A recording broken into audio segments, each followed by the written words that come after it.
Welcome, everybody. I know it's been a while, but we are back with the Meatheads podcast. Rules done. Fuck up the Nero, I got a Snyder extended clip, so who wanna play hero? Go bad shit like Ozzy, I was born in the darkness. Oh, you the wolf, so we pull up and you're harmless. So pray to Burberry scars, shrimp and Perry on. Living like a comet, moving amongst the stars. $100,000 sports car.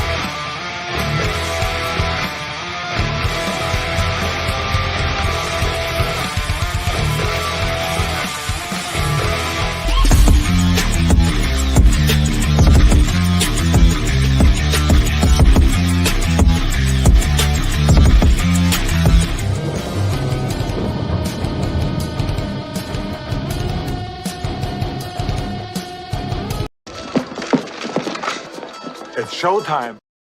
The following program is rated TV MAL. It contains strong language.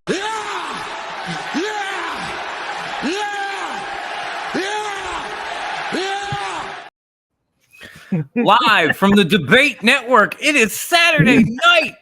Ladies and gentlemen, boys and girls, children of all ages, welcome to a very special Debate Network watch along for Survivor Series War Games. War Games. And yes, since Top Rope is controlling this shindig, your host tonight is me. Yes, me, not DDP, but still the first and only champ in network history. I am your producer, your soundboard god extraordinaire, the jack of all trades, the master of absolutely none. The friendly neighborhood psycho of the Debate Network, the notorious one, D-O-M. Where the fuck is my music? There it is. Oh, it's going to be a good night on this way. Got my peeps in the building, more to come, lots of special surprises for you guys tonight.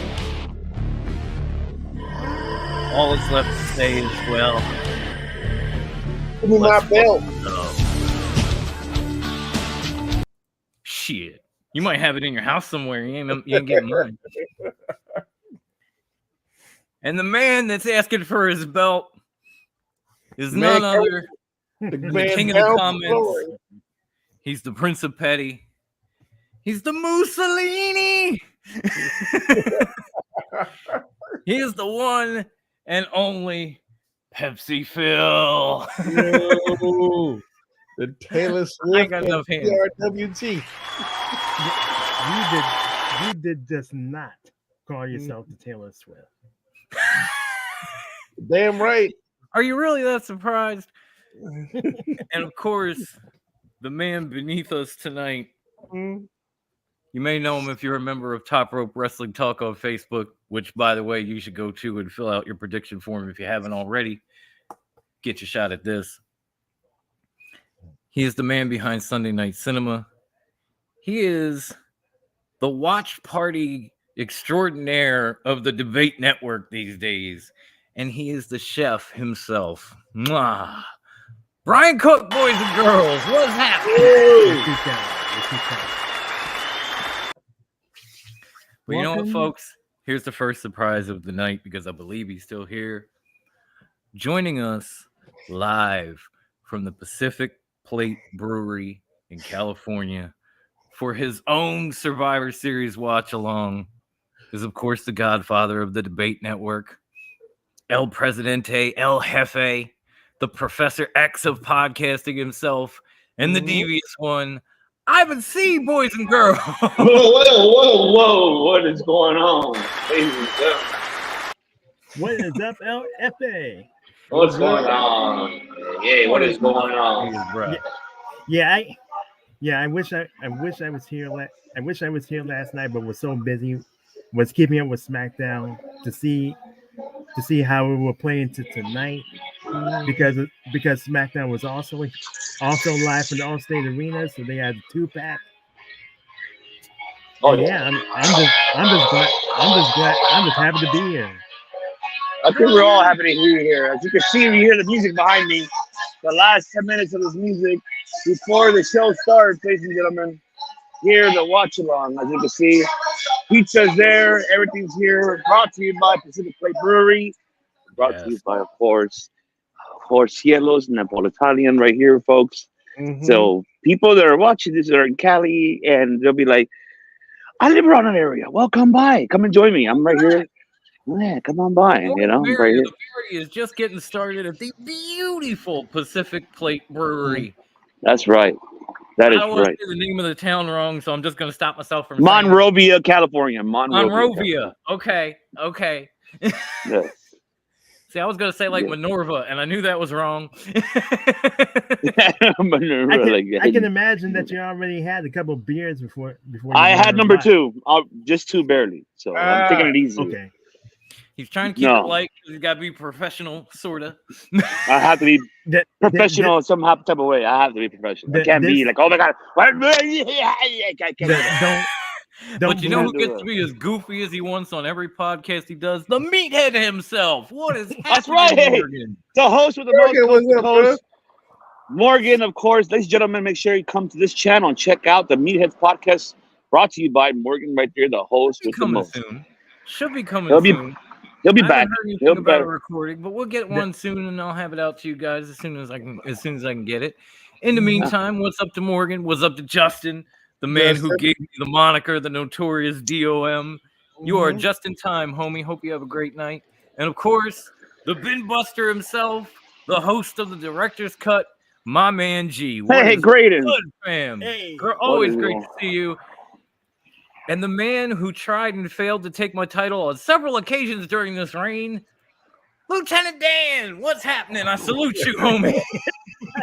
The man with 1,000 words and 1,000 says. And 1,000 opportunities at my title and 1,000 losses. But hey, well, he may have the chance today, maybe. You know, we don't know. Somebody's got to take those L's. You're the Wheeler Yuta of our little clique. There you go. Big shout out My to Lord and everybody in Savior chat, Ivan is in the building. Yes, he is. And I am on location, folks. I am on location. But man, I hope everybody's excited this evening. Everybody that's watching around the world, and we appreciate you guys for taking the opportunity, your time to come and join us here with this watch along. And of course, we got 3 incredible hosts here because I ain't the one. I ain't the host here. Only you got the notorious DOM here. I'm hosting correspondent. Yeah, and then we got 2 of our fantastic, incredible familia right here. The chef himself, Brian Cook, and the real Pepsi. Which I hope we won't see him tonight because I saw a picture that he was at the Chicago airport. Let's just say, people, don't jump the gun. He was home. He went home. All right. He is not going to survive. If he is, then okay, I'll be surprised. But we'll see. I guess. See this man down here. This is the only Pepsi fill in wrestling. The only one we need. I mean, maybe Brian sees it differently because he's from Chi-Town, but in my eyes, that's the only Pepsi fill we need. He has a good point, though, Brian. I mean, you have to understand, Pepsi Phil's the only Pepsi that we need in our lives instead of Pepsi other Phil Brooks. No, we don't need him. I'm even drinking it because of him. Okay. And fam, don't believe Psycho. There's nothing professional about us. We're not Alvarez. We're not Meltzer. We're not. Preach it. Thank you. We're not any. We are not. You're bullshit, Alvarez. We're not any professional wrestling writers. We're wrestling fans here to have fun with you, give you our opinions and our reactions. We ain't got any inside sources. We don't have any reports. We just go off what people tell us. No, God, I love Brian D-Man right here. I got to give a shout out to him and All Elite Wrestling. Hey, Dalton, what's going on, brother? He's a great dude, does a great podcast. He even coaches some great special needs kids. And every time he sends them to the Olympics, they bring home medals, like all of them. Nice. Love you, dude. Thank you for showing up. Of course, Dad says, remember, Wheeler Yuta was champion. He didn't have to fight me. I just want to tell you, I love you, Brian, what you just said, because you took the words out of my mouth that I normally use, because that's how you know that you are a family here to us, always, every day, all day. Because I always say that. We always say that because we're only opinion. How Dom said, we're only opinionators. We're not none of those pieces of shit that you mentioned. Especially piece of shit Alvarez. Especially him. We're not him. Yeah. No. Yeah. We just have a no love for pro Pro wrestling. wrestling. Even when we bash it, it's out of love. Yeah. Because we don't have any sources. We're here for Full Gear. We're back Nope. for Survivor Series. We don't have any biases. No biases. Well, no maybe biases. Bruce does. No. But let's be real. Maybe Yeah. Bruce does. Yeah, But other than that, you can tell him that when he you can tell him that if you see him later. if he shows up tonight, we gave him the offer to be the AEW correspondent on this live stream. Like, he ain't got to watch Survivor Series. Watch Collision. Tell us what happened. Mm-hmm. Absolutely. I like this. Justin says that Bakley is more like a ginger Eddie Kingston. Thank you. How's it going, man? We are live, actually. And Hey, Justin guys. really is cool. Hey, how's it guys. going, man? Hey. Having fun out Baby there? boys here. What's going on, guys? I can Not hear you much, now. man. Just getting Hey, ready we're for just- Survivor Series. How you doing? We're just That's chilling. right. I'm having a little drink ski here at Pacific Plate Brewery in Monrovia. We're hosting our own watch along party at Survivor Series War Games, and I love it. And Yep. don't forget, folks, that he is our producer for the network. And this is Leo Decoy. He is our producer. Yeah. In case you Music haven't put a producer. name to the face. Put a name to the clip because I always see. I love it. Well, you know. well, I say face, but we're working heel tonight, boys. Oh no, he went corny on I- us. Oh no. I think That- all five of us are heels. Actually, I'm Yeah, more of a but, tweener, but it's okay. I'm the one bringing the major heat, boys. But I gotta go. Oh no gotta problem, pri- man. It's great to see you, dude. We're gonna bring this back to my sexy boss Ivan, and he's gonna let you know what's up. Thank you, sir. Cheers, boys. Have a great night, man. Cheers. That is our music producer, ladies and gentlemen. He is a producer. Thank you. And that's Leo Decoy. There you go. So we're getting ready. Oh, sorry. Yeah, we're getting ready, folks. We have the people already here. We're getting to see more How many coming. drinks deep are you? I Number just two. had 2 beers. I'm drinking soda, bro. That's all natural. but no sources, no spin, no biases, no bullshit, no nothing. And No, also, no kidding. we got another producer here. His name is Another? Mess. Well, yeah, there's 2 of them. There's not more than one. There's another one. Ladies and gentlemen, what a mess, ladies and gentlemen. There you go. Hey, what's Oh, happening? Man, do you think you're gonna watch Survivor Series? Oh yeah, can't wait. What's going on, guys? We are Not much, we're- man. We're we're ready watching for Survivor live. Series. We're cutting you guys in on the live feed from the brewery. What's up? That's what's up. Right on, dude. Looks like you guys are having a ball. I'm jealous. If I only lived on the West Yeah, you Coast, guys- I'd be there. You guys gotta come visit. The next show, you guys come out. We should Love do that. to, You guys bro. come out and Love come and to. see what's up, dude. That would be great. Man, you know what? You know what would be great though? I just thought about this. LA had just had WrestleMania. I think it'd be really cool if someday that it would go to either San Diego or the Bay Area. Okay. Oh, you know they're gonna have to come back once more, sooner or later. I know they went to Oh, Levi that- Stadium a few years ago, but That was the one. That was a great one too. yeah, that was a great man. That was probably one of the best We Mania just cards. had Full Gear at the Forum. Like LA is popping for wrestling right now. Mania at SoFi was crazy. That was Well, awesome. I was there for both nights. Yeah. Yeah, when LA has such a deep wrestling history. True. You know what? If they go back to MSG, I'll tell you what I'm going to try to make the trip. I had the trip for it. If they make it back to MSG, because to see it in the Guardian would be the trip. That's the Mecca. Or that's the one I want to go see. Like, if it's not out of the country, Well, it's out. they already had it there like 3 times, so you know they're going to be. Either that, or I want to go to the UK for one of those big shows because the UK fans are the best in the world. Like they are crazy. And that's Yeah, that's the we show I saw wanna that check at out. All In, right? Yeah, man, they're always live, dude. They're live, Always. man. I love it. So that's what I would try to make the trip for. But yeah, we should do that. We'll get that together. All right, man. Well, I'm gonna get back to Ivan, man. Oh, no problem, man. No problem, man. Enjoy your night. We'll do. That's right, folks. That's right. Well, hey, yeah, where did it go? What happened? Oh, that was for the producer. I thought he was asking me how many drinks I had. I was like, this is natural, I bro. only had two. No, he was asking Leo. Oh, the producer, he's over here having a couple. He's enjoying himself. And the other producer you guys saw. So these are my people from day one when I started this. And Right. they've been with me and helped me with the intro. They helped me with getting everybody to know who we are. And without them, we would not be where we're at. We're just no. Oh, I So understand, dude. Like the 4 years. whether it's Bruce, Wendy, or even these guys below me, like they've been with us since day fucking one. Exactly. That's what we know about it here. And everybody that is watching us around the world, we appreciate you guys for supporting us. As the Make Network is growing and it's going to get bigger and bigger. And you're going to be seeing Top Rope Wrestling doing a lot of fantastic work here. And you're already seeing it. Yeah. All right, man. Who knows? I'm Maybe ready one of these days we'll all fly out. The hell's yes. We'll set up and do a watch along live from the brewery, all of us. It will happen next year. We'll break out the mics and everything. We'll just set up in the corner. It will be. It will happen in a 4-year anniversary. So please expect me that. Here we go, baby. We're about to start. I have to mute this because I don't want to get copyrighted. Yeah.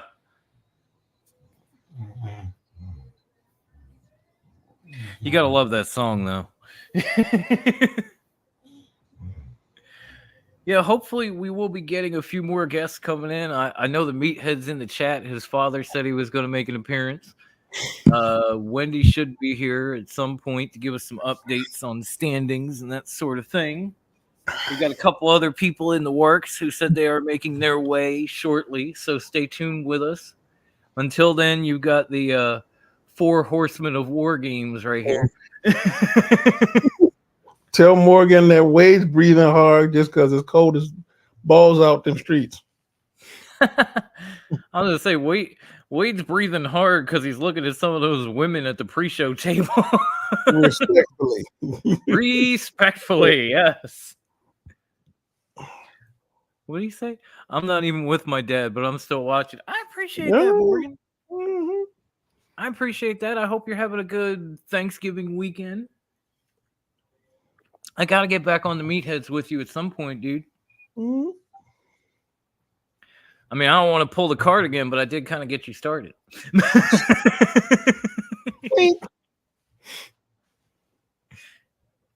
Just like your dad. No, I'm kidding. Actually, I'm not. I see we're still doing the packages. Yeah, we're still in the opening. Oh, Temple's in the building. The other MJF. I love this Hey, man. Temple, what's going on, brother? Live from across the pond in the UK. If CM Punk comes up, I'll sell my entire house and my fiance to go. You also and Temple also. You all know my theory, yeah. You can sit in the you can sit also with Ryback, who swears he'll be retiring. Right? That's just the extra bonus. Now I kind of want Punk to show up, but Ryback ain't working anyway, so I don't really give a shit. Oh, hang on. Let me. Oh shit! Turned off my TV. Let me loosen up the rebuilt knee so I can bend it for the Queen of Philly, Your Grace. It is so good to see you, JD. I hope you're having a great weekend. Well, JD, you're more than welcome to come by. Kick ass on Thursday. And I'm sorry about that Eagles game. Well, I'm not, but I'll say it anyway because I love you. Apparently, in case no one knew, this Survivor Series was basically sponsored by Ruffles. Well, damn, Morg Monster, I hope you're okay.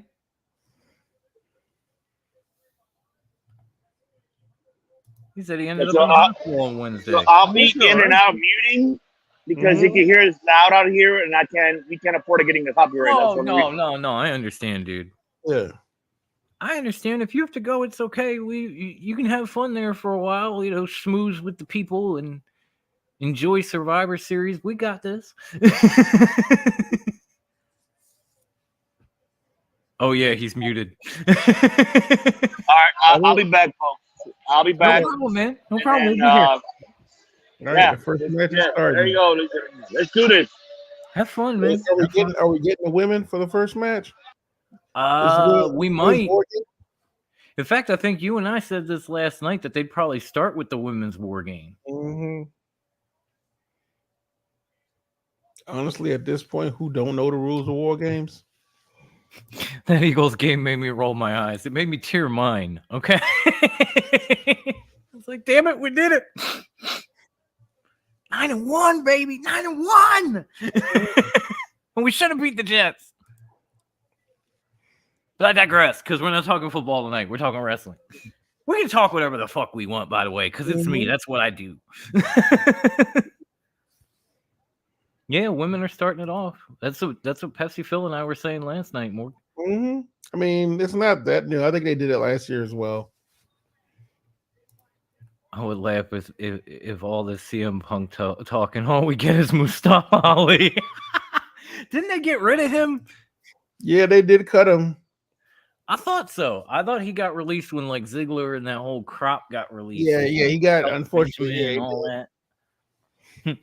Yes, damn right, D-Man. Here we go. War games. The EST is in the house. I'm on my own. Oh, where is it? Where is it? Men's war game. There. Is that it? Yeah, there it is. That was weird. Sounded like somebody was rewinding a VHS tape in the background. Mm-hmm. They're like, I will at least give Shotzi credit for enthusiasm. yes. Shotzi has lots of enthusiasm. What she needs is her tank back. Again. Because they gave her the tank and then they took it away again. I mean, did she really need a tank all the time? You gotta leave that in the parking lot. Cool though.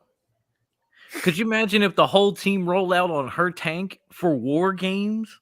Yeah, I saw that shit. I saw DX do it. I'm good. Yeah, but not for a war games match though. Not for a war games match. Charlotte Flair looking as only Charlotte can look. Yeah. You know what, Morgan? We were all saying that last night. We were all saying that the three of them turn on Bailey. Possibly, I think it was Pepsi Phil who brought it in the first place, and I loved it. We get somebody like Xia Li coming out to kind of take Bailey's spot and join that clique. Mm-hmm. The man. Where's Matt Ritter? He's probably ready to kidnap Shotzi. He is beginning his second career right now. No, we're talking Matt Ritter, not Matt Riddle. Oh, Riddle. Matt Ritter is a host of another wrestling podcast that you can find on Pornhub, boys and girls. Number one show on Pornhub that keeps their clothes on. Ooh, Becky started it off. Yeah, he's we're talking Ritter, not Riddle. Different person. And if you call him Riddle, he gets really mad.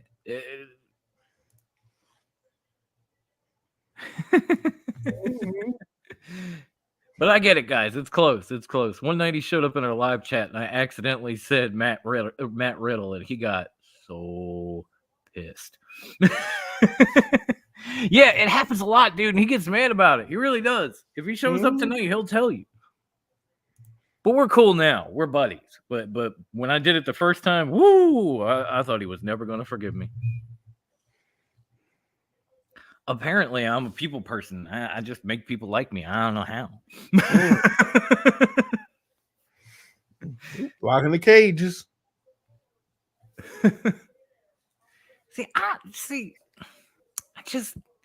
Becky on this team just feels weird. I mean, it makes sense. It just feels weird. I mean, like, yeah, her and Charlotte have a history, but her and Charlotte don't have the greatest history in the world. You know what I'm saying? Ooh, look at the squad. Mm-hmm. Bailey, you not long for you in danger, girl. Right? Okay. So our big evil brother is incoming. Gonzalo said he just got home. He needs a few minutes, and he's going to be there. So we'll be joined in mere minutes by the big evil brother from Suplex himself. And as you've seen on Circle of Debate, my man Gonzalo. I can't wait for that. Hey, all right, let me be back in a second. My router's being funky. So give me 2 minutes. Do what you gotta do, bro.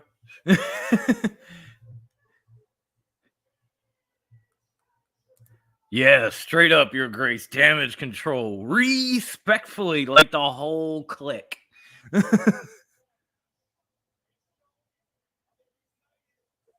It should be illegal for EO to have to stand next to Bailey with all that thickness. I'm just sick over here. Respectfully, if I can add that. I feel like I'm doing a live stream from the witness protection program with all these blotched out spots.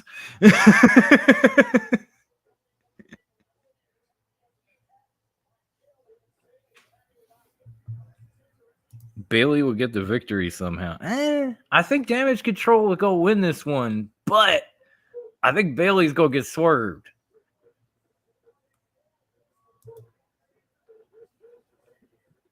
It's going to be damaged for Bailey. Yeah.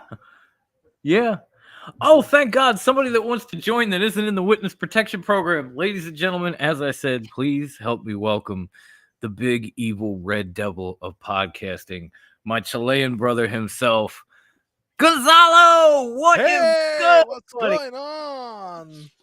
It's been quite some time. Getting ready for this women's war games match right off the rip. And of course, we got to give him his props. Gonzalo, good to see you always. Thank you very much. I've been back in. He's giving us live feed from the Pacific Plate Brewery, where he is hosting our joint watch along. Here is actually 10 p.m. almost. So Gonzalo, very what's excited. up, man? Hey, what's going on, brother? Man, we're truly worldwide. Right? That's awesome. We're truly worldwide. Oh, okay. So JD says she doesn't think the swerve's going to happen tonight with Bailey sometime during the week. They might save it for Friday. That would make sense. Yeah, Win or lose, Bailey is going to get kicked out of this group. It's coming. It's gotta be. When you look at them, I think Bruce brought it up. When you look at them, it's like the old Sesame Street game. It's just one of these things just doesn't belong here, and that one is Bailey. I think they're saving stuff because maybe, the rumor says that there are a lot of things going on tonight, so they have to save something for the rest of the week, maybe. So that's a good call. Maybe. So we have to wait. I think we have to, and of course, we have to wait for the result of this match first. Wow, Temple, you think Bailey's going to go back to being a hugger after all this? I don't think so. I don't think so. No. She's doing great. I don't know, but it's bold. I like it. And apparently Gonzalo is popular because you got Morgan saying, hey, you got Lieutenant Dan. What's going on? Lieutenant Dan saying, love me some Gonzalo. Doesn't everybody? Gonzalo, you ludicrous famous. I don't know, man. I'm just here. I'm so happy. You might be Vin Diesel famous, man. Ooh, I wish. Oh, brother De Niro, I'm so glad you came. I hope you enjoyed tonight. I hope things are going better for you, brother. I love you dearly. Can't wait to get you back. If you need me for dogging with De Niro, let me know. Do Becky owe Bailey money? Because they seem to be doing some stiff shots on each other. These two did have a heated rivalry like last summer, including the steel cage match that got put off in Philly. You know what kind of stupid shit it is to keep a cage match away from people in Philly? Oh, don't worry. Becky was mad too. I know she was. I was mad as hell. You also see Randy turning on Jay. You know what? We talked about that last night. I think it'll be after the match, though. Yeah. Because Randy's got to have at least his moment there, and then he'll turn, and then they'll come up with this angle where like Cody's the middleman in the triangle, where like he's got history with Randy, but now he's running with Jay, and which side does he choose? Can he get him back all on the same page like Sammy was when KO and Jay were on the same show? If Randy is not the last one, he's going to turn on somebody. I think that wouldn't make sense. I mean, they released some new Randy's merch. With what point? So I think that's a fact that Randy's back. But the big question is he the only person that is coming back tonight? That has yet to be seen either. So I mean, God, I hope he is. I really hope he is. Again, this is the only Pepsi Phil we need in wrestling. Okay, I mean, the other one can stay the fuck home. I'm done with him. I'm done. I mean, right now, You know I'd what? be happy with a Jade. We talked about this. I'd be happy with a Jade introduction at this point. Let's We all all take a moment to show some love to Lieutenant Dan because I forgot he was in the crowd when they canceled that cage match in Philly. I am so sorry, bro. I would have been mad as fuck too. Yeah. By the way, something that I saw now that Stephanie McMahon is in backstage right now, but Really? she's not working. She's just visiting some friends, probably. If anything, she's probably hanging out with her husband. You know? I think her husband works here. I don't know. I'm not When he sure. works these events, the only way she's gonna see him is pretty much come hang out. Like Lady Psycho joins me for these watch-alongs because what else is she gonna do? Yeah. Actually, you want to hang out with me? I'm with y'all, so she better come sit in. Something similar. So- That's why my dad pops up right now because I didn't see him. I just arrived home. I say hello to my mom, to my brother that is coming up to visit us, and I sat here. So probably they're watching me right now. Hola familia. Yeah, I'm home. I'm okay. So yeah. Hey, Dad. Hola, sir. Yeah, that's right. Hola. Hola, We got- Padre. Also, everybody in there. why is Tegan Knox like a little gremlin just causing problems? Isn't that what? She a cute gremlin. You know you can't get her wet after midnight, right? I mean, I thought that was Shotzi's thing. Oh, there she goes. I don't know. Shotzi's Here's more Trump. like a punk rock alien than a gremlin. I Dakota, don't now mind- she a I don't mind gremlin. that. I don't mind that she's a punk rock. Can I just say No. I enjoyed the fact Bailey's plan was It's like, against, let it's me against hold the this law to door shut so withhold you can't violent come in. wrestling matches in Philly. Facts, JD. Facts. Can we She's the queen of Philly. She makes them laws.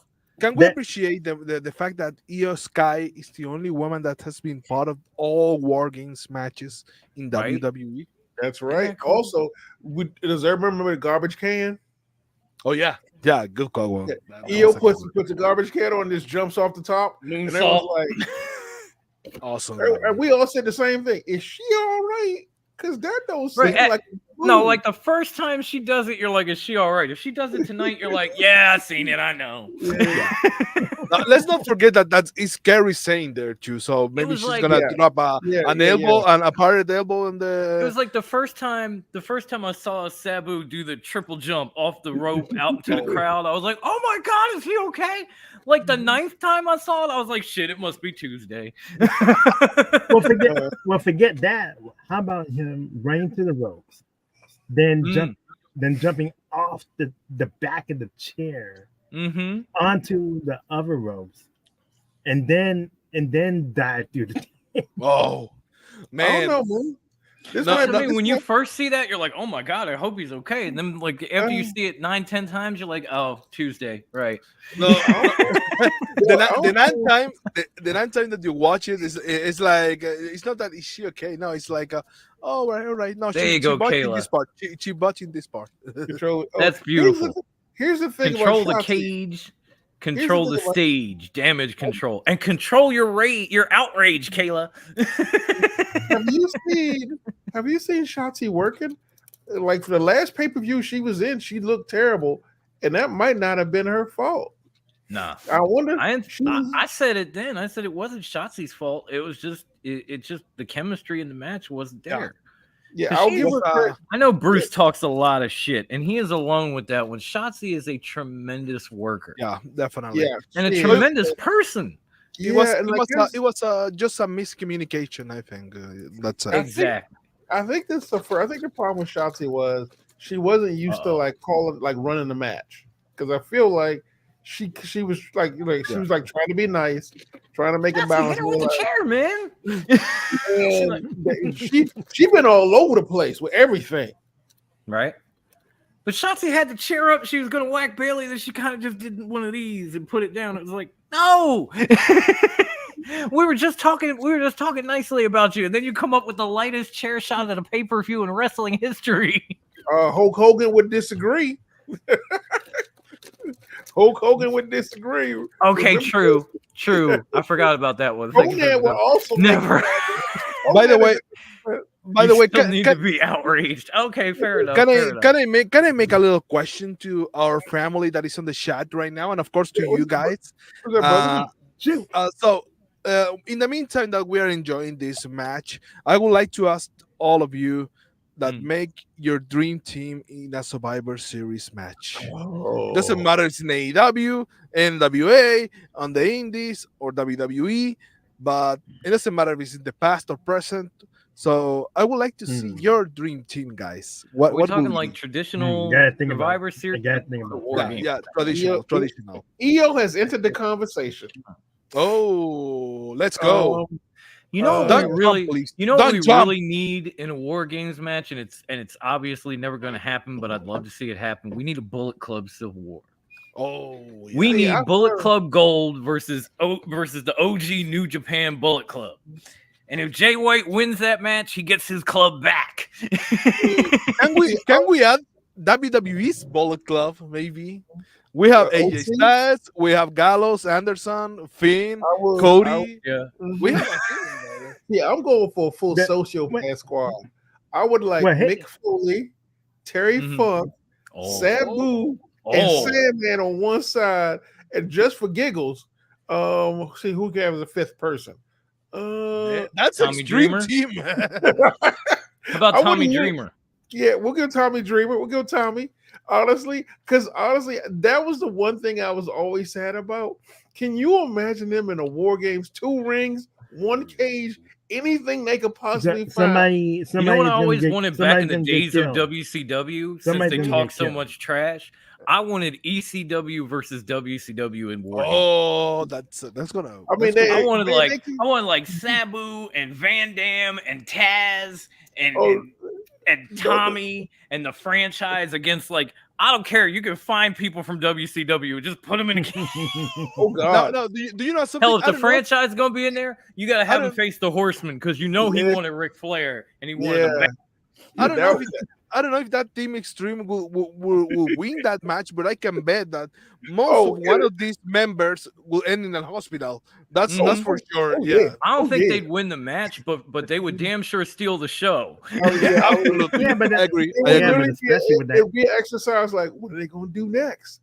It will literally be, what are they going to do next? See Rob Van Dam coming off the top of the freaking War Games cage with a 5-star. I wonder what it would be like if Los Fashion Ingobernables went up against LIJ. Ooh, that's interesting. That's a good one. That's a damn good one right there. Because another Civil War I'd pay to see. Because of course. Who said control the cage?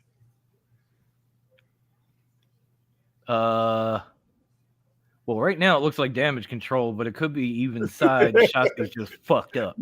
Brother, yes, Morgan, we are aware your father despises. We are aware that he hates Shotzi. I'm sorry, I'll come back to that, Temple.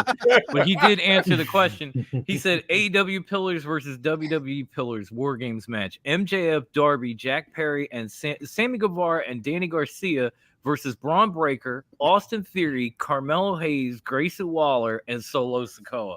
I'm here for that. That's not bad. I'm here for that. You may have just gone from the other MJF to MJF tonight. I can say that because Morgan's dad is not here.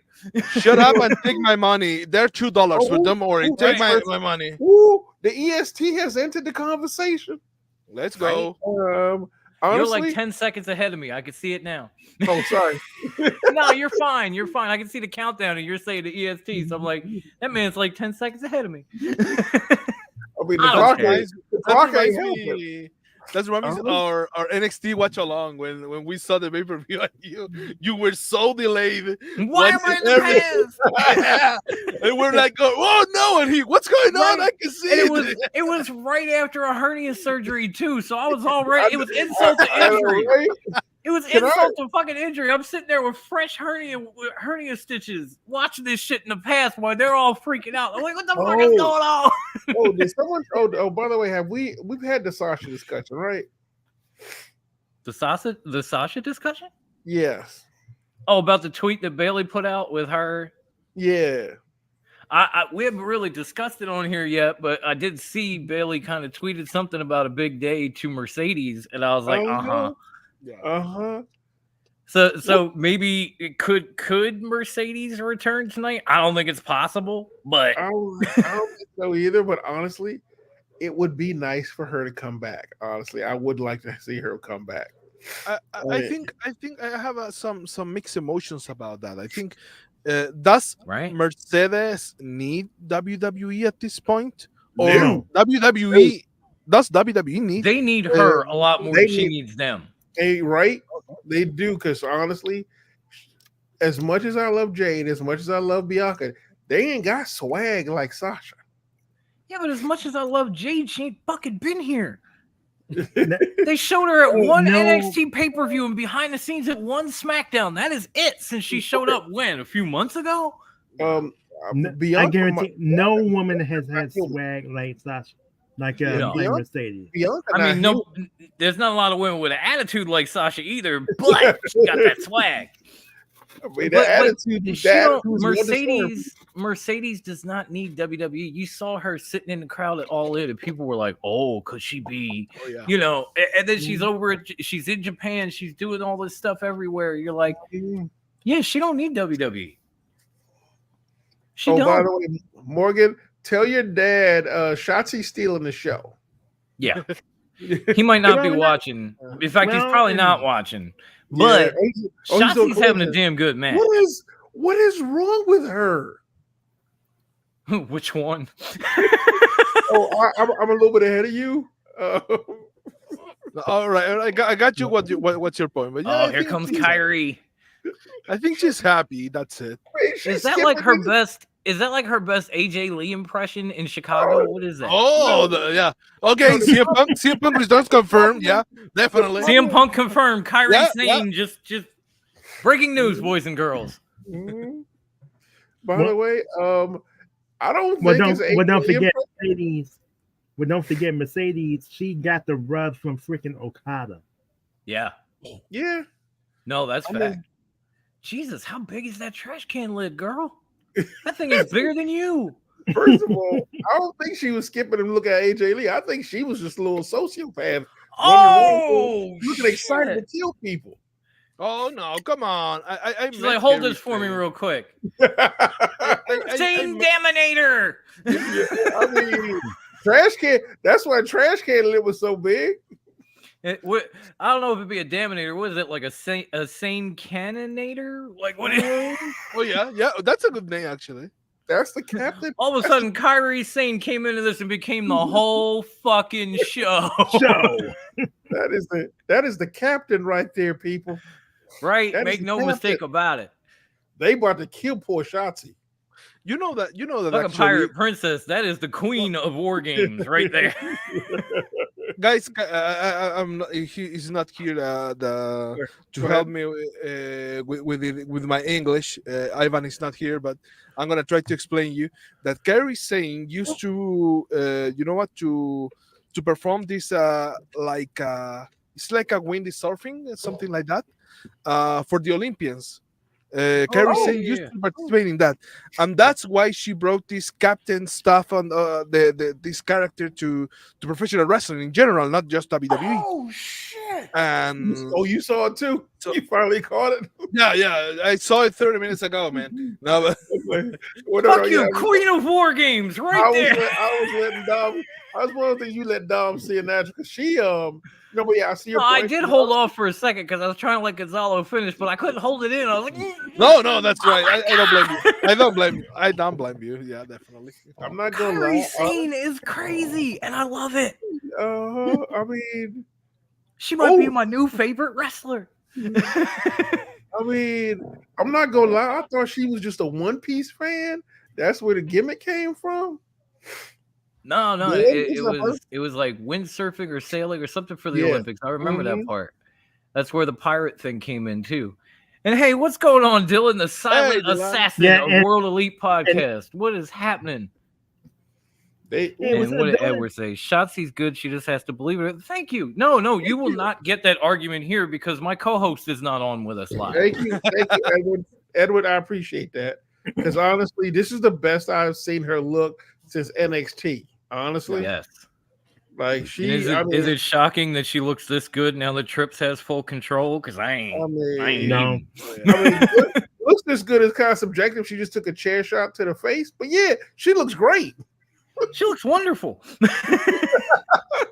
Ooh, the queen is entering the conversation. Damn it, you're like 15 seconds ahead of me. I'm getting even further behind. What is going on here? Yeah, I'm saving the good spots for you. Imagine if damn this sloppy cock to hell. That's all I'm gonna say. CM Punk is back. No, just kidding. Don't worry. When I made my point earlier, when I mentioned that I would love to see Los Faction Inguanables face off against LIJ, because since it's been so long, it's easy to forget that entire group started in CMLL in Mexico. When Tetsuya Naito went over there. Yeah, when Naito took his excursion. That's what they call it. That's what Takeshita did the same thing, and now he's in AEW. You know? But he was pretty much forced out of New Japan the way that. Now, if you ask him, he took an excursion. Okay. That's actually not entirely true. Well, he had hit a plateau, and even he had said he had hit a plateau when they were just like, "What do you want to do?" And he was like, "I don't know," and they was like, "Maybe you should go. Maybe you need to go walk about." So technically, I don't think he was forced out. I do think it was one of those he had plateaued at a certain point. That's what I mean. I mean, he was champion, but his Stardust, his Genius Stardust gimmick, it was super stale. The fans hated it. They booed him mercilessly. Yeah. And that's what I mean, that he was forced out. And I think a deep history like that's what makes Survivor Series and War Games what they are. Ooh, so I'm thinking if I had a dream match, for example, let's see the WCW, some WCW legends against the ECW version. ECW is equivalent to the Radicals. Like, let's say Sting, Flair, because he's been in the War Games. Hogan. Oh, you know what else would be a good one? What? You get Team Sting versus Team Taker. Oh, okay. At least we get them both in a match. Yeah, I was thinking, what if we had the WCW? I guess what it was with their lightweight division they used to have back in the day versus the cruiserweights. Yeah, the cruiserweights versus the X division. Oh, I would love to see that. And I mean, I'm not sure if I would like. I'm not sure I can include Joe in that, but I might. I could entertain that one. I could definitely see Joe in that match. If X division is no limits, then put Joe in. Yeah. Lord? But yeah, you really shouldn't bring EO to the top of the cage, Charlotte. That is just asking for trouble. Like, how many titles you won now? You should know. Is Tegan Knox still technically hurt, or is she like Adam Cole hurt? She's, as far last I saw, and maybe I'm missing something, but last I saw, she was teaming up with Natty going after Chelsea and Piper. Oh, okay. Oh God. They're actually trying their best to make a tag division in WWE Women's Division. I don't know if it's working very well, but they're trying. Did she really just put a trash can on a chain? Yeah, I don't ask me why, but wasn't there a trash can in the ring? Did you really need to put one on a chain? What is going on? Have you met her? Oh, right, it's EO. Never mind. This is Tuesday. Honestly, you remember that match she had against Penta? You know what this is? You know what this is? EO saw all that crazy shit from Kyrie Sane and literally looked at Kyrie and went, "Hold my beer." Oh, she about to do something crazy, y'all. Yeah. Oh. And why not? She's practically the Sabu of the entire women's division in wrestling. That's right. That's right. Look at this Honestly, shit. I'm not gonna lie. Oh God. Oh. Yes. And Strike. Here's my That's what you question. call bowling for superstars. I was gonna say bowling for bitches, but that doesn't sound right. So bowling for superstars. I mean, honestly, truth be told, See, Chad, I told you we're not professional. they need to do Not an at interview with all. Kairi Sane just to see what she's thinking. Oh God. Right. Kendo Sticks has entered the conversation. EO is amazing. EO is amazing. I'm trying not to chant EC Dub over here, JD. EO is amazing. EO actually helped me win and retain my title in back-to-back pay-per-views. And yeah, no, I don't say PLE. You can forget that. They just loading up. Oh God, they just loading the ring up. Yep. What? No. Oh no, do they have color coordinated kendo sticks? Yes, yes, they do. Why WWE? Why? And you know that's Asuka's doing right there. Didn't you learn from that Edge Finn Balor match when you tried to spray paint the tables? Yeah. Okay. Now the match is officially starting. Yeah. Now that Asuka's in, now it can begin. Oh, she got a fire extinguisher. Oh, she got. It's allowed. It gets worse. Is it? Did Asuka show up or New Jack? Look at all the shit in the ring. All I know is under that ring got more stuff. Is it me or are them Hoshi wrestlers just mentally built different?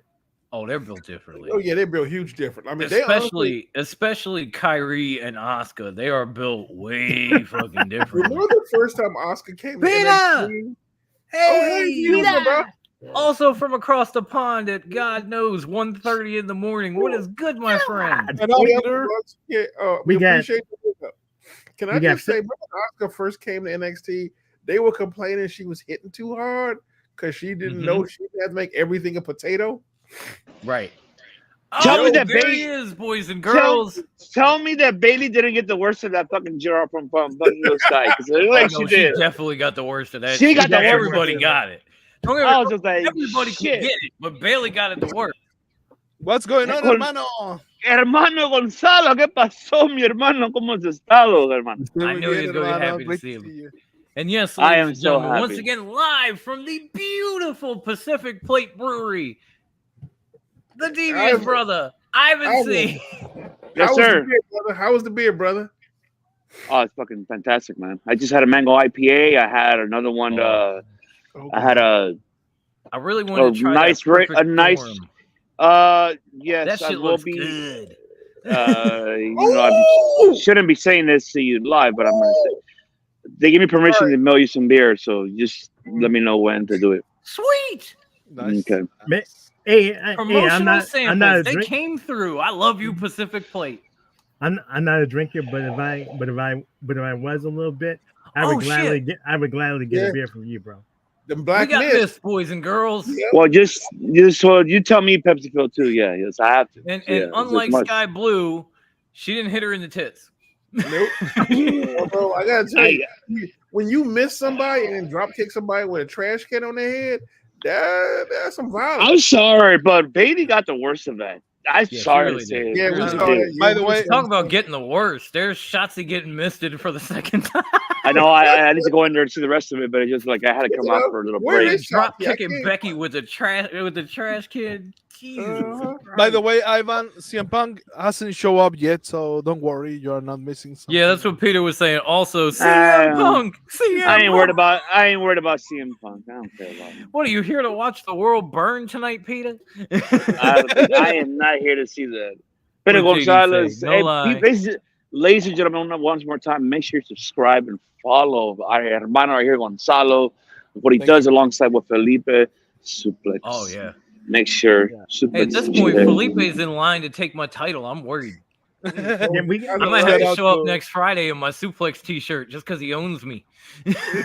Shout out to my good friend Felipe, my brother. Yes. I'm See. pretty sure My other Chilean brother, the big sexy of podcasting himself. Jesus, we got Chile in the house. We got Philly here in Chicago. We got that dropkick spot almost made me say BT trigger.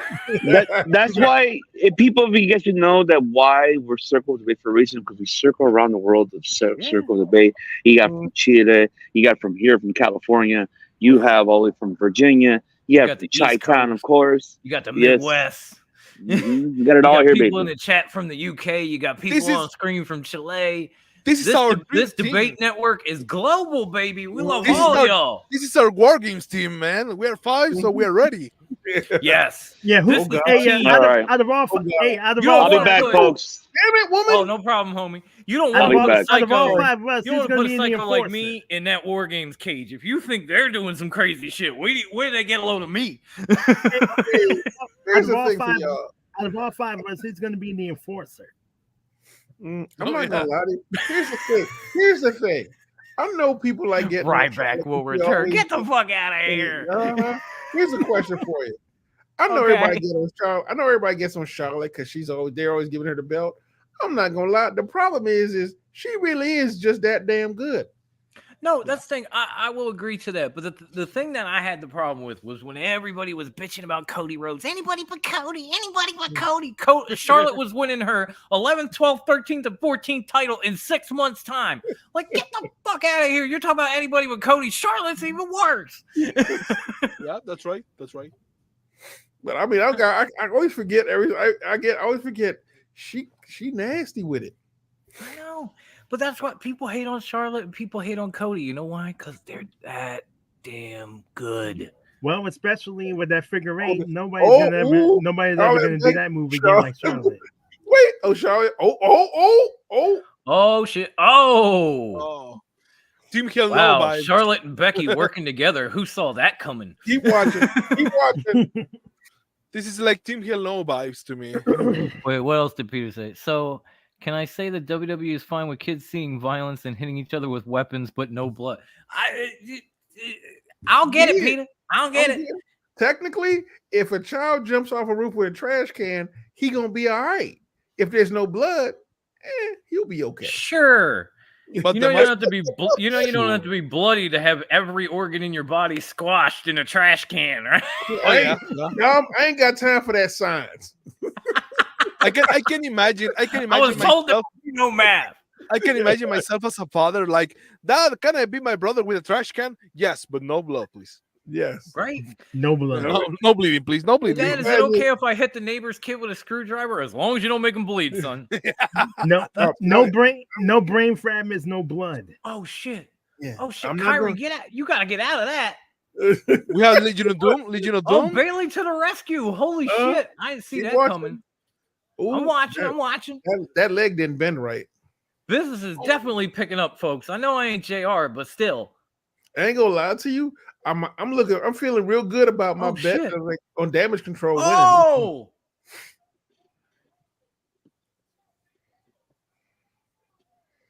look at Bailey. God, maybe they won't swerve her. She is saving people left and right. Oh no, that's the best time to swerve somebody. To me, Charlotte is the female version of Roman Reigns. Both good, but always got pushed, and people just got sick of it. Oh, you're not wrong, Peter. You're not wrong. Although right now, I ain't sick of Charlotte. I'll say that much. Oh, hey, Kyrie is one crazy, scrappy woman, and I love her. I missed her. Oh,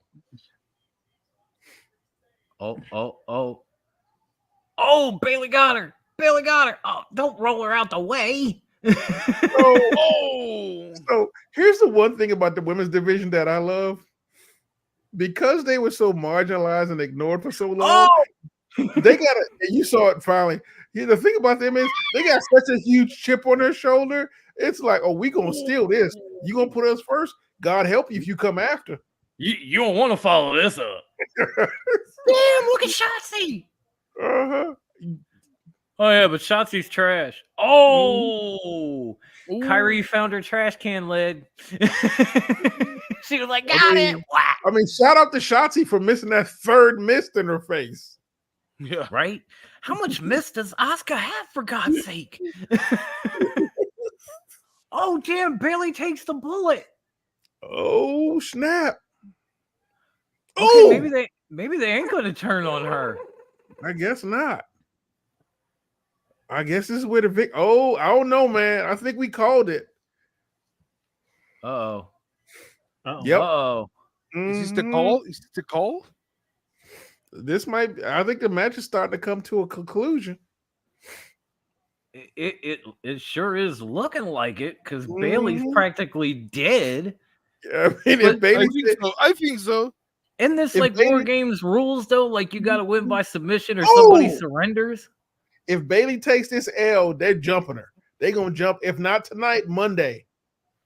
Yep. Oh snap! All right. That was a hell of an opener. Guys, I have a breaking news right now.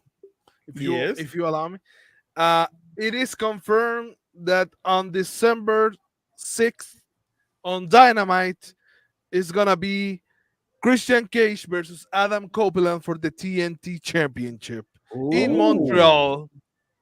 In Montreal, wow. Yeah. Oh God. Oh wow. Well, Bailey getting jumped. Bailey, girl, you in danger. By the way, my prediction sheet, I picked the wrong team. I think I did too. I figured if anything, Shotzi was going to eat this L. You know? Yes, so did I. Actually, I'm happy that you won. I'm happy. She looked great this match. I mean, after that Ronda Rousey, you and Peter says damage control wins. Well, guess not. What's going on, Tom? Hey, Tom. Cheers, mate. Straight from the future. You knew what the main event was already. Thank you for not spoiling it.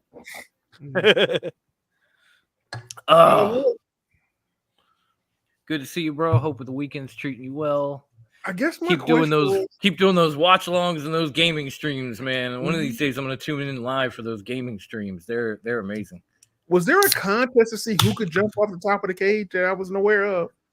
There could have been. That was fair. The like one woman of both teams making their spot, and it wasn't not overused like other people. Yeah, that's right. So that's cool. That's cool. That Kyrie say insane elbow. I mean, you know, with all due respect to the Queen, I do believe that EO did it better. I'm just saying. I agree. Yeah. But it's nothing against her. I mean, even Kyrie's elbow is amazing. Unfortunately, Becky got the knees up. Yeah. Can we also just shoot down the fact that someone was trying to shoot the Miz and they're like, nah, fire hydrant. Oh yeah. So now people know that the best way to fight a Miz is a fire extinguisher. So it's being brought up in the chat here and there. I know we brought it up earlier. Do we still think that Damage Control will turn on Bailey tonight? Probably not. No, like say Friday on SmackDown. Oh yeah. And the most important thing is, and no, D-Man, that match was straight fire. That was beautiful. Oh yeah, I agree. I don't want to be the act that's gonna follow that up. You know it's Escobar. You know it's Escobar. Yeah. God bless him. It's gonna be Escobar. Do you really think that match is gonna be it's gonna be like the cool down match early on? I mean, you gotta have something after that. I don't know how you follow that. And that's the WWE formula. AEW is more like, we don't give a fuck. Here's another banger. Yeah. Here's another jump from the third rope with a 45. I will say this for him. All them chips is making me hungry for some chips. Right now, I want Ruffles. I ain't got no chips. I think my son ate all the goddamn pretzel sticks. I ain't got shit. I got Thanksgiving leftovers. That's all. I'm gonna be on here with a bowl of candy yams and shit. I think I got Cheez-Its. Oh, I know we got Cheez-Its because my son. They dropped the chips. Why? I know, right? Oh, he back. Oh, pretty deadly. You don't want to do that. Oh yeah, not with him. Your comeback is gonna be short lived if you take Otis's chips. Oh yeah. You don't never take food from a man that big. You. Mm-mm. Oh shit! Truth. Yep. What's up? I met that man is a legend. I mean, greatest champion in wrestling history. What did he win that 24/7 title like 59 times? Yeah, not a Grand Slam champion, but has literally won almost every major championship except WWE in wrestling. Right. One of the only people, the last one to win the NWA and a WCW. Is he still the only black NWA champion in history? No. NWA, yeah, probably. Because remember he won it in TNA? Yeah, because technically Ron Simmons is WCW. WCW, yeah. But they are. He's the only one that held Charlotte, the 10 pounds of gold. Mm-hmm. I'm telling you, the man is legendary. He's got if you look at his resume, the man is proven. Like, because even I was like shocked by the number of titles he carried. I've got pigs in a blanket flavored snacks. Yes, welcome back. He's the original Swerve before Swerve even got into the Oh, I wouldn't go that far. JD says I was sports entertained by that segment. The best thing about him is I don't know if I would say he was Swerve. I would say honestly he was. Yeah, I miss little Jimmy too. He might have been there. We don't know. Only Truth can see him. Let's not forget that now NWA and NXT will share the same broadcast channel. Oh, so yeah, they will. NWA signed with CW Network too. So, yeah. They actually put some episodes out on the app or whatever CW's got. So that's gonna be a very, very interesting move. We will see maybe as soon NWA and WWE interaction. To me, I will like it personally. I will like it, but I guess my question is, honest, though, if I'm WWE, I'm looking at NWA like, why do we want any part of you right now?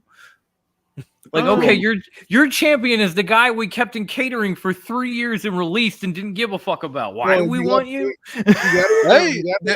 You got to remember, this is literally a CW. I don't know if that's PG. Here's my thing. CW needs to bring in their demographic, a younger demographic, and they want the wrestling demographic because that's a male 18 to 40 demographic right there. And honestly, it wouldn't have been a problem if they didn't get rid of all the superhero shows. So with that network gone, having like NXT and NWA, which if it happens, it happens. It's the right call, yeah. Yeah. For sure. I'm just saying it's been a minute since CW had wrestling on their network. I don't know if they still know how to, I mean, honestly, I'm a little worried. Well, not only that, they bring it all in college and college sports, and they have Inside the NFL on there too. Yeah. Oh yeah. True. So so my concern is, can they actually like genuinely make an effort to actually host the shows? Because USA for a while did, and then eventually kind of fell off because I guess they weren't getting the numbers that they wanted. Randy might. What? Morgan, I love you, but if Randy don't show up tonight, I think there's some people there that are gonna riot. Mm-hmm. I don't think I think maybe he was in the same situation as Kota Ibushi back at Blood and Guts, where they were announcing he was there, but everybody forgot to pick him up from the airport, so he wasn't at the show. They sent a plane to get him to make sure he show up on time. Right. It's like, get on this thing right now. We will send you a private plane, Randy. You're getting a red eye to Chicago. As one of the last active last Attitude Era wrestlers is gonna die. Maybe Morgan. Maybe. We all riding that one out. I mean, it's WWE, so he may live, but it's still gonna be brutal. He's gonna be on life support, so he'll be fine. I guess they're putting the IC title next. That's an interesting move right there. Yes, yes, they are. I think it's good. And I wanna just to show some love to Black Sabbath with War Pigs. I've been stalking with the song all day long, so I love it. I think the first time I heard that song, I was like 11 or 12. and Oh, it blew my God, mind. yeah. It blew I my was mind. I was like 6, going in a car with my sisters with my sister and my ex brother-in-law, and he had the cassette single. And I was just like, wow, this is. This is a funny Savio Vega story. Apparently, so WWE when Savio Vega first started, they did a terrible job of pronouncing that man's name. Yeah, it was horrible. So I was literally a fan of him more before I knew who his name was. I was just like, oh, I like that dude. And so then eventually, like I think what was it? Probably when they started, like the first issue of Raw, you started saying his name correctly. Well, actually, just start putting his name on the bumper, the lower thirds. I went, oh, Right. that's what his name is, because I don't know who the hell was saying it, but it was terrible. It was terrible, awful. I remember.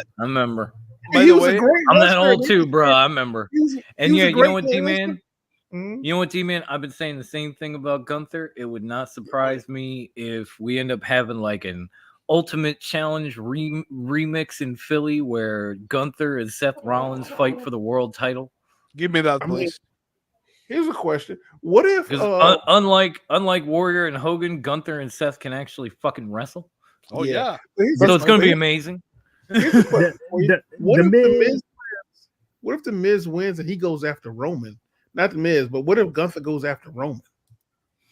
Well, first off, I don't think the Miz is gonna win this shit. And secondly, we all know who's going after Roman. I did say what if. I did say what if. Yeah, there ain't no what ifs. Cody is going after Roman in Philly. The Miz against Gunther is. There's no better way to finish that story than having the American Nightmare win the title in the place where America was fucking founded. He could win in Texas, where his family from. He could win in Philly, where our independence came from. Oh yeah. The Miz against Gunther. Sorry, Peter, I didn't mean to bring that up. It's basically the land to the MJF, my bad. slaughterhouse of Brooklyn Beach. Morgan, he gonna have a lot more than heart problems. But by the way, I would like to share something that comes to my mind. D-Man's cracking up. In the meantime, they're making their entrance. I just want to tell you a little story about the War Pigs that it was originally gonna call Walpurgis. I hope I pronounced well. That is Walpurgis. That is a word. It's a word that associated to an anniversary with witches and satanists.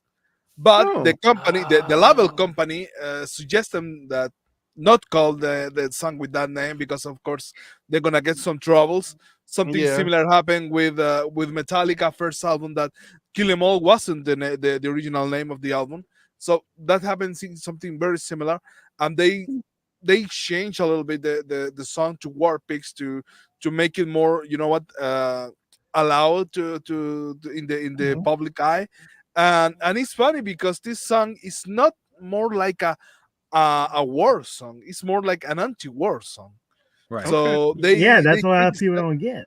Yeah, they criticize politicians and all that. Although I'm still saying when they do these War Games matches and they play War Pigs, we need William Regal. That would just make it even more epic. I'm gonna say just F you, Tony Khan. And yes, I do think he will be not allowing to William Regal to show up this year because his agreement with AEW was not to show up on a screen for a year. Sorry, a year. So, I thought he was here last year's War Games. So hasn't it been a year already? Oh yeah, actually yeah. Because remember the last year Triple H released that clips of him just yelling War Games for a while. Because it's been a year already.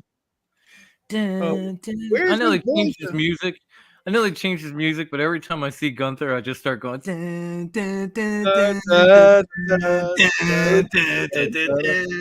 don't want to change that.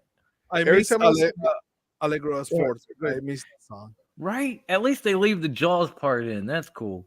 I'm sorry. Every time I see Gunther, I keep thinking he a G.I. Joe villain. Yes, he is.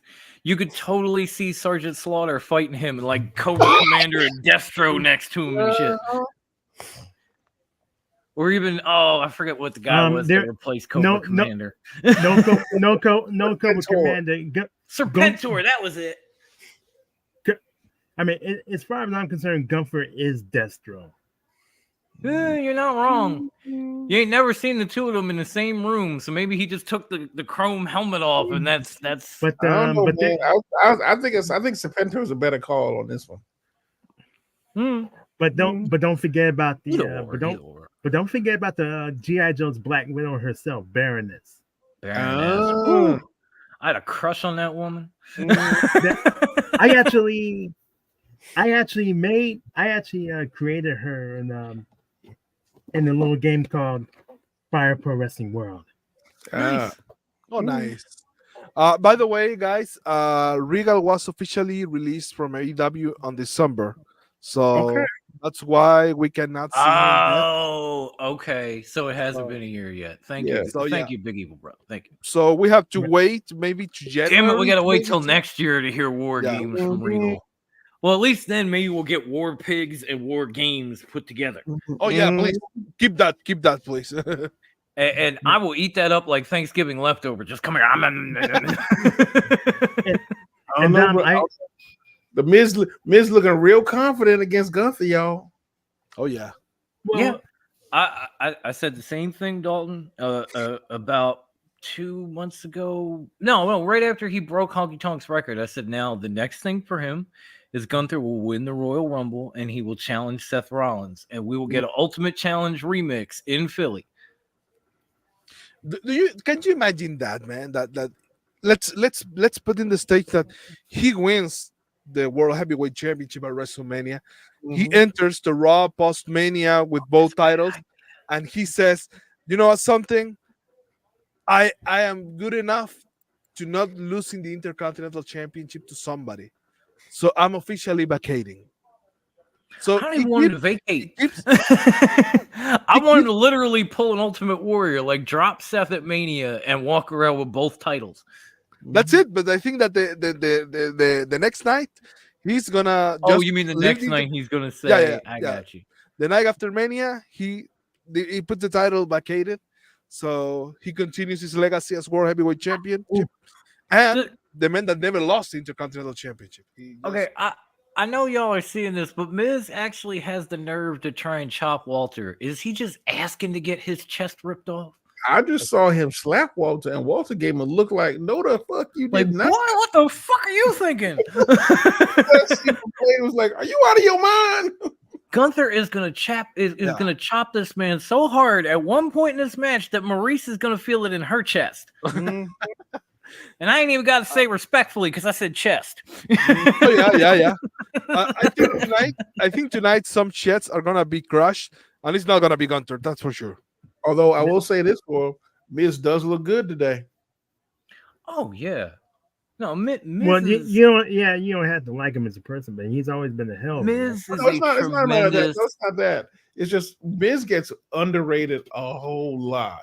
That's what I was going to say. Miz is a tremendous worker, and people tend not to acknowledge that because of Miz TV and the heel work and the reality shows and the C-class movies and all that bullshit. I think that Miz is more like it's the man that always been there for the company. Like I need you to do a reality show. Let's do it. I need you to be in. Can we be real for a minute? Miz is the reason that Dolph Ziggler can be released. Oh yeah, because he can do everything Dolph did. He can be the guy that brings dudes up. Look at what he did for LA Knight. And you know what? Something I think that Miz goes a little bit beyond Ziggler actually, because he shows up everything in WWE needs him. Morgan says ribs will be broken and it will not be Gunther's. I agree. No offense, the Miz look like his soul just left his body. Yeah, Miz is about to mess around and lose a freaking nipple in this match. Watch. Yeah, Chest has to leave the conversation. Mm-hmm. It should have been me. Hang on, let me check something. The Miz, welcome to Baron Von Beat Your Ass Butcher Shop. Right. Oh yeah.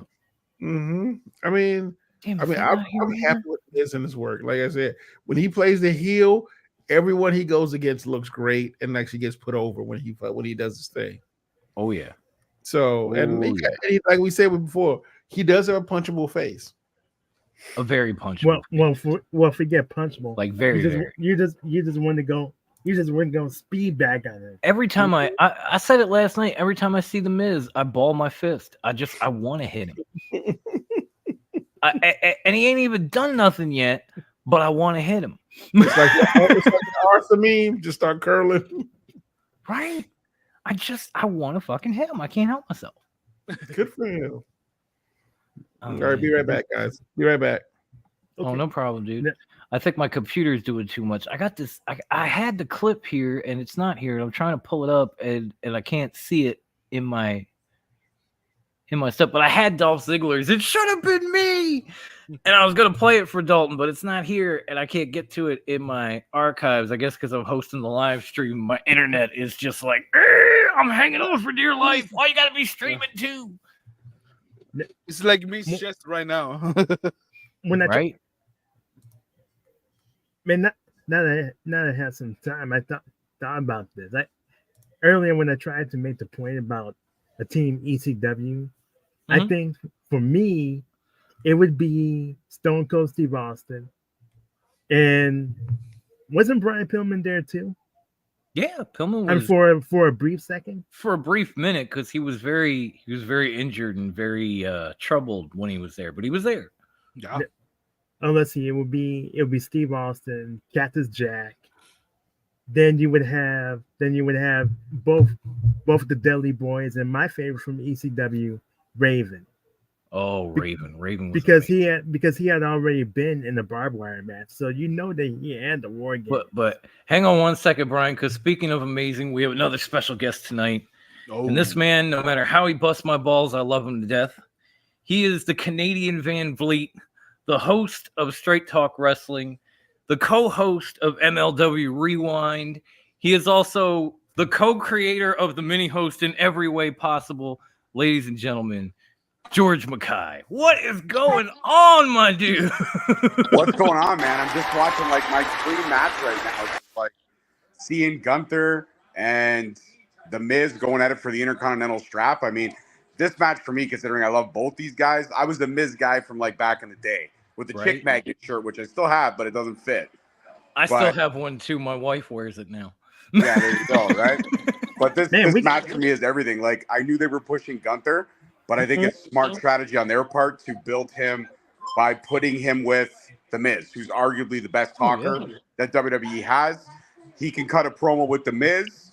He can hang with The Miz. That means he's ready to win Royal Rumble next year and go on to. I mean, they did. I was just saying they did the same thing with LA Knight a few months ago, and look how that turned out for him. I mean, why not let Gunther be next? Up until their promo they had this week, I did not care about this match. Then they did that promo, and I was like, "Oh, I guess I'm invested right now." Oh yeah, but that's the great thing, right? One promo, one 5-minute conversation. One conversation, your exact landscape of what you're putting into a match, right? So that's the great part about it. Like, the buildup could be so, and then you have that one promo before the event, and all of a sudden you're like, the match that was going to be my smoke break, my popcorn break, my go to the fridge and get a beer break is now the match that I'm actually going to sit down and pay attention to. Yeah, because they did a good job of selling it as like Gunther's the current greatest IC title, and Miz is like double champion, like Grand Slam. Boom. No, so I mean, you look at these two; they are two of the longest reigning Intercontinental champions in history. And by the way, I think that the Miz, you can put him with a broom, and he's gonna give you a great promo, and you're gonna be invested to see the Miz versus the groom. I think that's for sure. Yeah, that's true. But honestly, though, the Miz would be put in a battle with Hornswoggle and somehow make Hornswoggle look amazing. Oh yeah, I agree. There we go, Hornswoggle. Pepsi still up here is like the president of the Hornswoggle Appreciation Society. Hornswoggle always looks amazing. He could put on the promo. Forget that. He could put on the promo. He's almost as bad as my co-host with MJF. Almost. he could put on the promo with the gobbledygooker and get that over. Could you imagine if Hornswoggle and like Duke the Dumpster Drosy and all these guys came back for like a one-off in War Games, like the incoherent Never Wers? That would be an incredible War Games. I think the Brooklyn Brawler would have to be that team's captain. Oh, he would lead it. He would lead it. Yeah, 100%. He would lead it. He would definitely be the captain of that team. Oh God, Gunther. With like Barry Horowitz and all those guys. but we already had something like that called the Gimmick Battle Royal back in. Oh, I remember that. We did, but that was a battle royal. I'm talking about putting those guys in like War Games, man. That's where it would be interesting. Yeah, the Brooklyn Brawler would have to be. There we go. Team captain. Don't go night, Miz. Get to those ropes.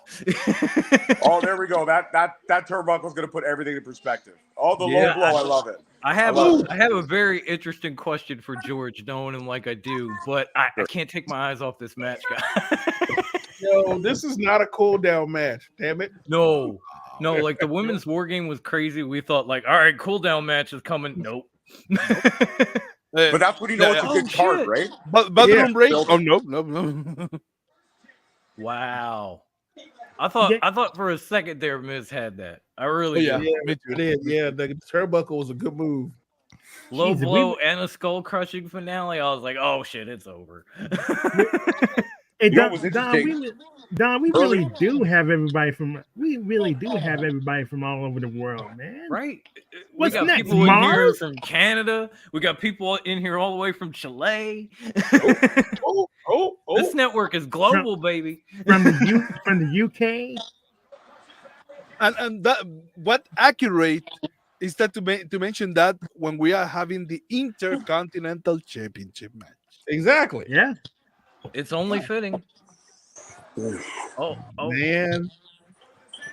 I didn't think it was possible. I don't think it was possible. I think Liz is better than he was against LA Knight in this. Yeah, he just might be. He's definitely on tonight. Oh yeah, he's all fired up tonight, and I love it. Oh. And Gunther is just doing his best Michael Myers impression. Every time he tries to drop him, he's like, whatever. Oh, good God. Oh. That will change a few things. Speaking of broken ribs. Can I go home to my wife and kids now, please? Hey, listen, if you're going home to Maurice, you're doing all right in life. You're doing okay. Either way, you're winning. I know you're doing okay. That's like the definition of winning. Oh yeah, that's Canada to a 10 right there. She really makes you appreciate our beautiful country. Yeah, that's true. Yeah, that's true. Yeah. Oh, he tapped. Yeah, I mean, honestly, yeah, it was pretty terrible. It looked like it hurt. 100%. But what a great match, though. Honestly, man. He went straight up lion tamer at the end there. That was awesome. He did. Yeah. Which ends up forming a question in my mind. Do you guys think that we'll ever see WrestleMania in Montreal? I would like to. I would say I would like to, but the problem is that we have arenas. We don't have stadiums. So unfortunately here, we don't have football stadiums. The only thing that we might be able to do, honestly and truly, would be Skydome or Rogers Center as it's called now. But even still, that only houses 55,000. They're drawing like 70,000 now. That's right. That's the problem. We can do a Survivor Series, we can do a SummerSlam, we can do maybe even a Rumble. Even a Rumble. But now that they're doing WrestleMania in football stadiums, we're Canada. Unfortunately, we don't have a stadium because let's be honest, the CFL is the participation sports of sports. I had a semi-related Montreal question because Gonzalo broke the news to us, and I know you're not the biggest AEW fan, but apparently Adam Copeland is taking on Christian for the TNT title on December 6th in Montreal. Oh yeah. Would you suck it up and show up for that match? If I wasn't unfortunately booked for a couple of indie shows that week myself for commentary stuff, I would. But listen, I'm not going to say I'm not the biggest AEW fan. I do appreciate AEW. But for me, like both times I went to Forbidden Door, I had a great time at Forbidden Door. I went to the first Dynamite that was here in Toronto, in Canada, and that was a great experience. Like, I love AEW. I'm a fan of the roster, which is a little oversaturated, unfortunately. I'm a fan of the roster, and I'm a fan of the product, but I hate Tony Khan. I mean, half the time you can't tell if he's sober or if he's stoned out of his mind. Since Ivan isn't here, I'll say it. You're bullshit, Tony Khan. Listen, 100%. Tony Khan is Booker of the Year, my ass. The only thing good Tony Khan's ever booked is finding a toilet when he's puking his guts out. The fact of the matter remains is that I can appreciate the roster and what he does. Listen, I'm a Sting mark. I'm a Sting fan. He gave me another 6 years of Sting that I thought I wasn't going to get. And he also bringing in these legends. He's doing what WCW did. He's bringing back these legends, paying them an absurd amount and taking spots instead of building within. That's why Jade Cargill left, because Jade Cargill knew WWE would build her properly. The Miz, or not the Miz, sorry, MJF, will he resign? He quietly already did. I 100% believe that. He's just fucking with everybody. But if he honestly and truly didn't and just went to the other side, things might be a different ballgame. I will say this. There's a lot of rumors that CM Punk is supposed to return tonight. If CM Punk actually shows up here tonight... Stop that. Do not manifest that. Do not. I'm not manifesting it. I'm just saying... Let him finish. Let him finish. All I'm saying is if it does show up, imagine the swerve. Imagine all those AEW marks that would all of a sudden be like, WWE is the greatest promotion ever. One little moment, one little hint of anything, and all of a sudden, AEW, no matter how much money you pump into that company, if CM Punk shows up for one match for 5 minutes and sells 80 million T-shirts, WWE wins again, no matter what. Even though people say there's no war, there's a war. Yeah, I mean, they have friends on both rosters, but at the end of the day, I just laugh. I just laugh when Triple H says, oh, it's not a competition, and then they move to Tuesday, and every Hall of Famer shows up in NXT. Like, get the fuck out of here, Paul. I love you to death, but bullshit. He pulled out the Undertaker. He pulled out the Undertaker. Who basically said he literally said he was done.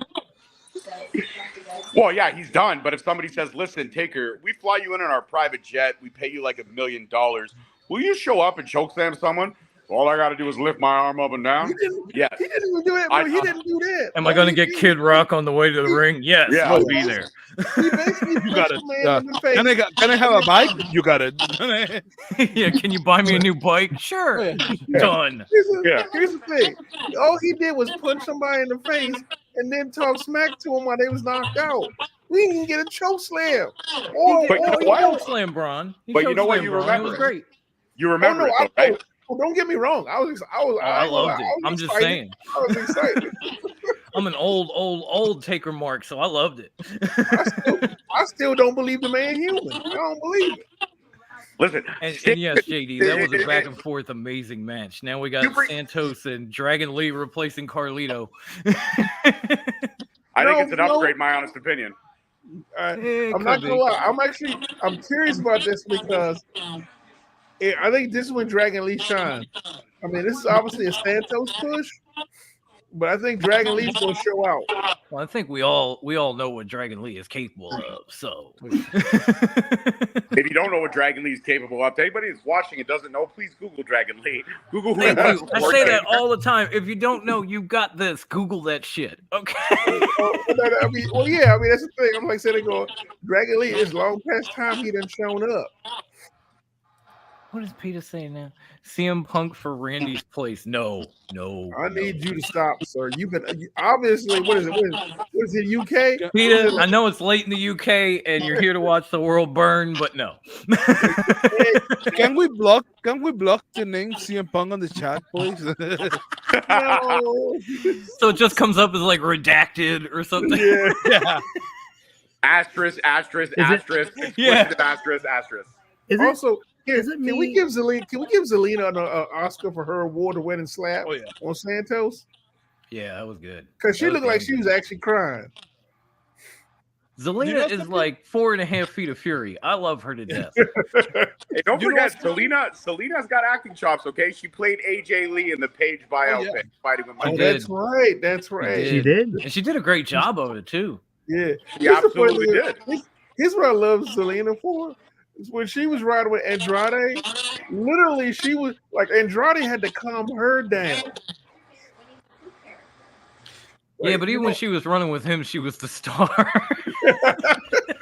Dude, the whole reason his run was as good as it was is because you wanted to see her hit those Hurricane Ranas on the outside. Right. Exactly. Oh yeah. Remember when she was? Morgan. I wish I knew who was in the lead for my debate network championship. Wendy has access to it. I don't know where the hell she is. I mean, it's pretty much Alita and SA Rios 2.0. Don't do that. Don't do that. Although Santos is way more talented than SA. Exactly. Hell yeah. Listen, Dragon Lee is pretty much Rey Mysterio 2.0. I mean, don't get me wrong. He's sure.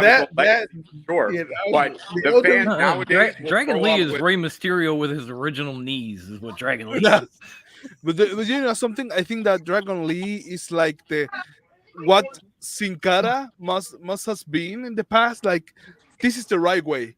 This is what maybe it could have been Sin Cara. I think Dragon Lee is like the bastard child of Rey Mysterio and the Ultimo Dragon. Oh yeah, I agree. I would actually say he's more like the one night stand oops baby of Psychosis. That's a good one. That's a damn good one. I like it. Oh, ooh. Look at Listen, that. Man, I appreciate Psychosis. Go back to watch those cruiserweight matches that he had with Rey Mysterio and WCW. Okay, that dude, I don't have to. I watched him in a bingo hall live in Philly before they even went to WCW. Easy Can I just say Santos? Yeah, what Santos is wearing right now is amazing. Santos looks amazing right now. He should have came out with a piece of grass and like a lit match. And then it would have been like old school spaghetti western. That would have been dope. Yeah, I think that he will have entered now with a cowboy hat mask.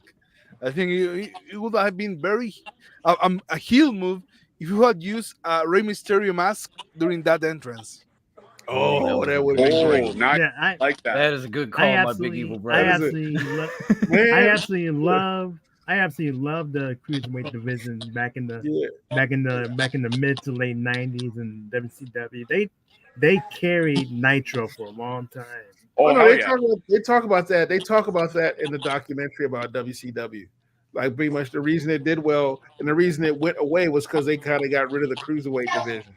Can we also talk about the fact that this week in wrestling, the amount of Kinesio tape that's been flying around on both sides? Oh my God! It's like I caught for that MVP comment of the night right there. We should have seriously bought stock in Kinesio tape after Full Gear. I'm sitting here just going, so much tape. We'd all be rich right now. Like, well, I got enough to get everybody to a suite in Philly for WrestleMania 40. Why not? Yeah, but think about the evolution of wrestling for a while. Okay, in the 80s, WWE had a doctor that would give you steroids in the back before your match. Mm-hmm. Now they have a guy that'll tape up your shoulder. See how far we've evolved, gentlemen? We've evolved. They even got guys in AEW that'll cup with you. Don't forget that cortisol that was in between. Oh, that's right. Yes, you're right. You're right about cortisol. I think the Godfather's about to give us another There is a man of the hour. El Jefe. No, but I got mi hermano from another mother that I love very dearly to death. This man is nothing to me. He means a lot to me with my heart and soul. No, there's not the alcohol talking, all right? Just clarify that. All right. And I know too many mango IPAs, folks. Well, no, because this man means a lot to me in the world because what he does with his daughter, they have done, and still fantastic, done a great job. Mr. George Mackay, it's good to see you, brother. Mi hermano, te quiero mucho, and I love you, man. Yeah, now that I see him in the chat, you know what I would love to see? A collaboration between the mini host and the meathead, Morgan. Why not? I think that would be fantastic. Hey, just meeting this man, Bruce's son and the mini host. Now, by the way, change the graphics. That's not Gunther versus Mist. Yeah. Well, you know what? Oh, yeah. Before gentlemen, before anything, what do you guys? Okay, first of all, I wanted to ask, what do you guys thought about this Miz and Gunther match? Was it entertainment or wasn't not really? Oh, no, I loved it. I loved it. It was back and forth. It was brutal. Miz was playing the perfect tweener. Honestly, now I wanted to ask: did we see the wrestling side of Miz a little bit, or no? Did. That's the biggest question. No, we definitely saw some wrestling out of the Miz. A lot more than usual. We saw storytelling out of Miz on this, like better storytelling.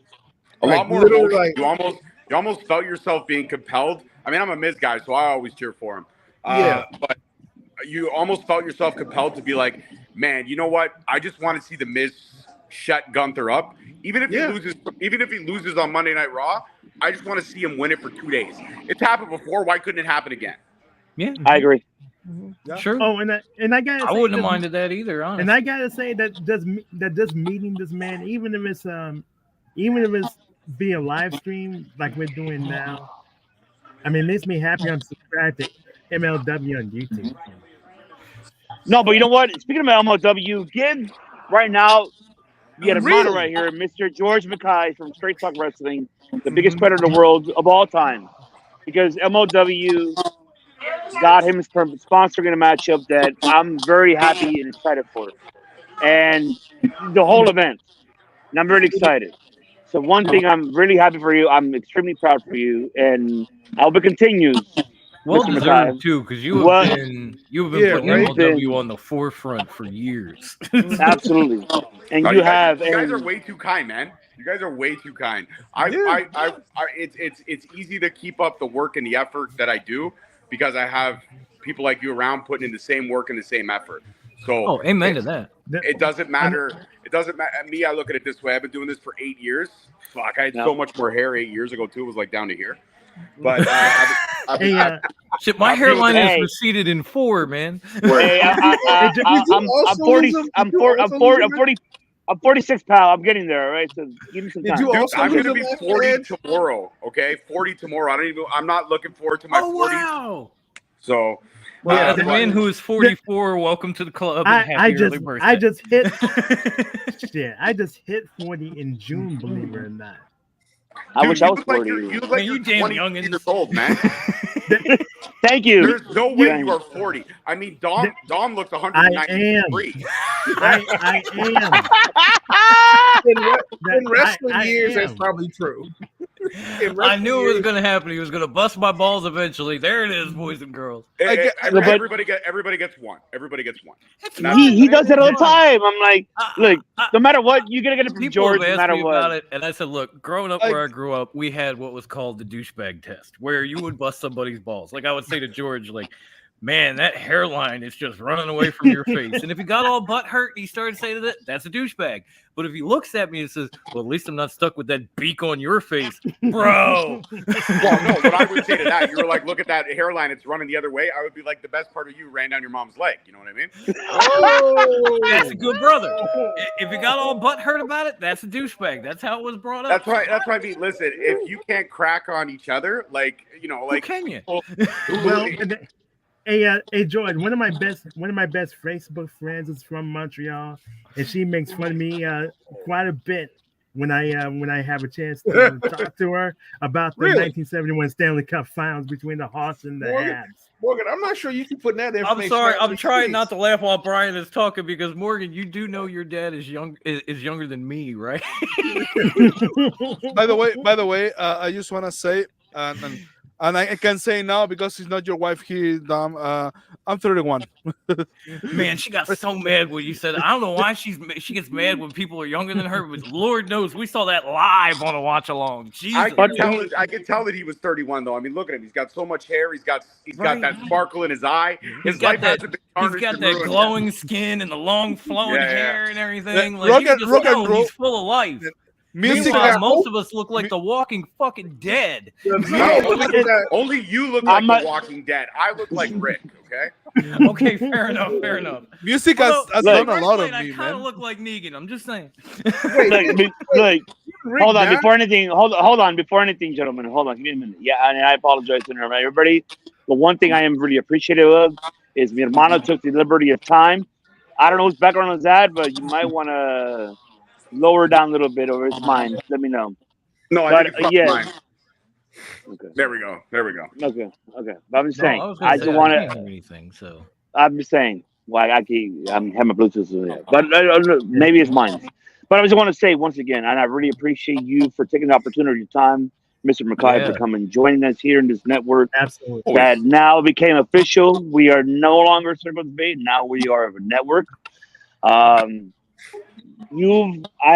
want to get out of my chest very briefly. I know. I ain't drunk yet, all right? So shut the fuck up. I ain't drunk yet. Oh, no, I'm not laughing at you. I'm laughing at Morgan's name, Dom78. I'll get there soon. But not yet. You are a minute and a half old. Shut the fuck up. I am. Past your bedtime. I still, age is only a number. Age is only a number for me, but hey, this is what it is. But I appreciate Mr. McKay over here, what he does. The people that doesn't are watching that are not subscribed to this man, subscribe to him now. Straight Talk Wrestling. Yeah, please. Subscribe to this man because this man does incredible. You're missing out what he does. Him and the queen of podcasting does fantastic, is phenomenal work. No pun intended.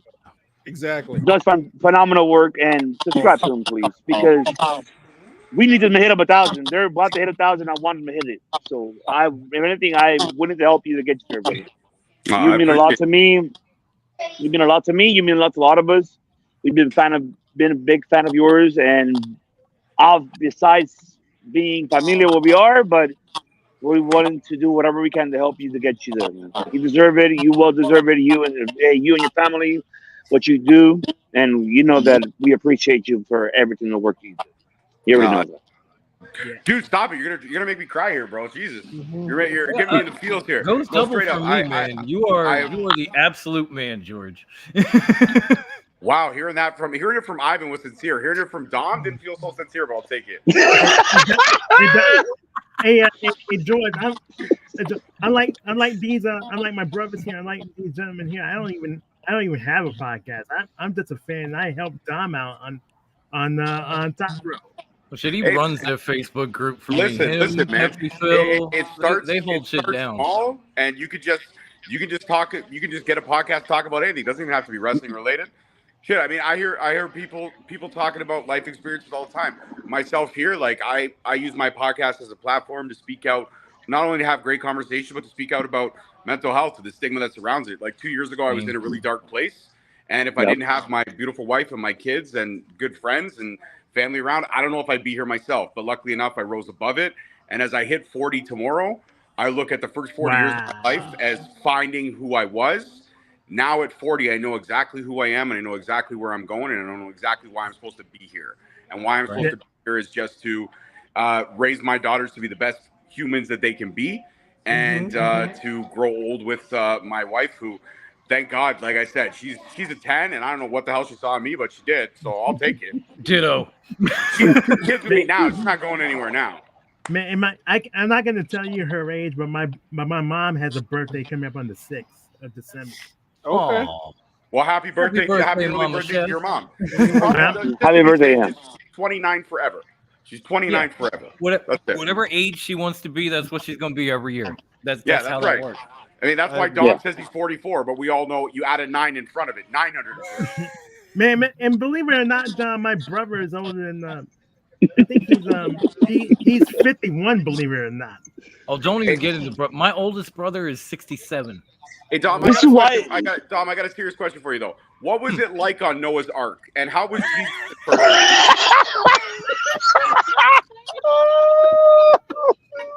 Hold on, one more question, Dom. When Moses came down the mountain with the tablets, the 10 Commandments, like, was that surreal for you? Yeah, it was kind of like the Mel Brooks movie. He said these 15, blam! Oh, these 10 come in. This is why I love George. This is why I love him. I do too. I fucking love him for that. You guys know that the reason Sodom and Gomorrah happened was because Dom started the whole thing that was happening over there. Hey, you get that, right? I mean, give me way too much credit. Hey, you know, I just thought about. I was the one that gave Eve the apple. If you talk to George, and just you're not that suave. You're not that snakish, buddy. No, you're not that suave. You were the first donkey in the Garden of Eden, though. Wow. That's why I love George. But you know, one thing I want to promote one thing very brief from Straight Talk. People that have not, check it out who are watching, because I can see there's a couple of people watching. But still, go to Straight Talk Wrestling and watch the recent interviews that they have with Chris Adonis. Go back to watch when they had, of course, Rusev Day. Go back and watch that, and it's a fantastic conversation they have, and you'll see more of it coming at Straight Talk Wrestling. I guarantee you that. They bring. If you're a fan of MLW, they got you covered.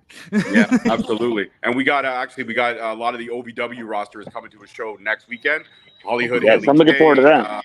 Cash Flow. Anybody that you saw on the Wrestlers documentary Netflix, we're going to try to sit down with them for some conversations, and that's what it is. Man. For us, it's just about having amazing conversations and understanding that these people are so much more than just what we see in the ring.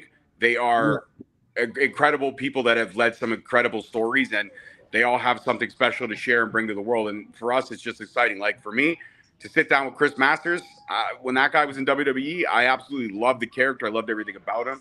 So to be able to sit down with him, to be able to sit down with Aiden English, to be able to sit down with some of the people that we've spoken to is truly, if you would, like I said, if you'd asked me when I started this 8 years ago, to think that I would have sat down with who I sat down with, I don't think it would have been possible, straight up. But hard work, dedication, and never quitting. No matter how many times I wanted to just hang it up, 8 years strong, over 300 plus conversations, and it's been an absolute blessing.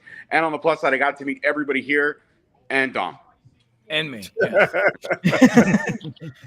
No, seriously, I'm glad that regardless of whatever happened to you in life, that you're here doing your thing, George, because I relate to that. I mean, I'm sitting here last month going, wait, I'm now 22 years clean, and that's half my fucking life. Really? Well, folks, man, check it out. A lot of the people on this screen and a lot of people in my life that it would have ever fucking happened, especially my son. So. Hey Dom, I'll never forget that talk that we had last Saturday after our show. Oh, after the watch along? Yeah, that was fun. Yeah. And this is a special question for George. Sure. I mean, I just thought about one of my favorite pay-per-views of all time was In Your House Canadian Stampede back in 1997. Yes. It was great from beginning to end, and I thought about that match between the Hearts and it was Stone Cold on the other side, Goldust, the Road Warriors. If you had a Team Canada for War Games, who would it be? Oh, that's easy. Okay, here we go. Everybody ready? Strap in. All right. Okay, Team Cat, my leader, 150% because he's always been my favorite. Hands down, Owen Hart. Owen Hart's my leader. Yes. You got Bret Hart. You got Bret Hart coming in second. Okay. You got Eric Young coming in third. Yeah. And rounding out the four. Actually, we'll go 5 members, and then you have Scott D'Amore. Yes, I would bring in Scott D'Amore rounding in the fourth. Wow. And then if I was going to have a fifth, Josh Alexander. Oh, Josh Alexander. I like it. See, I might have said Lance Storm instead of Scott, but the rest of the team. Lance Storm too. I was thinking Lance. The only Storm. reason I would have put Scott D'Amore in there is because Scott D'Amore has a underrated ability, and he has one of the best Canadian destroyers in the fucking game. Oh yeah, that's true. Even now, didn't he teach Petey to do that move? He did. Yeah. He taught Petey to do that move, and for a long time, it was banned because the first time he did it as a jobber in WWE, he knocked out Glacier when he hit it. And then Vince was like, "There's no way a jobber's going to be able to do that." Well, why not? All right. Sorry, my apology to interrupt you, George. But there's one thing that I want to kind of like have a debate with you on this one. Okay. Oh. No, because keep in mind, find the debate of the week clip. no, it's not yet.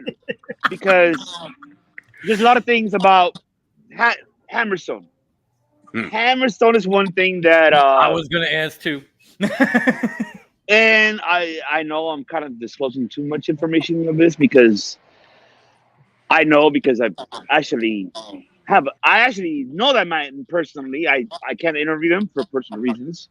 You can, of course, but I can't do that. But yeah, I heard his disclosure. I can't say fully what is it, but do you feel like he's gonna leave, or do you feel like he's gonna stay really MLW? That's the biggest question that I have. Well, he is back. He did come back after Fightland, and he's joined WTF. So that's the faction within the faction of MLW right now, which is kind of like, if you want to compare it to anything, it's definitely NWO circa 96, 97, black and white. So he's in WTF right now. And it's definitely nice to see heel Hammer, because Hammer as a babyface was fun, but Hammer as a babyface was a one-trick pony, in my opinion. Hammer as a heel has a chance to elevate himself, but also right now the one person at MLW that's untouchable, hands down in my opinion, and I've been through a lot of champions, Jacob Fatu, Alex Hammerstone, Alex Kane right now currently, the best champion that I've seen in a while. I agree. Had 10 like 5-star matches consecutively every title defense is Alex Kane. And the only person that's going to be able to take that title away from Alex Kane will be a heel Hammerstone. When it happens, I'm not sure. But if they're smart, if they're absolutely smart, they do it next year. They do it at Never Say Never when he won. So they do it at Never Say Never in 2024. They let Kane run it with a full year, and then they have heel Hammer go in and become the first 2-time champion. That's the smartest way to do it. Yeah, I agree. I always was going to ask about that, because it seems like they turned it into a story, and then Hammer is like one of my favorite professional wrestlers in any promotion. So I was going to pick your brain, but I love that dude too ever since Ring Warriors. El Jefe knows, man. Ivan knows. Ivan was one of the people that encouraged me to keep MLW Rewind going when I originally lost my first co-host. And if it wasn't for Ivan to come on and say, listen, man, I'll get up at 7 a.m. with you, your time, which is like 4 his time, just to make this shit happen. I told him, don't worry, I'm going to find somebody. And I was able to find Uncle Bobby B, who's absolutely been able to help me kill him. But if it wasn't for those conversations that I had with Ivan and him telling me that we got to keep MLW Rewind going, we wouldn't have had the shuttle from Jacob Fatu that we did. And we wouldn't have had the sponsorship from MLW that we have with that one episode, which was huge. And anybody that hasn't watched it, check it out. Also, anybody that can, please donate to St. Jude's Children's Hospital on behalf of MLW, because they're trying to keep those kids in and St. Jude's is a great research hospital because they don't charge for care, and anything that donation goes to keeping those kids and their medical care up to date. So if you have a chance, $1, $2, $10, whatever you can spare. I understand everyone's real tight nowadays with inflation and all the bullshit that's happening.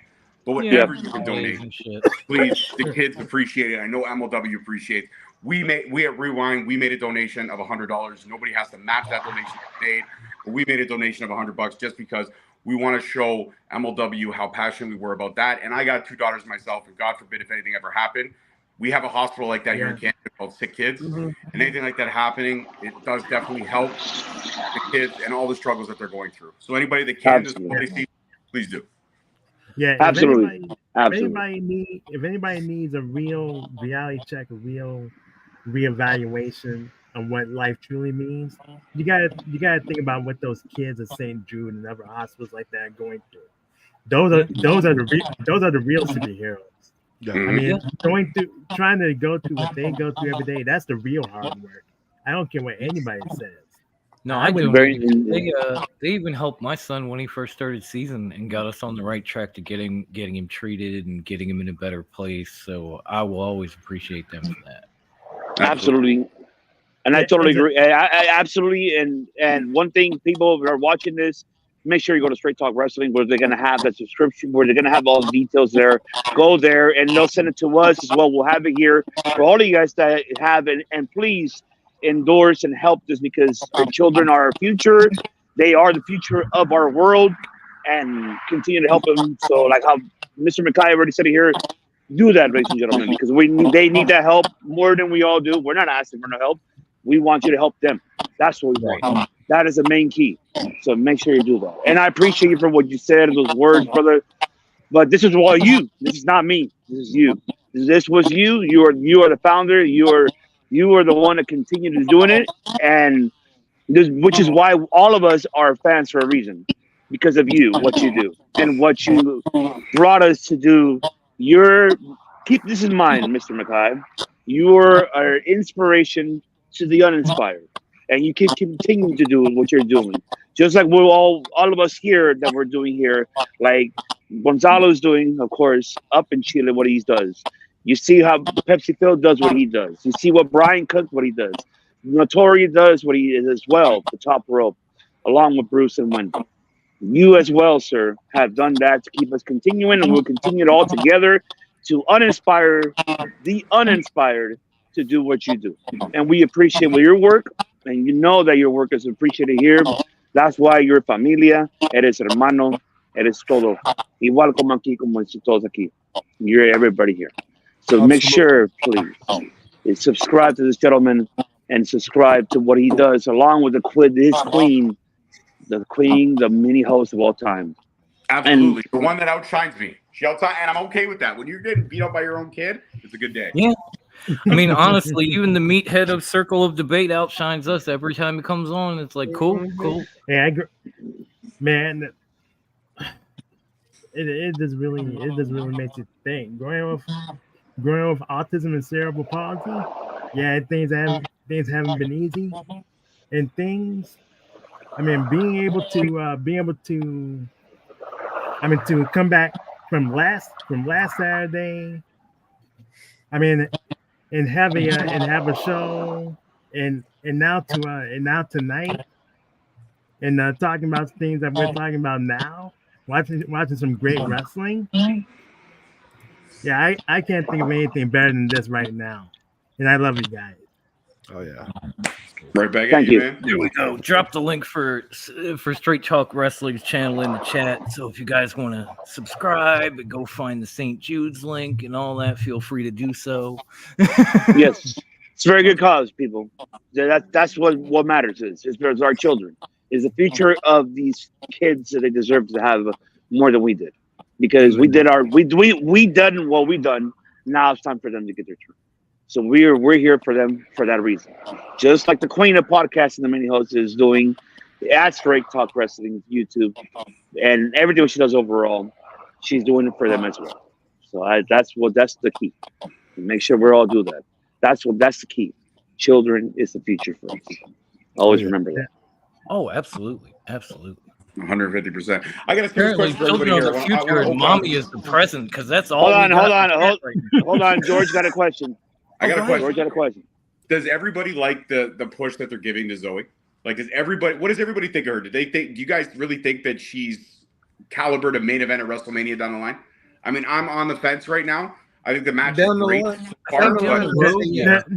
the line, I think she has that potential. I can answer that. Zoe. Like before I love Zoe. I can answer that. Okay, go ahead. Yes. Yeah. Yes. The reason why, because I follow her career prior to that.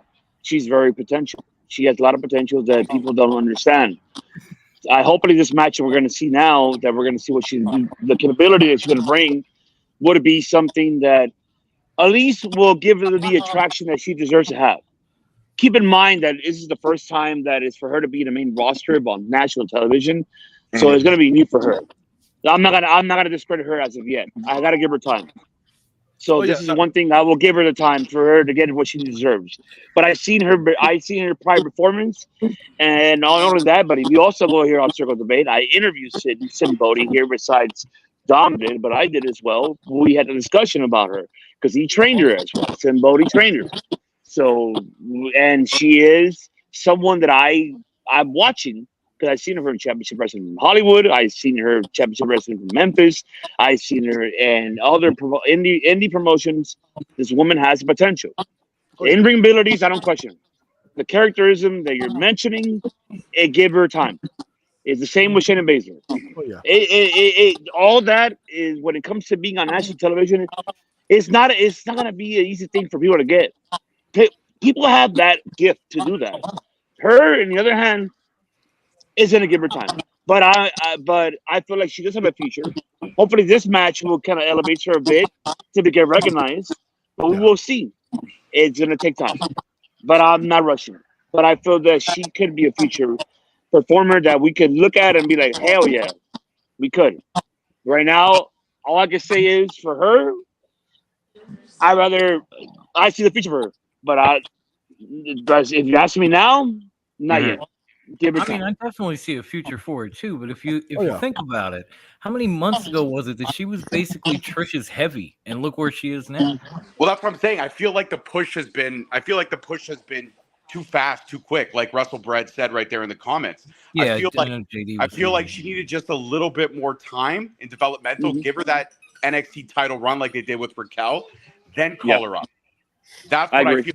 I feel like she's ready to main event. I feel like she's ready to be in those big time positions on, say, a Raw or a SmackDown, but not on a Survivor Series in the fourth match on the card. And the only reason I say that is because her wrestling ability is phenomenal.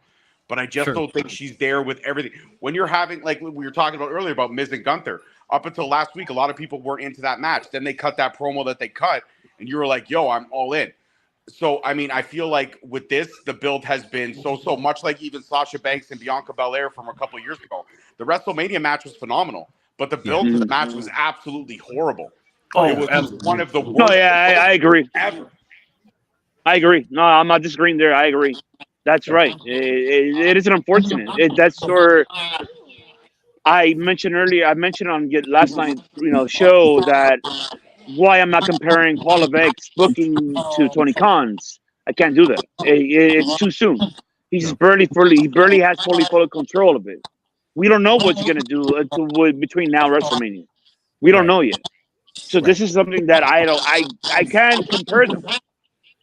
I'd rather allow Paul Levesque, just like he did at NXT, what he did made it developmental to his own brand for him to now progress these women that he's booking, especially on television now, that how he's using them. But how you mentioned, George, which you made a valid point, is like, all right, the performance there, but where's the charisma? Where's the mic skills? That's where we're all gonna be paying attention to. Keep us, because we love entertainment. That's one thing we're gonna look at is the entertainment side. All right. Besides the pro wrestling, we know that, but we got to see what's the entertainment side for us to keep us tuning in within that hour or anything else of that. I mean, there's so much details to this, but we'll have to wait and see. That's why I'm not rushing things. I'd rather more to pay attention and watch how it plays. The same with MLW, the same thing. Look, MLW right now, nobody's getting credit with credit. Only you're the man to do that, and I appreciate you the one to keep doing it. Fact. There's a lot of shit that there's out there, people that people don't understand what MLW is doing. I know Court Bauer is doing shit that people don't like. We get it. That's behind the scenes. But if you look at the in-ring performance, for God's sakes, Jan and Kai, when the fuck did you see Jan and Kai getting finally a push that we finally want to see her on fucking television? Absolutely. Dude, True. Alex Kane and Jacob Fatu had a 48-minute banger at Fightland. Oh, fuck yeah. I saw that. Oh, my God. Match of the year candidate. Like, yes. I have never seen Jacob Fatu take it to the limit physically that he was, and I have never seen Alex Kane take it to the limit. Like, those two were 100% when they went into that match. There were no excuses, and it was phenomenal. It was phenomenal. And the fact that when you look at the price point for Fightland, those were $25 tickets. Yes, it was. And they saw that type of a match in the 2300 arena. Like, you cannot buy moments like that. And that, like, I watched that match again this morning just because I've watched it like 8 times. And every time I watch it, I see something new. I see something exciting. And to go back to your thing about the booking with Paul Levesque and Tony Khan, you're right. It's too hard to tell, but there is one major difference right off the hop. One has a pile of cocaine on his desk. The other one doesn't. Thank you. Somebody said it. I ain't the only one that said it. I didn't want to say it, but you said it. Thank you. You know what I'm talking about. You already know. You're bullshit, Tony Khan. You're bullshit. I already been saying it forever. In that match. Hang on, one second. I'm serious. I'm not gonna sit back and take this fucking shit.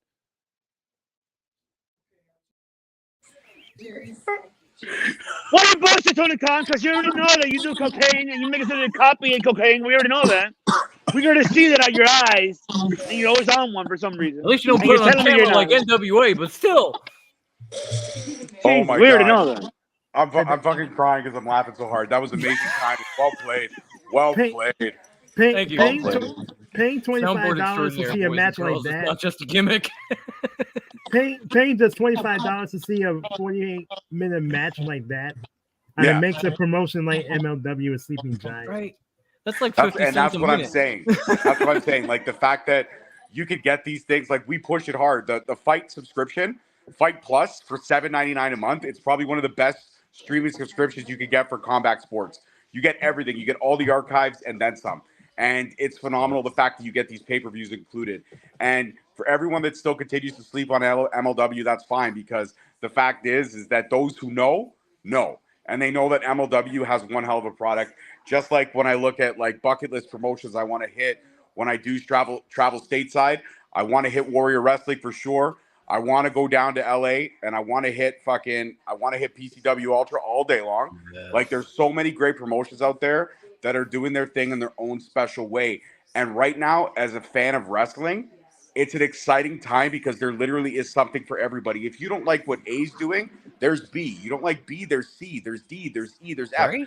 There's not just one.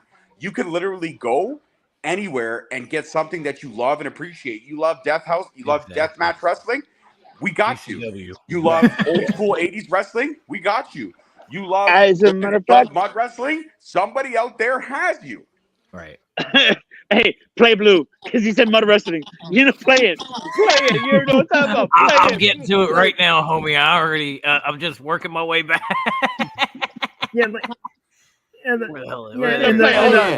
he's gonna play it. And just a few examples. For example, like in the WWE, what we're watching now, you got the sports entertainment, pal. You got War Games. Well, another thing, folks, hold on. But is Gonzalo right here from Chile? They have been wrestling in Chile, so Gonzalo can tell you more of that. Oh yeah, we saw this girl from Chile a couple weeks ago at another show. I can't remember her name and I don't even want to pretend to pronounce it correctly because I know I won't. My Spanish, you gotta learn Spanish, George. No, my Spanish is absolutely horrible, bro. It's absolutely horrible. ¿Cómo estás? ¿Cómo estás, cabrón? Mucho gusto. Hey, gusto también. That's good. The only thing I can say perfectly in Spanish is swearing, hijo de puta. My brother, you don't need anything else. That's more than enough that you need. Yeah, definitely. And then of course, la cucaracha. La cucaracha. But seriously, I saw she was phenomenal. She's a young girl, about 23 years old. She made her way from Chile. She didn't speak a lick of Spanish or a lick of English, but when she got in the ring, this girl was absolutely disgusting. Balls to the wall. She annihilated 4 homegrown Canadian girls here, and she was bleeding from head to toe when it was said and done. And she won the match. She had a smile on her face, probably hands down one of the best matches I've seen in a long time. And it was at my own backyard, and it was a $15 ticket. It was incredible. I got to look her up after. I look her up on the card. Look her up. I'm going to send you guys her link. She was phenomenal. I'll definitely check that out. Man, South America really is. You want to talk about slept on? I'm sorry, Don, but you want to talk about slept on? South America is slept. I mean, it's slept on. I'm sorry. Well, JD, you are welcome all the time, anytime. We make you feel welcome because you're awesome. You are always welcome. If you want to come on, I'll send you the link. Absolutely. I love you, Your Grace. You are amazing. I would love to see JD right now, way more than I'd like to see Dom. Dom, can you go off screen with your JD? I'd love to see JD more than me too. Okay, that's a no-brainer. That was a Don, listen, let me ask you a question. When Fast and Furious came out, were you excited to finally have your name? Because you were like, look at me, I'm a Toretto. I was fucking mad. I was racing on Front Street long before Vin Diesel ever took the name. Racing a tricycle down a hill does not count as racing, bro. Okay, it was a 6.6 liter Mustang with a supercharged engine. Okay, right on, and then you turned off your PlayStation. No, I literally parked it out front of my house. No, I know you did. I know. And it got stolen. Ain't that a bitch? This is why I love George. I woke up in the morning when they turned the news on and there was a police chase with my car. This is why I love George, because this will always bring some shit no matter what. Oh, hey, you should. Hey, I'm sorry, but if you guys go back to the fucking historic on my Facebook, what the fuck you told Chris? Fucking Chris, and what he told him about? Yeah. Oh my god. Oh, Chris loves this guy. The first time Chris and I ever sat, I can't remember which one. It was one of the first debates we ever had. I came on and Chris said something. I'm like, it was what he was talking about, the Canadian wrestlers, and he brought up GSP. I'm like, we were talking about pro wrestling. We're not talking about UFC. You dumb fucking moron. I'm like, okay. I'm like, you, sir. I looked at him straight in the camera. I said, Chris, you need to find a way to crawl back into your mom and then crawl back into your dad and make sure this never happens. Oh my god. He did. I remember that. And Chris was just laughing. Chris got it worse. Hey, Chris, when he heard that, I swear, no, he did. I'm sorry, he did. Hey, I took Chris. See, this is what happens when you compare fucking. Okay, like this is the time we did top 5 Canadian wrestlers, and Chris really called out my bro. We're talking about wrestlers.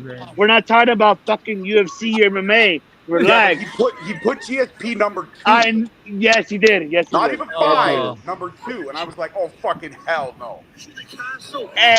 And Chris, when he saw that, Chris was like, fuck, he buried me. Yes, he did. You fucked up. We literally left with just the men's War Games match now. Mm-hmm. Yeah. Yeah. Holy shit, this is gonna be a long match. Hey, so what?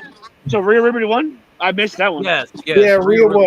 Yeah. Zoe in a very You know what? close, Rhea won, but I will say this: Zoe got her spots in. They did give her some They spots did. to work. She did. It wasn't match of the night. It was probably the weakest match on the card, but there is potential there. I feel like honestly and truly, if they really want Zoe to elevate her to that main event level, they need to put her in something with a Becky Lynch caliber, someone who could cut that promo, or they need to put her in with a Charlotte Flair. You know what they should do with Zoe, and this is what I see it. They should make Zoe the female Randy Orton. Have her be a legend killer. I like have that. Her go killing all like literally going That would down be the cool. list and knocking Start off with all Trish. these big time names. Go after. I like that. Trish is your final boss. You go after. Man, I like that. You go after. I like Becky, that. you go after If Charlotte. only Mae Young was still alive. I like that, George. I like that. That's really good. You know point. what? Mae Young. Mae Young would do it, too. Is giving birth to a hand. That's what people remember her for. Well, yeah, that and Bubba Ray putting her through a fucking table Actually, at that age like explains 70 so much something. about Dom. I get it All now, right. guys. I'll be back after. I'll be back with the middle of the minute. I'll be back. All right. I mean, right. Mae Young giving birth. I spent the last 20 plus years trying to filter that out of my mind. Thank you. Okay, well, how That about will this? never Here's something leave my else that'll mind. haunt your dreams. Kane once banged a dead body in a coffin. Oh, send me the link. I got you. Hang on. Oh, my favorite though still is when he was electrocuting testicles. Poor Shane. Poor Shane. Yeah. You know what? They don't do pro wrestling like that anymore, man. There was No, so There's much a random reason. shit. There is a You know who reason. was Probably underrated for as good fuck back reason, in the yeah, day, but too, still. and I wish they would have given him a more serious run. Steve Blackman. I appreciated the hell out of Steve Blackman, and he never got that. He never got a serious run. Steve Blackman was great. Yeah, I remember. There was this one. He was doing a thing where he was doing a program with Al Snow, and honestly, it was an interesting run, and then it just turned straight comedy. Yeah, but that's what made it great because it was so bad that it was good. And those are the moments. I look back at the Attitude Era with fondness because everybody talks about the Attitude Era being this amazing thing, but really the Attitude Era was a bunch of shit with a bunch of great stuff sprinkled in. That's the truth. We talked about that last. I think we talked about your that Grace. last Check week. your Instagram. guys, I have to say something just to confirm all this thing with We did a Randy watch Orton. long for that. Bro. No, I just want to say that at this moment, Randy Orton's wife is in the crowd. She's doing a a live on Instagram, where she's technically in front row. So I think that this confirms that Randy Orton will be in this war game match. And so yeah, so this is no CM Punk, no any other superstar. Is Randy Orton 100%? Is it? I thought we agreed that the name was going to be redacted. I thought it was going to be redacted. Yeah, back to George's point. Honestly, this is the thing I have an issue with Drew McIntyre. If you're gonna walk to the ring with a sword, you better use it on somebody. Oh yeah, like seriously. Man, I'm Scottish. Every time he walks to the ring with that sword, he doesn't use it, pisses me the fuck off. It's like Triple H and a sledgehammer. Don't bring it out unless it's gonna be used. Right? Yeah, just like I'm not a fan of the sword myself. I never have been and never will. Well, that's because you don't have a sword of your own. Oh, exactly. I have a That's a fair point. That's a fair point. But we don't want to see a live. It's a sword cane. I use it when I'm limping around. That's a fair point. But I don't want to see a what are the chances murder that the war games in a match ring. Less an hour. Well, we got about an hour, so Oh, and you know what else we got? Ladies and gentlemen, please bend the knee and welcome the Queen of Philly to the live watch along. She is the host of WrestleBread and the president of the Cody Haters Club, JD. What is going on? It is so good to see you. It has been so long. It's been a minute. JD, how are you, man? It has been a minute, George. That's why I hopped on here. I was like, dang, I haven't been on anything with George in a minute. But yeah, I haven't been good. It is so nice to see your Grace. We got to give her flowers. Give her a second. There we go. I guess Drew and Damien still got beef right now. So yeah, Finn is gonna start the match. Thank you for showing up and making this a non-sausage party. Well, it already was. Dom, you're here. Dom, that's a PG show, okay? That's it. This is a PG show. Okay, I'm done with hating on Dom. Seriously though, Dom, I appreciate you, man, a lot, man. I really do. I appreciate you. I bust your balls just because it's fun. I know. Okay. I take it because I have fun with it. No, Ivan texted me now and just said I should say that, so I said it. I figured. I mean, after SmackDown, I mean, is Damien still pissed he got kicked in the face? Let's see. So what's up, bro? A little bit in his feelings over that shit. Honestly, missed opportunity here though with Judgment Day's entrance. They should have had them all dressed in prison uniforms and have Dom walk out in the front.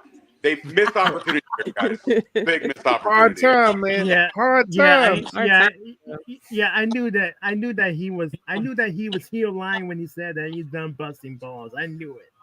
Yeah, it was coming. They still look mad. You got to play into it though. I just met this man through you guys, and I knew that he was. We all knew it was coming. You got to play into it. Here he is. You got to sell. You got to sell. I do have a war game question for everybody.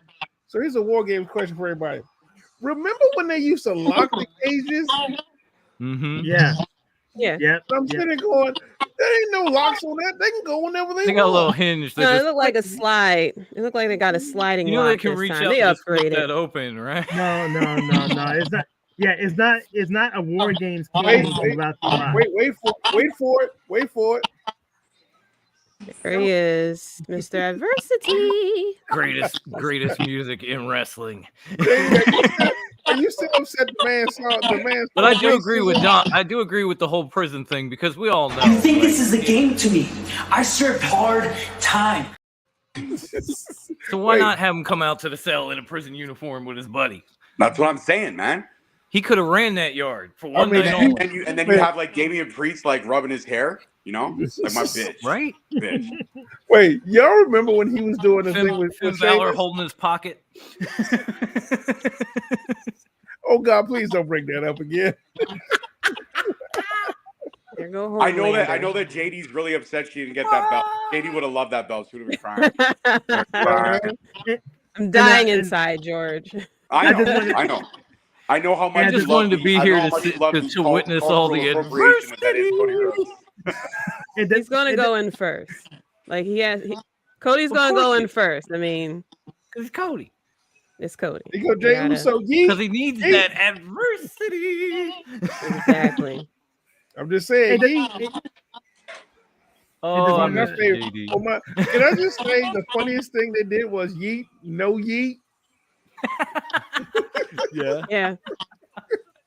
Honestly, I should not have laughed that hard, but I went, that is hilarious. But how crazy is it that Jey Uso is like got 25,000 plus, screaming? Yeah, exactly. To Like the theme song that's been around for like the longest they of time. changed that one line. It's just me, Oos. Yes. That's it. And now all of a sudden it's like, oh my gosh. Why y'all don't be disrespecting the remix. Y'all know the remix is Meanwhile, always Jimmy better. over here looking like Will Smith in The Fresh Prince when his dad left. Like, how come nobody want me, man? I'm fine with the remix. It's just that people are acting like this is like a whole new song. Right? Okay, that's what you do. It's like they've changed one Oh, line. geez, we've been bumping to this song since they started it.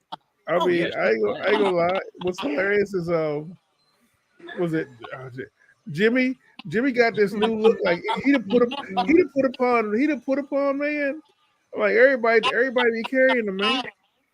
That's Man, it's a shame. I'm on Ivan's stuff where I'd be playing my clip from the Replacements of Nigel going ole ole ole ole. Cheers, bitch. Let's play football, bitch. Oh, wait, here it comes. Oh shit! Wait, where is he? We have more special guests. Ladies and gentlemen, please welcome the man with the IQ, the man that tried to take my title and lost.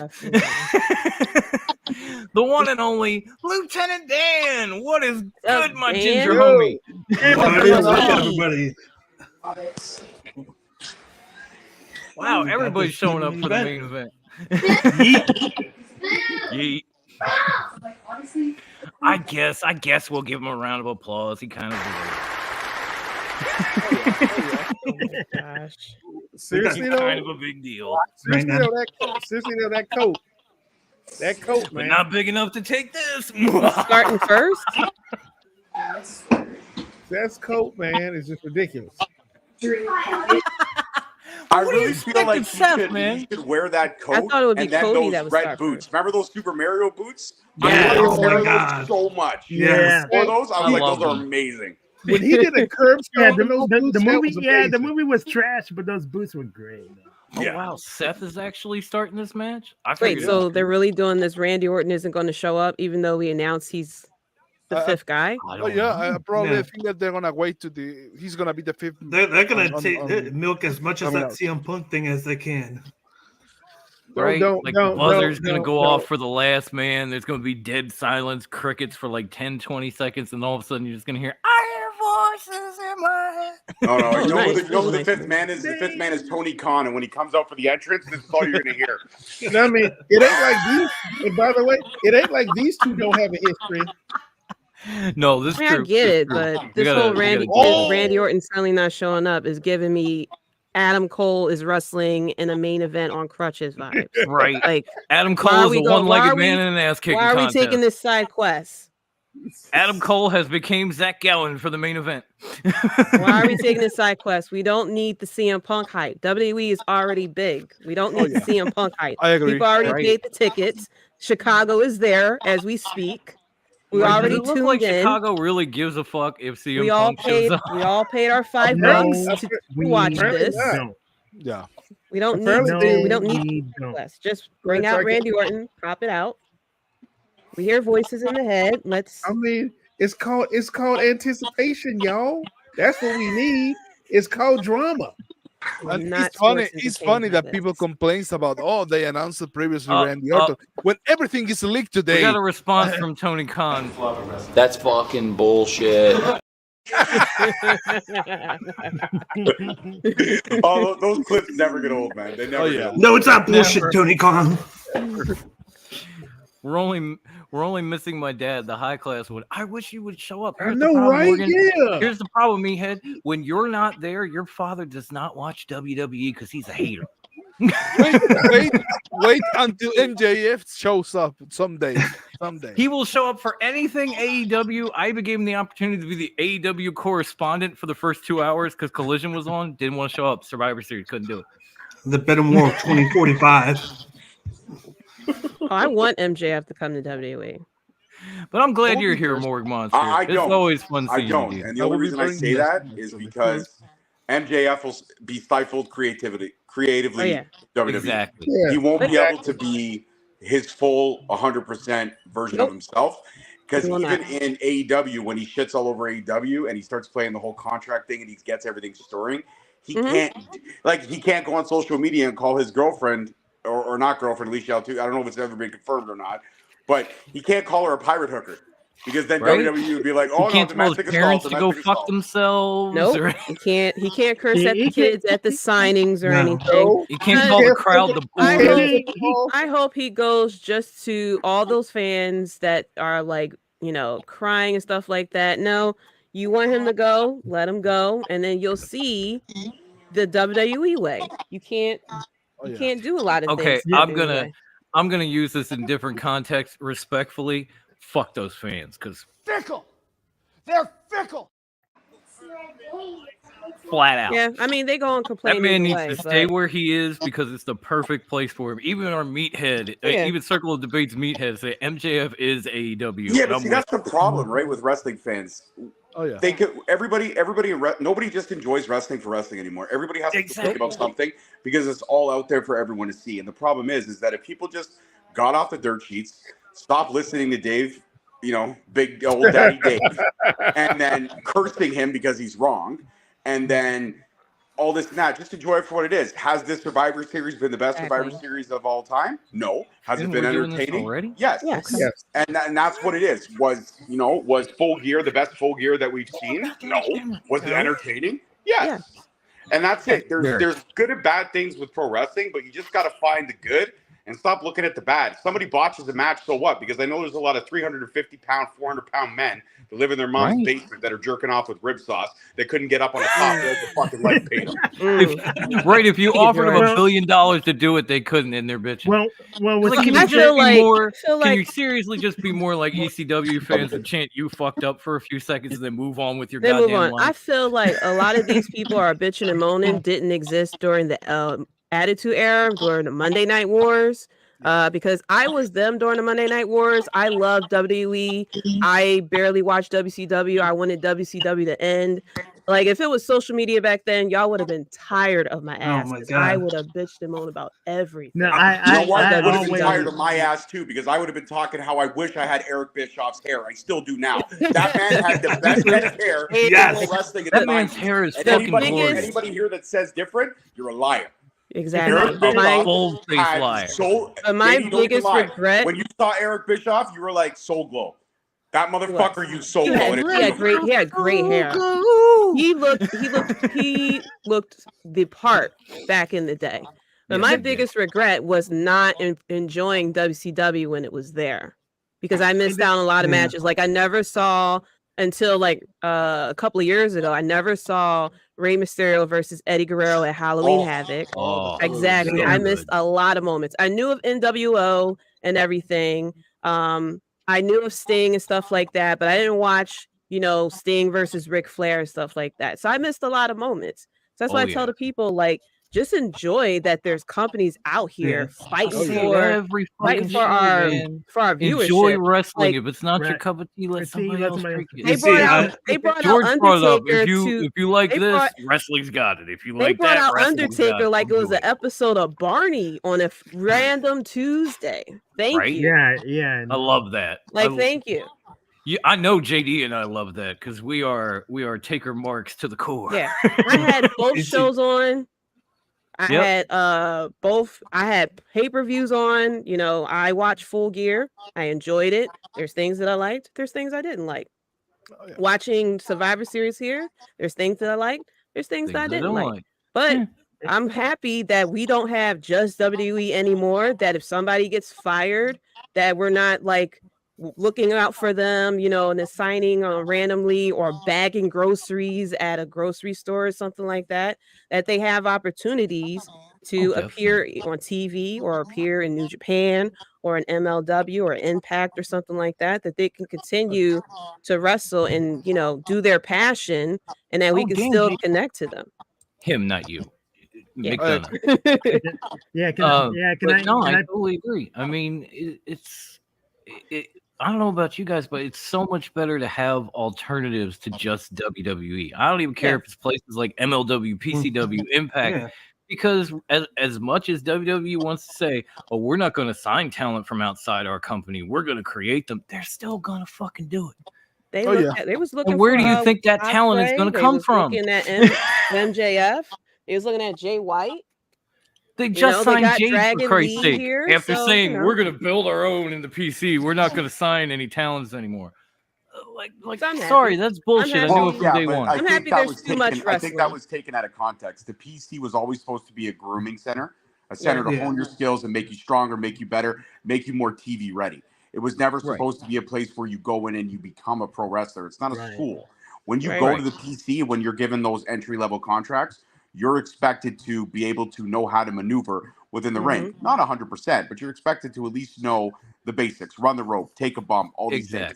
And then we can turn it up, we can fine-tune you. But the thing is, too, is that they can say whatever they want. Vince McMahon, he would be, no, I'm not signing anybody else. Triple H knew that if he could get to Jade, he could pull in a winner. And I think, honestly and truly, I think by WrestleMania 42, we will see Jade Cargill versus Bianca Belair again. We'll see that main event happen again, and it'll blow the roof off of what Bianca and Sasha did. But I feel like with Jade, they're taking the slow build because people are already like, oh, when are they going to bring her out? When are they going to bring her out? Give it time. Yeah, I'm one of those She's people. good. Yeah. But well, you're one of those people because, well, I'm not going to get it. That's too easy. But they are honestly and truly, they are letting the slow build happen, and they're working her into being the best version that she can be. And when she does come out, she will be like Hook was, because Hook wasn't a prodigy. He rehearsed that match 19 times on Darks before he did it on Dynamite. Oops, did I let the cat out of the bag? Oops, sorry. No, to all the people that didn't watch Dark, yes. Yeah.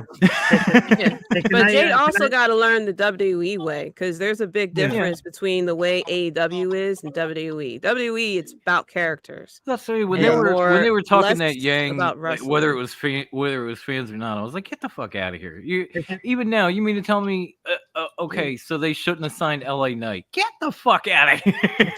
No, but you know something that's very important what you said now, because let's put the case of Kota Ibushi. Kota Ibushi debuted in the AEW a couple of months ago, and it was clearly that he hadn't that, AEW style. There was some miscommunication between Kota and the rest of the guys in the ring. And I think that just now, like in the last match that they have against the Don Callis family, we saw a little bit more Ibushi, into the AEW style. And I think that was the really matters when you can put someone in the style of a wrestling company. You need to prepare that person before debut the cameras, because you have to get with that style, with that with that communication with some of your peers, and that's something that I appreciate, not only in WWE, with in other companies, when they for example they put two Latin American wrestlers, so they can communicate well in the ring, they can understand each other. Or they can put two Japanese wrestlers so they can understand each other about what they're going to do in the ring. So it's really important, the communication between the wrestler and the company, so they can get on the same page before they television debut or anything else. Yeah. Can I please make a few points about the Attitude Era? Go right ahead. That too. Before you do, I gotta say my goodbyes, because I gotta jump off, guys. But it was honor and privilege to share the screen with all of you guys. It was a pleasure, man. Thank you so much for joining us, George. Guys, check the link in the chat, subscribe, donate to St. Jude's, all that good stuff. Make sure to support George and the mini host. We love them both. Thank you for showing up tonight, and breaking my ball. Gracias. Absolutely. Honored to share the screen with all you guys. Have a good night. Enjoy the rest of Survivor Series. Take care. Good night. Bye. Night, boss. But anyway, I remember remember I've said this before that I got back into being a full-time wrestling fan in 1996, and that was around the time when it was not even the NWO yet. It was just before, I think a couple of weeks before Bash at the Beach. You had the Outsiders then. One of the very first matches I can remember of the modern time was after that show. It was on Nitro. It was I think it was that cruiserweight title match between Rey Mysterio versus Dean Malenko. I mean, you didn't get down. You didn't get down WWE, and that you didn't get down WWF at the time, and that's one of the I think that's the main thing that made the Attitude Era so great is because, I mean, WCW was picking up steam in '96, and they were getting hot once the NWO was formed. It took a while.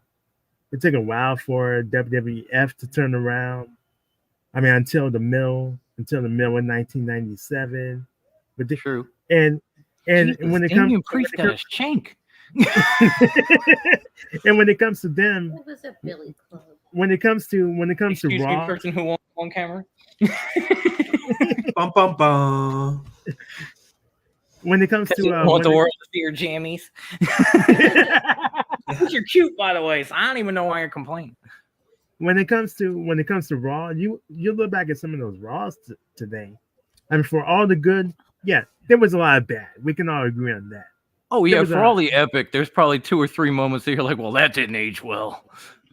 But then you think about all the stuff that was great. I mean, Hogan. I mean, no, not Hogan. I'm sorry, but Stone Cold Steve Austin will give everybody a beer bath.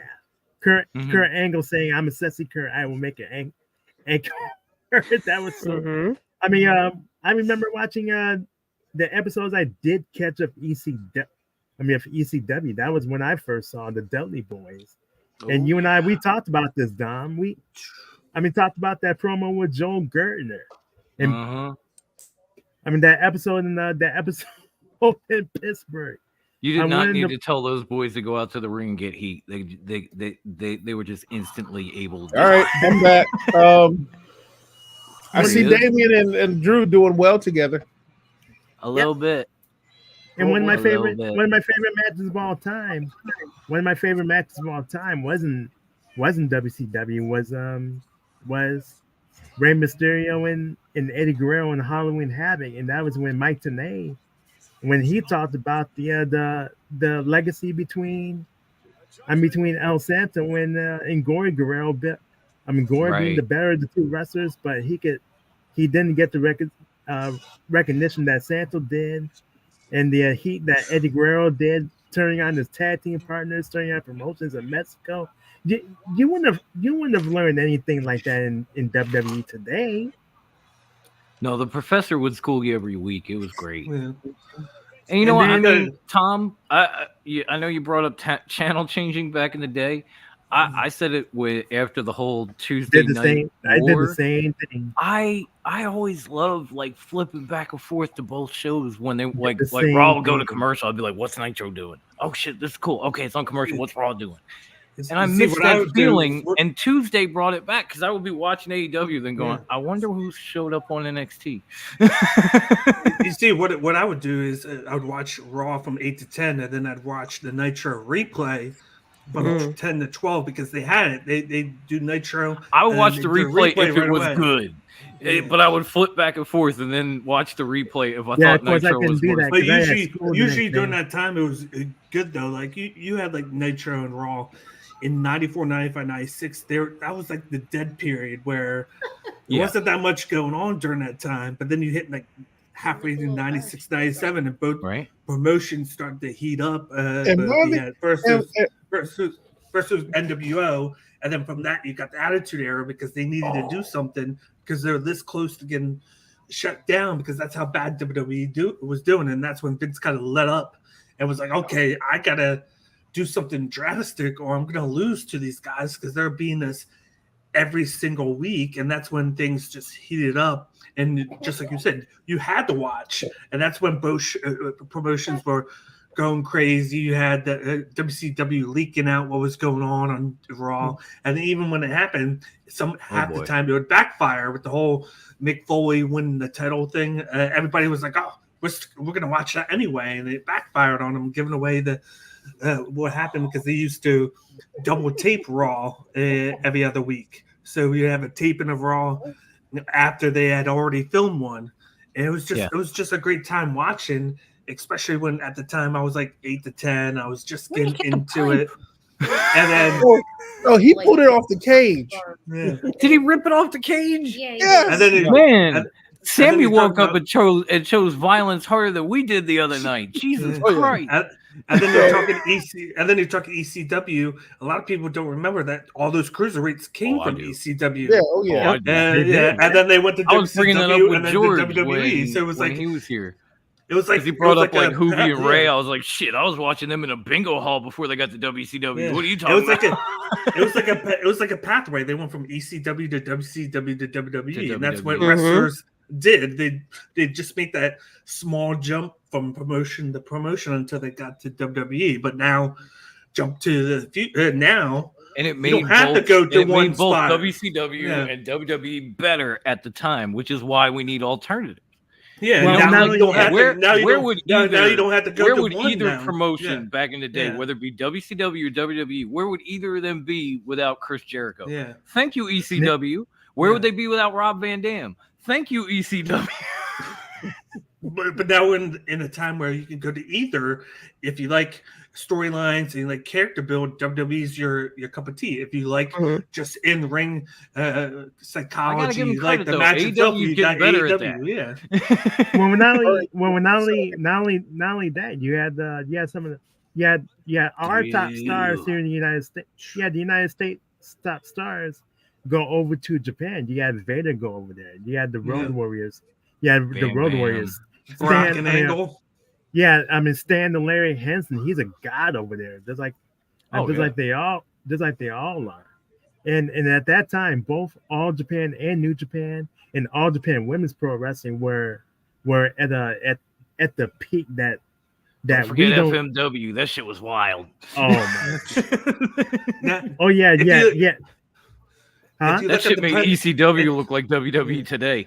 If you look at the present now, you got Stardom is getting a lot of eyes because a lot of the women are coming over to both AEW and WWE. You look at the War Games match that just happened. 4 of those ladies were in Stardom 2 years ago. Yep. You know you even got Mariah May in AEW now, and she came from They're there. doing the whole Trish and Mickey James thing all over again. Oh yeah. I just hope they avoid some of the Trish and Mickey stuff from that story back in the day. If you know, you know, and I ain't gonna say nothing else. But you know, but you can find it and you can learn. But I ain't saying shit. I'm feeling a little jealous because, well, here in Chile, you're not old enough. No, I'm oh yeah, also yeah. But no, I get mad at him again. No. I was in. Yeah. She's like, I was like, when WWE started to broadcast here in Chile, it was like back in 1997 or so. Really? Oh yeah. And it was with a huge delay. I mean, we were watching the Christmas special in July or June. Yeah. So that was the kind of delay that we had. And it was very curious because I remember when they broadcast for a little while, they broadcast WCW Nitro, the same channel. So it was like from Monday to Friday, WCW Nitro, like again with the same delays or so. And so on Saturday and Sundays we had WWE. And it was crazy to learn a little bit more about wrestling. Oh, it's like, there's another company, right? Because we didn't have so much connection with the United States, and it was back in those days that there were more, wrestling companies here in Chile. We had just first Titanes del Ring, it was called, Ring Titans. That was the first one. It was in the 70s. And then in 1999, there was born a few other wrestling companies. That one was where Felipe debuted, actually. And and it was like it was crazy. Now there's in the whole country probably there are about I don't know 30 40 wrestling companies that are here in Chile. Just in that one country. Wow. Oh yeah, and Yeah. and it's crazy. Like, and it's really important what you Oh, said here about comes Stardom. JD's favorite. Big Anniversary. It's really interesting when you mention We're all Stardom. saying it, but she won't say it. That's the. I mean, I'm not It's gonna really- say it to her face.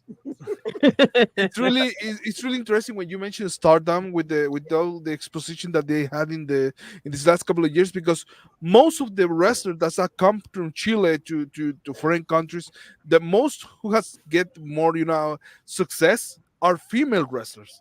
We Yeah. had we have there's one wrestler in Japan that her name is Sakari. She's in pure Japan. That's Yeah. the name of the company. Mhm. We have now Stephanie Baker and La Catalina, who wrestled in WWE actually too. Yeah. She's in CMLL. So and there are of course we have Ariel Levy, who is working in AEW as a Spanish commentator. Right. So it's really great. It's big to see these kind of opportunities, and I think that this is something that we haven't imagined. Actually, did it. we started to watch Raw live like about 10 years ago. Wow. We didn't have a Raw live on Mondays previously, so that was a privilege to us like 10 years ago. So, that's crazy. I just Okay. listen. I just That's watched beautiful. the But first off, why the hell is there a bull rope under the ring, and why are Seth and Cody fighting for it? Oh, I'm yeah. Dusty's favorite. No, I'm Dusty's favorite. I'll be right back. I'm just bound, damn it. Hey Gonzalo, quick question. Sorry, Gonzalo. Oh, Gonzalo, quick question: bye bye, baby ballers. Oh, does Joshi Wrestling have a really huge a foothold in Chile? They're very popular. Right in the Judges, haggis. judges are really popular here. Okay, There- cool. you can talk with a lot of people and Chilean fans. They acknowledge a lot of Judges wrestlers. They know a lot. When they learn, I don't know, for example, when they learn about Hikaru Shida in AEW, a lot of people here were excited. A lot of Okay. people knew what who Kairi Sane was before she signed with WWE. So Okay. that was very interesting. And yes, Dirty Dom. Wow, he's the last one. yeah, That's for right. Judgment Day, yes. Hard times. What's I that guess Cruella de Bil's Built look? I don't know. differently. he's looking a little nervous right now. Yeah. I mean, this is not a small thing to be a pay-per-view. Oh at yeah, War Games. not a big deal. Yeah. So what was that? I watched a couple weeks ago. I watched the New Japan's Lone Star Shootout, and that female yeah. wrestler that challenged for the strong title was Chilean, Stephanie Vaquar from the Stephanie, yeah. CMLL. Gosh, let him do this And move. Oh no! In honor of his Oh, he dad. is. He's going for it. He got one. Honor of his dad. Come on. His real daddy. Cody would Real understand. We all know his real daddy, and it ain't Ray. But I think he's not in a good position. We know who your poppy is. You about to get jumped, prison style. They never let Dom be great. Let him be great. Always hating on Dirty Dom. Always. Always. Can we We take a need moment? justice for Dirty Dom. Can we I take wanna a see- moment and look at the fact that the sheer joy fans get seeing him get the snot kicked out of him? Right? The Like, only way literally- he's gonna get justice and get what he needs, get where he needs to be, is to make his last name Guerrero. Yeah, I said it. Well, I mean, people love to hate him, which is, something that Eddie Guerrero had. That's Yep. true. And Vicky See, even the Guerrero, chat, poor Vicky, Dom getting beat up. I know. Here we go again. Vicky No, Guerrero approves this whole situation with Dom. She supports Dominic, so that would be very interesting. If only they can bring Uncle Chavo in. Oh, Right? can you imagine I mean- Vicky Guerrero being the manager? He should have wore dark pants. Bring I'm not bring gonna back lie to the See, bring if back his the daddy Los were alive, we'd Guerreros. have told him to put on the brown pants. I mean, Dom also made a really good point. He an 18-year veteran. He an Oh, yeah. 18-year veteran. Yeah. Yeah, since his debut playing some video games on the PSP, I guess it was. Yeah. But yeah. They stuck poor Dirty Dom on a pole and had a custody battle, and Eddie should have won. Hey man, I'm having an episode of Deja Vu. This happened on a War Games match before. It was Adam Cole and Undisputed Era, and somebody came out. Kevin Owens. It was Kevin Owens who showed up. Kevin Owens. Yeah. I was This just about happened to say, I before. remember that one. It was Owens. It's a Gonzalo find a because partner. she covered NXT all those I'm years. sitting here like this goddammit. feels familiar. They couldn't find a partner, and the last person was Kevin Owens, and it was the shot of Adam Cole looking surprised. Right. They're about to do this again with Randy Orton. Yep. Except for we know. Hell, who it might be Kevin Owens again. I know, We right? don't know. No, Dan, it may be CM Punk though. Oh, no, please, no. Might God, be no. CM Punk. See, what makes that whole thing just a more double impressive to choke build slam. off of is the fact that everybody knows he's only in Chicago because of the MMA event he was supporting Anthony Pedersen because they trained him. Yeah, but he hasn't been in there because he's been traveling for Cage Fury commentating. Nice. And he had said, "I'm only going to be there for this," and it adds more intrigue to it. But if here's the thing. If you bring CM Punk in here, just say, "Well, he's providing what do you him do? with the adversity." What happens with Randy Orton? Did you realize that? 10 seconds. Did you realize that all moved on the second ring? So the first ring is clean. So the moment has come. The moment has come. Oh, there it is. Here it is. Zach Gowen right here. Zach Gowen. Damn you, Dirty Dan! I salute you. That was beautiful. I'm still waiting on the countdown. What's going on? Hey, by the way, what is What? Hang on, y'all. I'm in the past. What? I predict that he would cash in. All right, they switched it up. Is this happening? Why are we bringing doing the the side briefcase quest? to the War Games match? Oh, is that wait. a thing? Can that happen? Here he is. No. It is? Yep, it's him. I'm a little ahead of y'all. I'm gonna It let is? y'all to react. Could it It's be? gonna happen. Is It's it? gonna happen. Could it be? Oh my! It is. It's got gotta be rid of- Kane. He also got rid of. There he is. He got rid of that damn mustache. He did. Oh, Randy looked good too. He does look good. Uh-huh. I think I never heard this pop on Randy before. Maybe a couple of times, but not for a long ass Oh minute. yeah. I mean, he Doing got the the WWE plan. thing The where we plan come that in he's one not at a supposed to- time. Welcome way, back, no Randall. Yep. First of all, Get he ready. got a I think great we're pop. about to have an It's like RKO Power fest. Rangers with the putties. First of all, We're Gotta ready go to one send at a out. time. We're ready to send out Dirty Dom first. Right? I mean, Never also let tell him the be truth. great. We came for a War Games match and an RKO fest showed up. By the way, he did get a good pop, especially when he RKO'd Mae Young. That was a huge pop right there. That's true. Yes. Jeez. I mean, I'm not saying. Not Finn with the 0% body fat. Jeez. Randy is like in First the Dean kid, then the Ambrose bobblehead, shape now for the Dom. comeback. This is ridiculous. I mean, he both do. I mean, First the kid, then the bobblehead. Now, Oh, now Punk Cole. You Say know it, Cole. something? It was weird not to hear Michael Cole saying, "Could it be? Oh my! He's here." I mean, keep in mind on the sheet. I think I had. Thank Dom you, being the Cole. first one to finish. Vintage Orton. Is it red? Orton and Drew. Mm-hmm. I still. I mean, this gonna be good. Oh snap! This fit to get good, y'all. Stay And tuned. Damien- This is a pickup. Damien, Where's Cody to save the day? He don't You need wanna- Cody. You want to talk about somebody who's Everybody timeless? needs Cody. Randy Orton's timeless. I'm even man enough to admit Cody was his bitch back in the day. What's the chances that Drew leaves the match? Oh, that's a good Oh, point. it's pretty. It's either Drew or it's JD McDonough. I don't think he leaves the match. Oh, I thought you said loses. I thought you said loses. No, I think Drew might just be Leaves. like, "Fuck this shit, I'm out." Oh, you think I'm not part of this I group got you. anyway. You think Drew's gonna pull like a Takeshita just leave? I just wanted to whoop Jimmy's. I wanted Drew's to just pulling whoop the Bernie Mac. Jay's ass. Drew's pulling the Bernie Mac. I'm just an independent contractor. I'm out. Exactly. Right?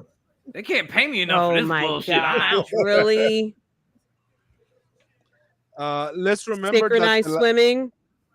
Synchronized swimming.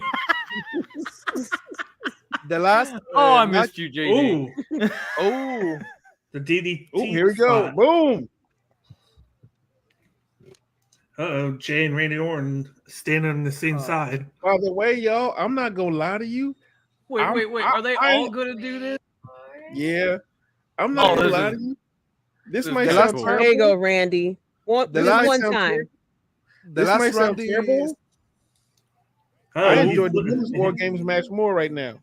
He's looking at Jay. He's looking Guys, at Jay. I just want to point one thing. The last Randy Orton's match was against the Usos with Riddle on a SmackDown on May 20th. So of last year. So and the Usos took him out. Usos took him out. Yeah. And now he's lining up in front of Jay. He went like this. And now they're BFF. He's like, "Don't think I forgot, son." Sorry. That's why I'm like, just get you one. I don't know why we think just because Jay super kicks Roman Reigns, that means everything is wiped away. Just just give him one good RKO. Oh, Cody Dirty Dom takes the first one. I think I won that one in the pool. They missed to I do think I called the that day too. one with the RKO. Cody, They missed to do that spot. Hula kick. That's why I think at the end of the day, somehow it's going to be Cody and Randy. Jay from the other ring. Why always JD, man? Why always JD? I know. It's either JD or Dom. Like, jeez. I mean, I know he has a big head, but jeez. Jay Thank you for recognizing ring. that. That was cool. That forehead is huge. Oh, poor JD Madonna's. He's dead. oh my gosh, I think I know what we're about to set up. He's Great leaving. to see you, man. I think I see what's about to happen. What's gonna happen? Please, don't say. Are we talking Please like? don't. I'm not I gonna know. say it. I'm far ahead. But you will see my facial reactions. No. I don't mean don't say it. Like, tell us. I Randy, mean, like, Randy, you are coming out just recently, I've please. had that in my life for so long, Your Grace. I need the reactions. Please, Randy, you're just recovering from an injury. Think on your sons. Think on your You hear voices in his head. oh my god. JD McDonough is dead. I don't care what nobody says. JD Come is on, dead. do the count. You Do know the it. pinfall, man. Why does he get the pin? Holy shit! Oh, Legacy time? They killed JD Madonna. They did. Oh no, they killed JD. You bastard! Although JD, you were right. Diversity. I mean, the fact they're they not gave even- Cody the pin is a little is kind of pissed me off too. Cody's like, Damien, I'm taking back my move. I don't know, man. I feel like Randy should have This is the only time that I look at him like, damn, they made the world champion look like a minority in this match. Where he didn't do Seriously, that's anything. what pisses me off. Seriously. It's the John Cena factor. Like, why is he the team captain? It should have been your champion. No, let's wait. Like, Maybe did Seth do is he anything in the gonna match? turn on No. somebody? No. Cody. Who gets the winning pin? He's gonna RKO. Honestly, it should have been Randy. Kind of a big deal. That was a hell of a. And remember, he beat that champion twice. No, 3 times. Oh yeah. Oh gosh. Not Just gonna RKO lie. him and be like, okay, we're good now. Not gonna lie. The women's war games match was more fun. Yeah, it was a lot more fun. It was a lot of fun. But this went by fast. It did. It did, didn't it? It did. It didn't feel like 48 It's 10:48. We minutes, still did it? got like 10 minutes. It Or they didn't could feel use that like to do a 48 recap. minutes, though. You know what that means? Randy got more time to RKO people. Right? Yeah, This just might not be RKO Jay over. real quick. Just give it to us. They still have time for CM Punk to We are in debut, the guys. future. Oh, is he We coming are, out like we Double are D both Cooker? for the future. I'm almost in your time Hatching out zone. egg. And I'm here for it. Please react. Fuck my feelings. I don't care. I'll stay in the past. I don't care. He gets the pin after that great RKO. Yeah, I thought Randy was going to take it there. Yeah, I know, right? That would have been the moment. You know, it's his comeback. But okay, But that was adversity. dope. Yeah. Nothing. Jay coming from the other top you can rope just on the have an other ring RKO, was yeah. dope as fuck. I guess. But then, I mean, I guess. Can we officially agree that having winning the Money in the Bank is not what it used to be? No, Triple H is when shown the that. hell is the Money in the Bank winner trying to cash in War Games, for Christ's sake? When else can he cash in? Apparently Every time never, he's because somebody tried, always fucks he it has up. failed. If I was him, I would have tried during a War Games match too. Hell, bring that shit out. Should have brought it in the ring with you. He went. No, you gotta catch the champ off guard. Oh, look at Seth hugging Cody. I guess they all right now. Ever since that exploded pec, Right? And the polka dots. Don't forget the polka dots. That's it? Yep. Wow, I thought there was. Oh my God! It's him. Gosh, it's him. It's him.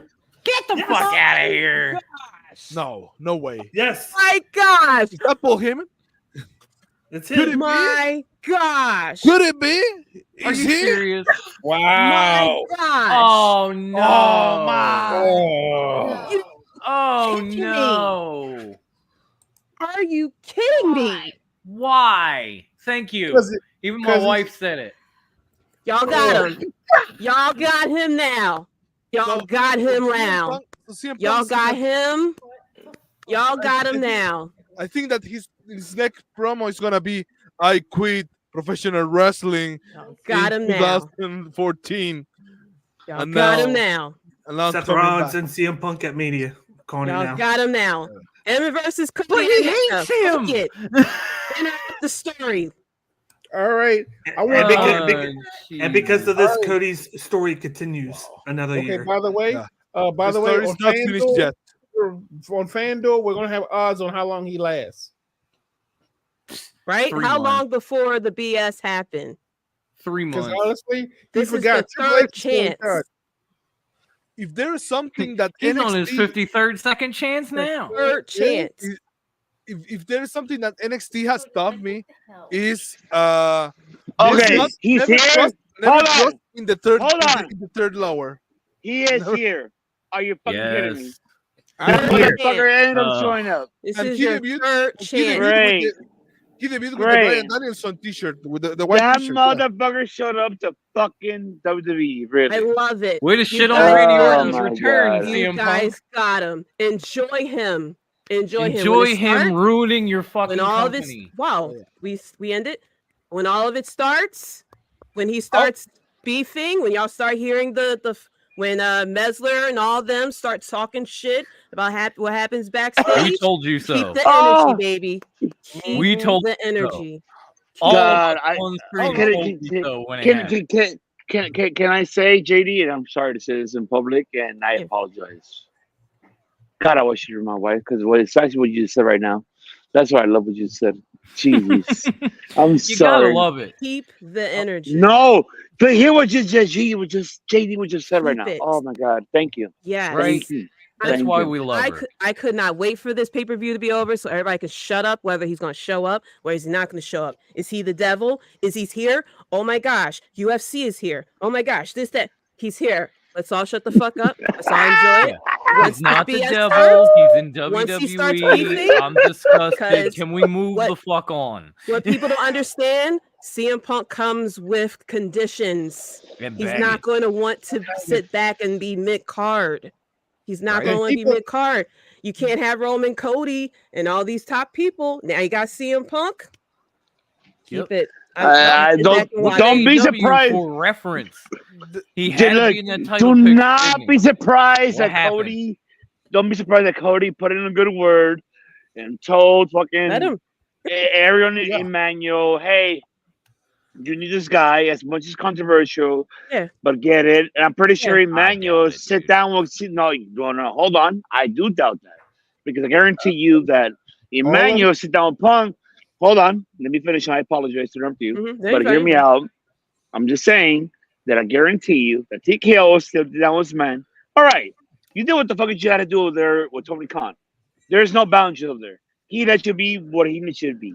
However, here we're a marketing company, and we're gonna give you money, right? So you were gonna give you some money. Get very sure how to talk about how we follow the rules and how the fuck we gotta do. So it's like fuck your kind of rules. You want this money, right? You're broke. You need some money. All right. Yeah. Well, sign this contract. And now you do whatever the fuck I tell you. Exactly. And I'm pretty sure he did. He's like, you know what? I had no choice. I had to no other choice to make my Tom, legacy. I love you, but why? Legacy. Make my legacy keep going. Why? He There is you my go. devil. Well, like what the I mean, come on, ladies and gentlemen. He chose his fucking option. That's the problem. The problem here is that what I said is you're giving him too much freedom. Right here, he needs to be like, shut the fuck up. Shut the fuck up. It's not your freedom no more, kid. You're gonna have a certain time. Yeah, we'll see how that works out. Oh yeah, It's not even him too. It's going to be the fans. The fans are going to demand for him now. Just like what Broadcast just said, that's going to start popping up for him to win the Royal Rumble. Please, for him to be Roman. Can I make a few points? Yeah, Sorry, go ahead. Sorry, Felipe, go ahead. I know you was. No. I want to hear Gonzalo. I want to hear Gonzalo. I just want to hear. I want to make 2 points. Number one, let's remember that CM Punk is still doing commentators on an MMA company that is under the UFC vision. So umbrella. I think yeah. Thank you. So I think that he can continue doing this work because, of course, TKO. You know what? And the second thing is that I don't know. Maybe if CM Punk keeps at this happy place, I don't know, for at least a year, maybe should we question where was the real problem with this backstage brawl that it was like a year ago now or some time ago with the Bucks and Omega? Maybe we can find out who was the real maybe problematic in backstage. If really was CM Punk, or maybe this was something hit with the Young Bucks personally. So I think that this is going to be very interesting how CM Punk got in this WWE environment one more time, especially when the key names like Randy Orton and Rollins don't like him. They publicly say that among other people. Yeah, and So of course, including the dude that doesn't show up. Oh yeah. Here's the thing you also have to remember. Here's the thing you also remember with CM Punk. This is not the same locker room he left. No. So the let's think about it. The environment's different. The attitude, of no pun intended, is extremely different. He will literally have to take a seat. He will have, like you said. Who said it? JD, you said it. He has to take a back seat to folks who have been there and did the job that he left. And then you got these young up and comers from NXT who are just like, we're here to do a job. And the respect he thinks they have for him might not be there if he starts being an a-hole. Right. Because there's enough legends over there that they don't need to go to him for what they need to know. Well, but and I apologize to interrupt you, but I still want to hear what JD has finished what she's saying, because she made a valid point about what she's saying. Yeah, no, I was saying it's going to be the fans that's going to start demanding things, and that's how it was in AEW as well. Like when he showed up, there was a demand for him to be champion. There was a demand for this feud, that feud, and and there was like a demand for him to kind of like be on top. And so with WWE, because when he comes with the nostalgia of being kind of like the Stone Cold factor of being like this anti-authority figure, which it didn't really work that much in AEW because he was happy. But once the brawl and stuff like that happened, that aura kind of came back. And now you're in WWE, the place that you badmouth for years, your whole thing was anti-WWE, the anti-authority, the anti-Vince, the anti-Triple H and everything like that.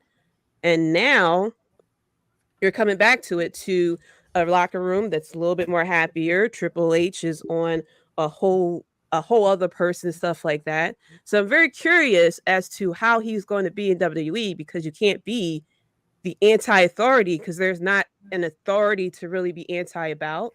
There's no young bucks or anything for you to be anti about. So I'm very curious of who he's going to be now in WWE, because the thing that made you so popular since 2014 is now gone, because you kind of like reset the whole thing, you know? Right. So I'm No, I very couldn't curious agree how more. he's going to be now, but also the fans is going to start to demand for him to win the Royal Rumble. Oh, he could be the one that defeats Roman Reigns, this, that, and the third. And the fans will start to push people to the side. And they have to be very careful as far as booking CM Punk now as well, because there's a demand for him to be in the title picture. He can't be. I mean, you can book him against like the Miz and stuff like that, maybe LA Knight and stuff like that. But if he starts, if they book him to lose, them same fans smashing the keyboards because their boy done lost.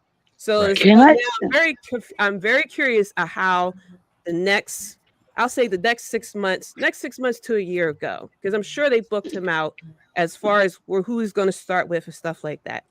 But I'm very curious to how this WrestleMania season is going to go with CM Punk in it. Who's his first match then? Who would you put as his first match? Well, I mean, Randy? Well, hold on. This your big just on this one. returned. Randy just I know. returned. All right. Well, they're just talking about Roman Reigns. He was supposed to do LA Knight at the Rumble, but they said they changed plans for something bigger. Oh yeah. So Now- what are they Do you going to do, think this Roman? So Now that- what bigger way than to do CM Punk with him right away? You know something. The only thing that I'm seeing with this, if CM Punk goes to Raw, let's first we have to check that. Is Punk gonna be on Raw or is gonna be on SmackDown? We have to check that first. Yep. And second, if CM Punk goes to Raw, the biggest loser with all this stuff is gonna be Jey Uso, because all this hype that he's been building these last couple of months, man. Now the attention goes to CM Punk, and everything now he's gonna be back in the list, back in the track, and he's gonna lose everything because all the eyes now, CM Punk is gonna be part of the main event stuff, and probably some people won't gonna descend from that list too, and they're gonna go for the Intercontinental Championship. So what's gonna happen to Jey Uso? His chances to maybe be an individual champion or anything is gonna low a little bit. So I think they move him back to SmackDown. I think they move him back to SmackDown. We don't know. We don't know yet because I guess we'll find out Monday, maybe. I think well, the thing is exactly what you said, Dom.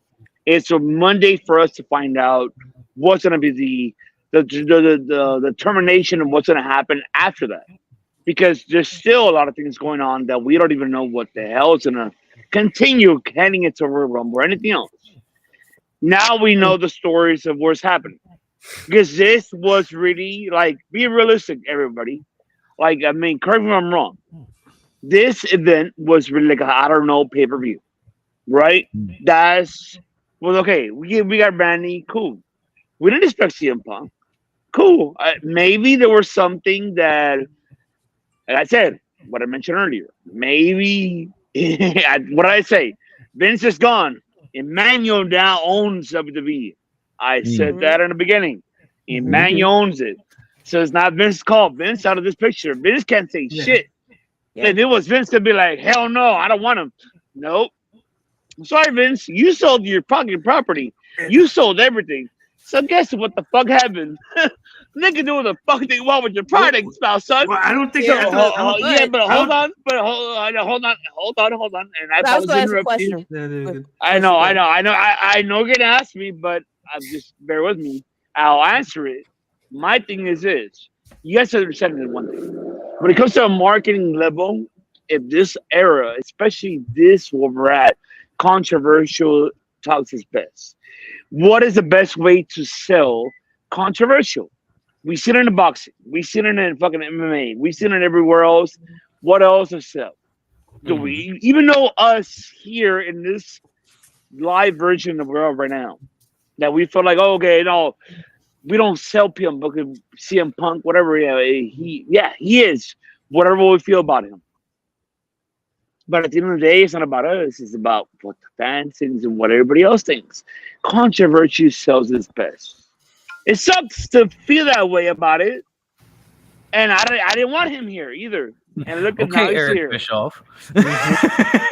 Controversy. Now, why do we say Vince when his main problem that CM Punk had wasn't Vince? It was Triple H. And that's who's. I'm dying for this press conference to see what Triple H has to say about it. That is came out. Like basically, that's this story a different time. No, I get your point. But go ahead, JD. But you know, Ari was probably the one that had no. together. Hold on. I know, but I want to hear JD. Go ahead. So my question is, because you made the point about Ari Emanuel is now the owner of WWE. Now, with that being said, how much pressure is there to put pretty much the biggest name that you just got in to put the title on him? Now you got this big event. This is the first WrestleMania event for for Endeavor.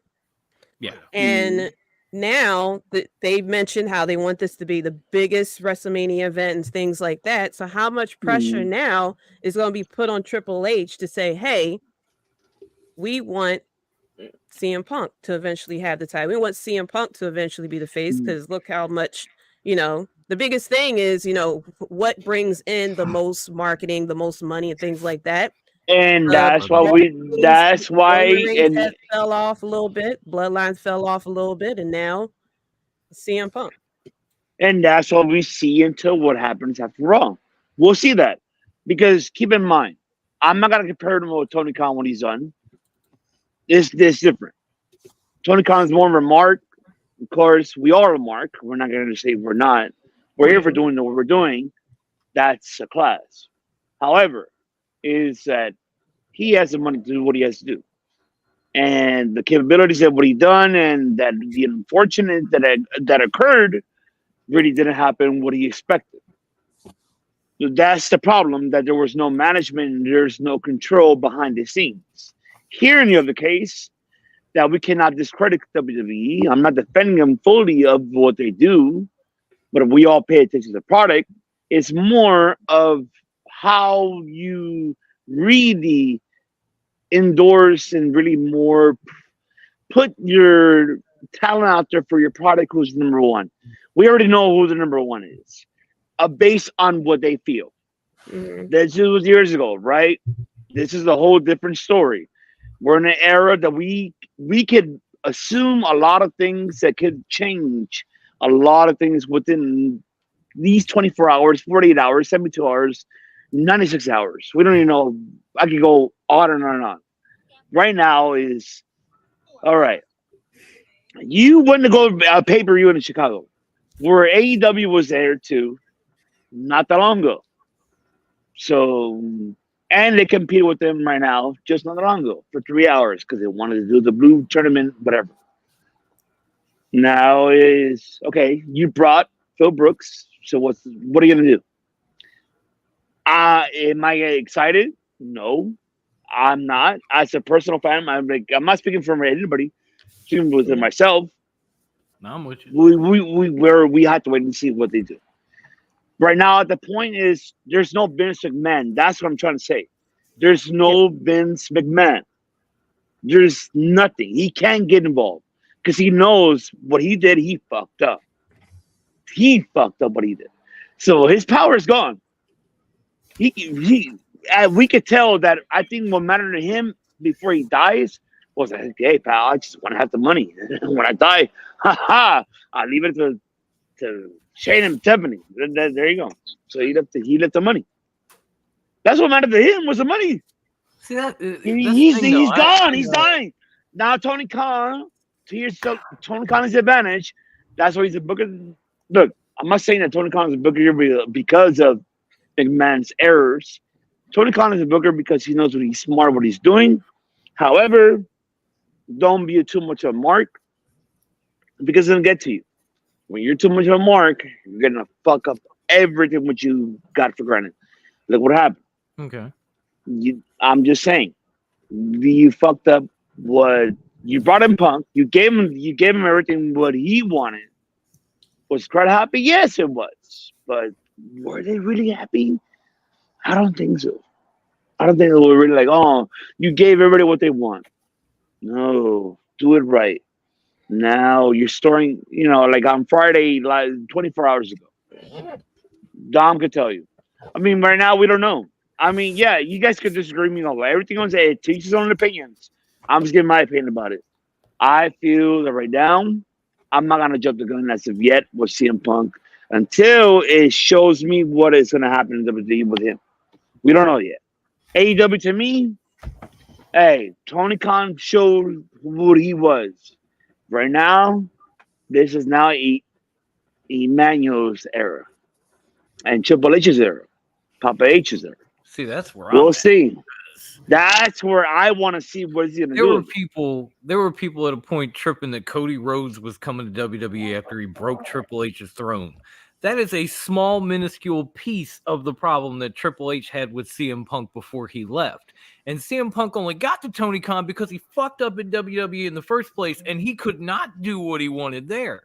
They had structure, they had Vince, they had people cracking down, they had all that shit, and he still fucked up and sat out for 7 fucking years, then went to a place where he could do whatever the fuck he wanted and fucked up. And now he's going to come in with the person he fucked up with in the first place and say, oh, I'm going to be a good guy. No, it ain't fucking happening. And if you think Cody is going to have an issue because he crushed a throne, remember all the shit that Punk and Triple H had, not only before he left, but the 7 years he was gone. If you think a throne is an issue, wait till you see Punk and Triple H go head to head. But we have to wait to see what they're gonna do after that. So, but I really want to hear JD's and of course the man of 1,000 words, Bakley. But I really want to hear the Queen JD's more because she's the queen right here tonight. So I want to hear JD's. That's what I want to hear. No, I was just curious of how they're going to book him for the next 6 months because there's going to be a high demand for him to be in the top picture. There's maybe pressure from Endeavor to book him heavily because he is the money maker, and I'm just curious of how he's going to be. I think Lieutenant Dan brought it up, and it kind of makes sense. Like that, LA Knight got moved to Crown Jewel because they said they had something bigger for Rumble. Maybe this is that something bigger. Yeah, and I'm not saying he wins the title, but maybe he gets that shot at the Rumble against Roman. It'll be the demand for it. It's going to be the demand for him to be in the Royal Rumble and to win. And then what happens if they don't put him in the Royal Rumble because they're trying to do Cody again? Now they're kind of like in a conundrum. So I'm very curious of how the booking is going to be. There's so many parts that they can do with it though, because they could go do the whole Otis thing where they have Priest drop that briefcase to Cody. They could have him do that whole thing where they put the briefcase in a match. Oh, they put the case on the line. And Cody wins it, and that's how he gets that title shot and wins it wherever they do it. You got CM Punk. The whole Endeavor thing, it makes this all so obvious. He still works for UFC's Cage Fury as a commentator, where he does it on Friday and Saturday. So I kind of think that kind of takes out SmackDown unless they move SmackDown to another day. So I feel like he's going to be on Raw. Jay with the whole Jay and Jimmy thing. I think eventually they're going to move Jay back to SmackDown for a few months to do that. I think CM Punk's only going to be part-time because I feel like his shelf life isn't as long as it was anymore. He could do a couple matches here and there, kind of like that Goldberg style with Brock Lesnar, where he's more of an attraction than an everyday wrestler. And he has that commentary background, so maybe they capitalize on that in the future. And once he's done in, say, like a year or two, he transitions over to commentary for the WWE if he can last that long. And that's how he makes the rest of his money for the WWE. That's how you get that return on investment, because you want those commentators at a time where Michael Cole's said he's going another couple of years. You want a replacement for him, and you got a guy there in CM Punk that could be one of those replacements with the background that he has in commentary. We'll see. Well, wait. Yes, and I apologize. I have my producer here. Leo right here. Leo's right here, and he's gonna respond what you're saying, Dan. So you're gonna respond to. Big League's gonna hear. He's gonna hear you. I wish that I was as high as all of you are. It makes a lot of sense.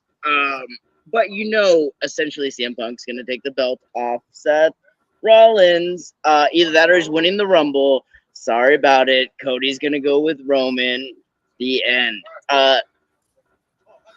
What do you guys think is happening here?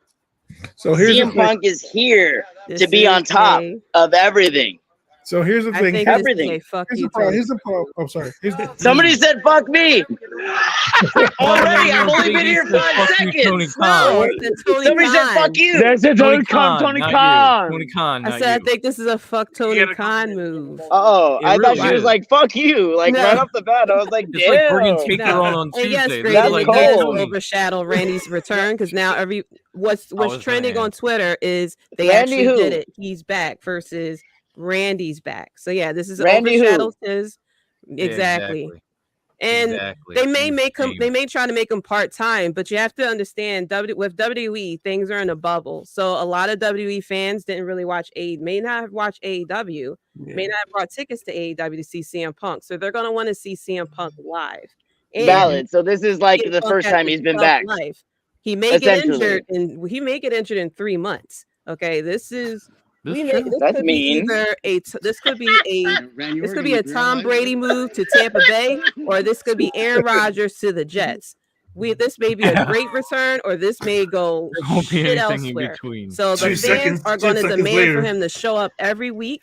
They're gonna, when they buy the tickets, they're gonna want to see CM Punk. Just like with Cody Rhodes, everyone wants to show up. Everyone wants to see Cody Rhodes when he came to town. They're gonna want to see CM Punk. So they'll pimp him out for WrestleMania season, stuff like that. Pimp him out for SummerSlam. But once we come back to this time of the year, then next year. I just want the drama. No, this time next year, the dead time, because they're gonna book him strong for Rumble. They're gonna book him strong for Mania.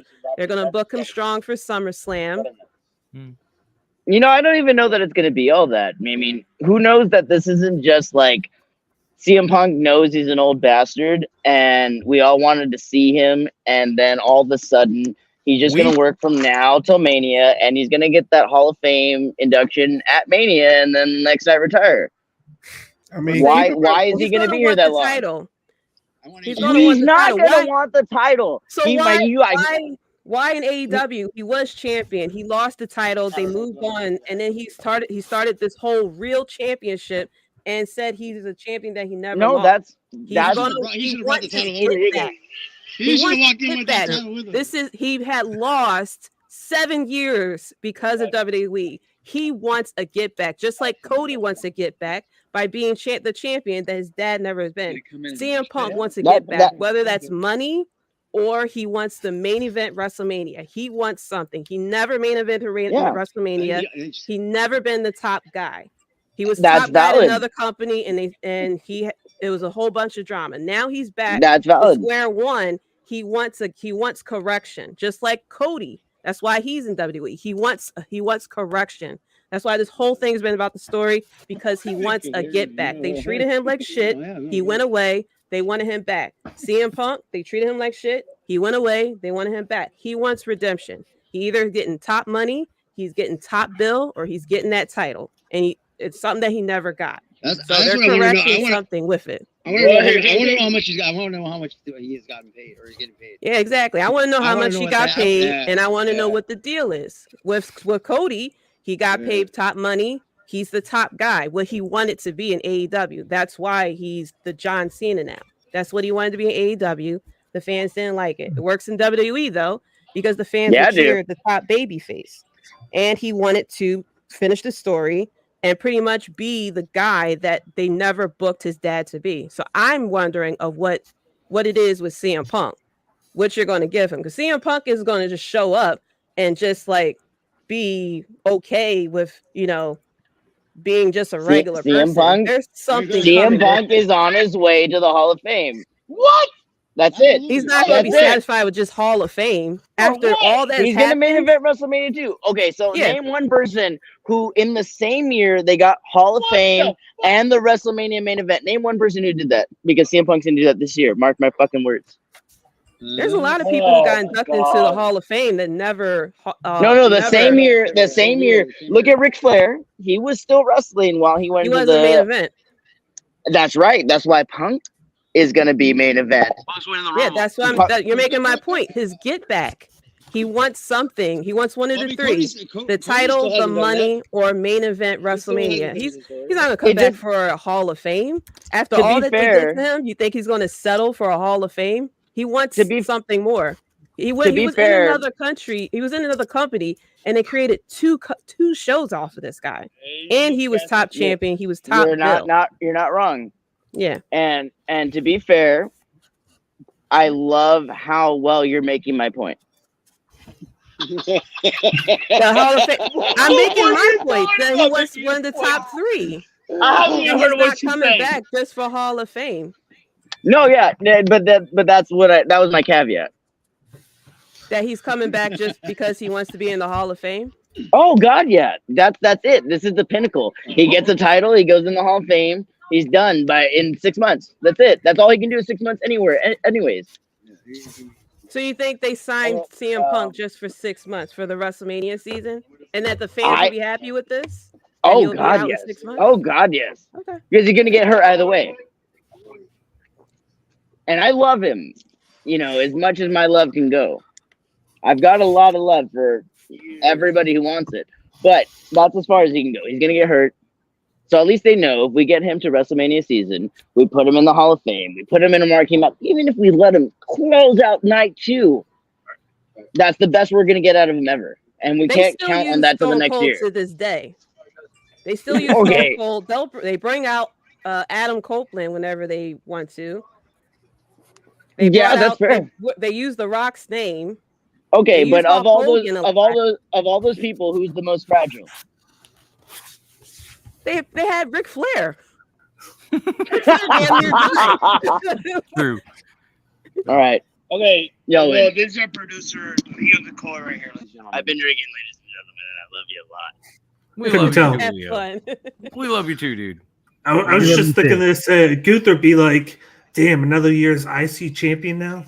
Right? Well, there goes my main event plans. Guys, I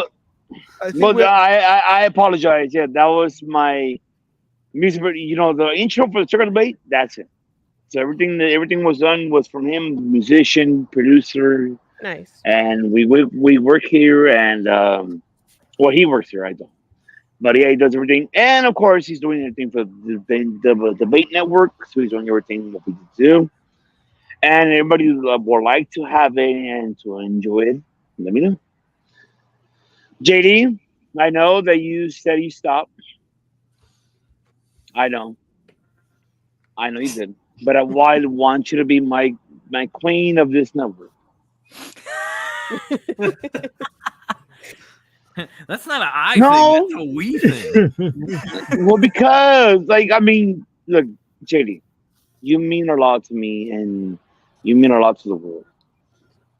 The one thing I know that you said, I did cry when you said that you're done. It sucks. I get it. You need a break. We all did a break. We all did. You are the queen of what you've done for us. I always told you what I said earlier, and what I said when I reposted. You do inspire the uninspired. You are a queen for a reason. Why we appreciate you. Why we always want you to be with us along the way, no matter what. Because you mean a lot to us. It's everything what you do is what matters to us. You see one big league. Ask Bakes if you don't believe me. Basically the same. I feel the same for him. Basically. I'm gonna say Same for Gonzalo. What about me? Hey, well, hold on. I'm not done yet. The same I feel Gonzalo. The same I feel Brian Cook. The same I feel why all these 4 gentlemen are a part of it, and so are you. So you are. Even you say you're not or not, the door is always open for you. It's whenever you want to do, whatever you like. You are a queen. You are. That's why Dominic. Why he bows down for you, because he bowed down for you. What you do, you inspired. You inspired. You are the woman that really put it out there for all the women out there throughout the world that are listening and watching of what you do. Never forget what you do. And we're here, to help you, whatever you like to do. To push you, we could do that for you. That's not the point. That's always going to be there to help. But what matters to us is you. You matter to us, and you matter to the world. So don't ever forget that you don't matter to anybody. You matter to us. You are the one that inspires the uninspired. Never forget that. And we appreciate you for everything what you do. And we love you to death. Thank you. I really Isn't he just the sweetest, y'all? He's like the sweetest, most devious motherfucker you'll ever meet, and that's why I love him.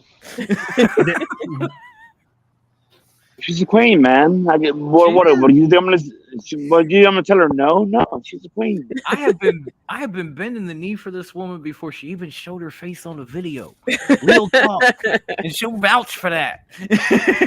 Yeah, back when I was audio only. But yeah, like I said, I'm not saying a goodbye. It's a see you around. See you later. So well, you're here more around. I hope you come here more often, and you're more than welcome. Here, your grace. And if you're going to be a part of this, and you're more going to be a part of this, you already know that it's not what it was prior to other situations.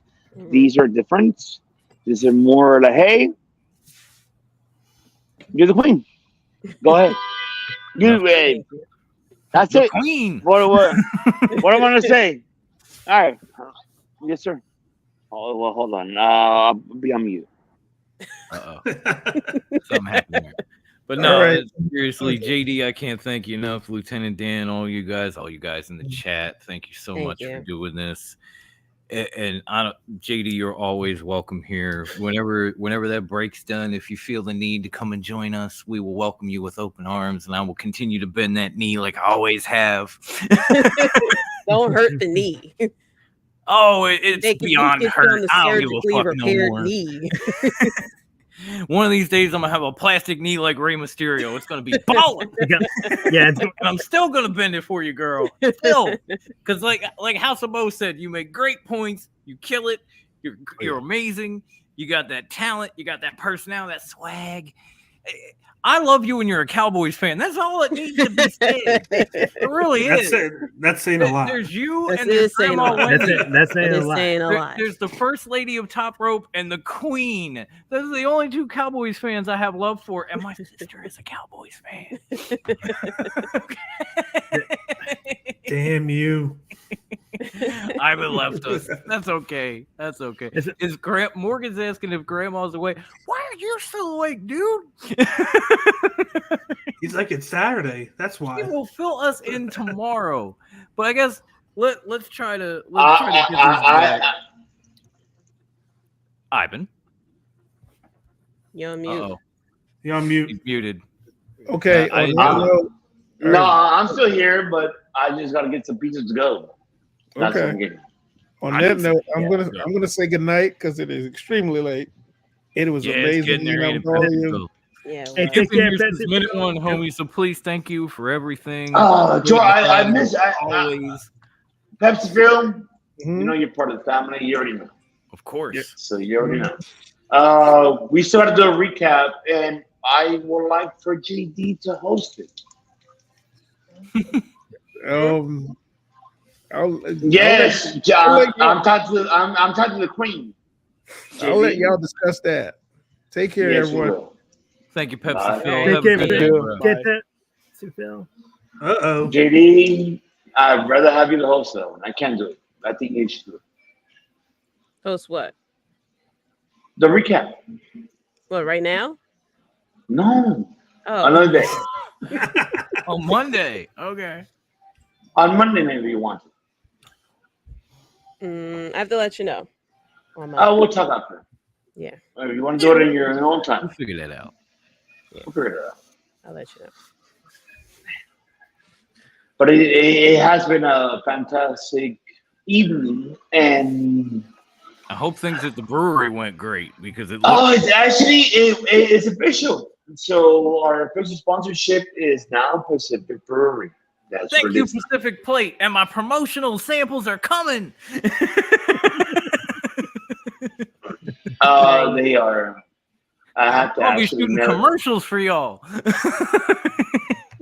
Yep, it's official.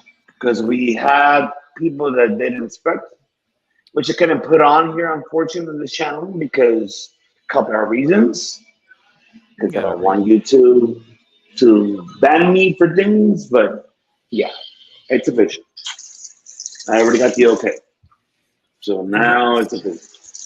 Thank you. Thank you. Thank you for sponsoring the Debate Network. We love you. We hope we get to do more of this with you. Hopefully, one of these days I'll be out in Cali chilling in the brewery with you. They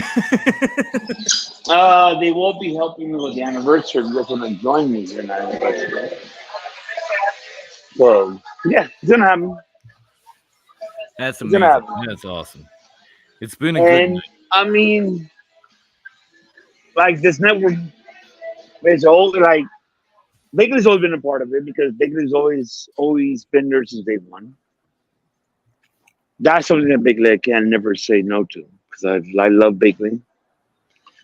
JD is always JD. I told you, she's like I would to my wife, and she got mad. I told her, I'm sorry, JD. I did say this, and I'm saying it live on YouTube. I'd rather just marry JD than you. What? You know JD got a happy family, right? We can't be doing all this marry JD. I don't think she want that. It's not that anybody would want to marry the queen. I mean, she's amazing, but I'm saying that in front of my wife, and I'm afraid I'm gonna get stabbed. I already got stabbed for saying that, so it doesn't matter. No, it's just. What are you showing us, Lieutenant Dan? What are you showing us? It's Triple H showing a picture of him and Punk, and it says "Mighty Cold Day in Hell." Oh yeah, I was watching that. Oh boy, yeah, I just saw that. Oh boy. Yeah, but Morgan, I'm sorry, Morgan. We love you too, man. You know Uncle Psycho loves you, man. You got but like I said, guys, JD, mande Gonzalo, perdóname. Sí, no problem. No, I just want to say that let's not forget the biggest return of the night. That it was R-Truth. Yeah. Yeah, R-Truth's a bigger legend than CM Punk and Randy Orton combined. That man won 9 titles. How many they got? What you talking about? He's been there the whole time. You just couldn't see him. Yeah. He was hanging out with little Jimmy. So no, you come on. Don't leave Gonzalo. Gonzalo is way ahead of us before we are. He's way ahead. The man. I love my big evil brother. Look, one thing I want everybody to know that Gonzalo and Felipe does fantastic work up in Chile, what they're going in. Everything coming of Suplex Chile. People that are not subscribed or who are not knowing about Suplex Chile. These two gentlemen kills it every moment in Spanish, Espanol, because I understand Spanish, and obviously I'm Latino. But people that que no hablan inglés, vayan por favor a Suplex Chile y sígalos a ellos porque ellos soportando porque lo que están haciendo. Y darle todo el apoyo de que aquí también en el Sur Global que estamos dando todo aquí la familia y le agradezco mucho más a mi hermano aquí Gonzalo decirle a la gente aquí por todo lo que estás haciendo hermano porque te agradezco mucho, yo te agradezco mucho lo que estás haciendo y dile a todo aquí en la familia aunque estamos aquí en inglés pero en español por favor quiero que usted gustaría que diga a la gente qué es lo que está haciendo y diga lo que tiene que escucharlos, no nomás en Chile, pero todo en el país. Centroamérica, América, toda América. Dígalo, Sergio, por favor. Si no te lo molestia. First and foremost, thank you very much for having me one more time here. It's always a pleasure to share with you all, guys, and living moments like this. Okay, it doesn't matter if it was CM Punk, Randy Orton, or Truth, or anyone else. Living moments like this live with everyone. I think this is the time. And of course, last week we have full year. Today we had a Survivor Series.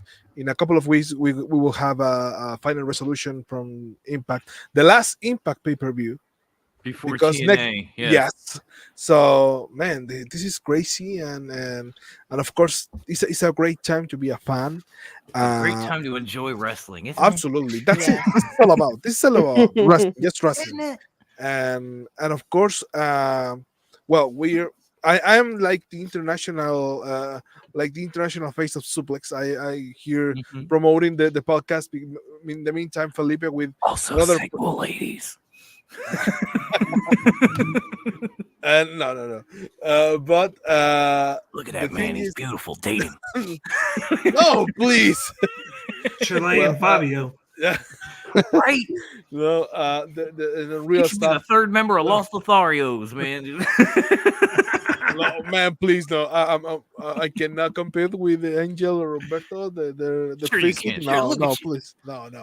I Got can that do ruggedly the handsome thing, charm. and by the way, some people said that they are now copying these guys, the American Wolves, the team of Eddie Edwards and David Richards.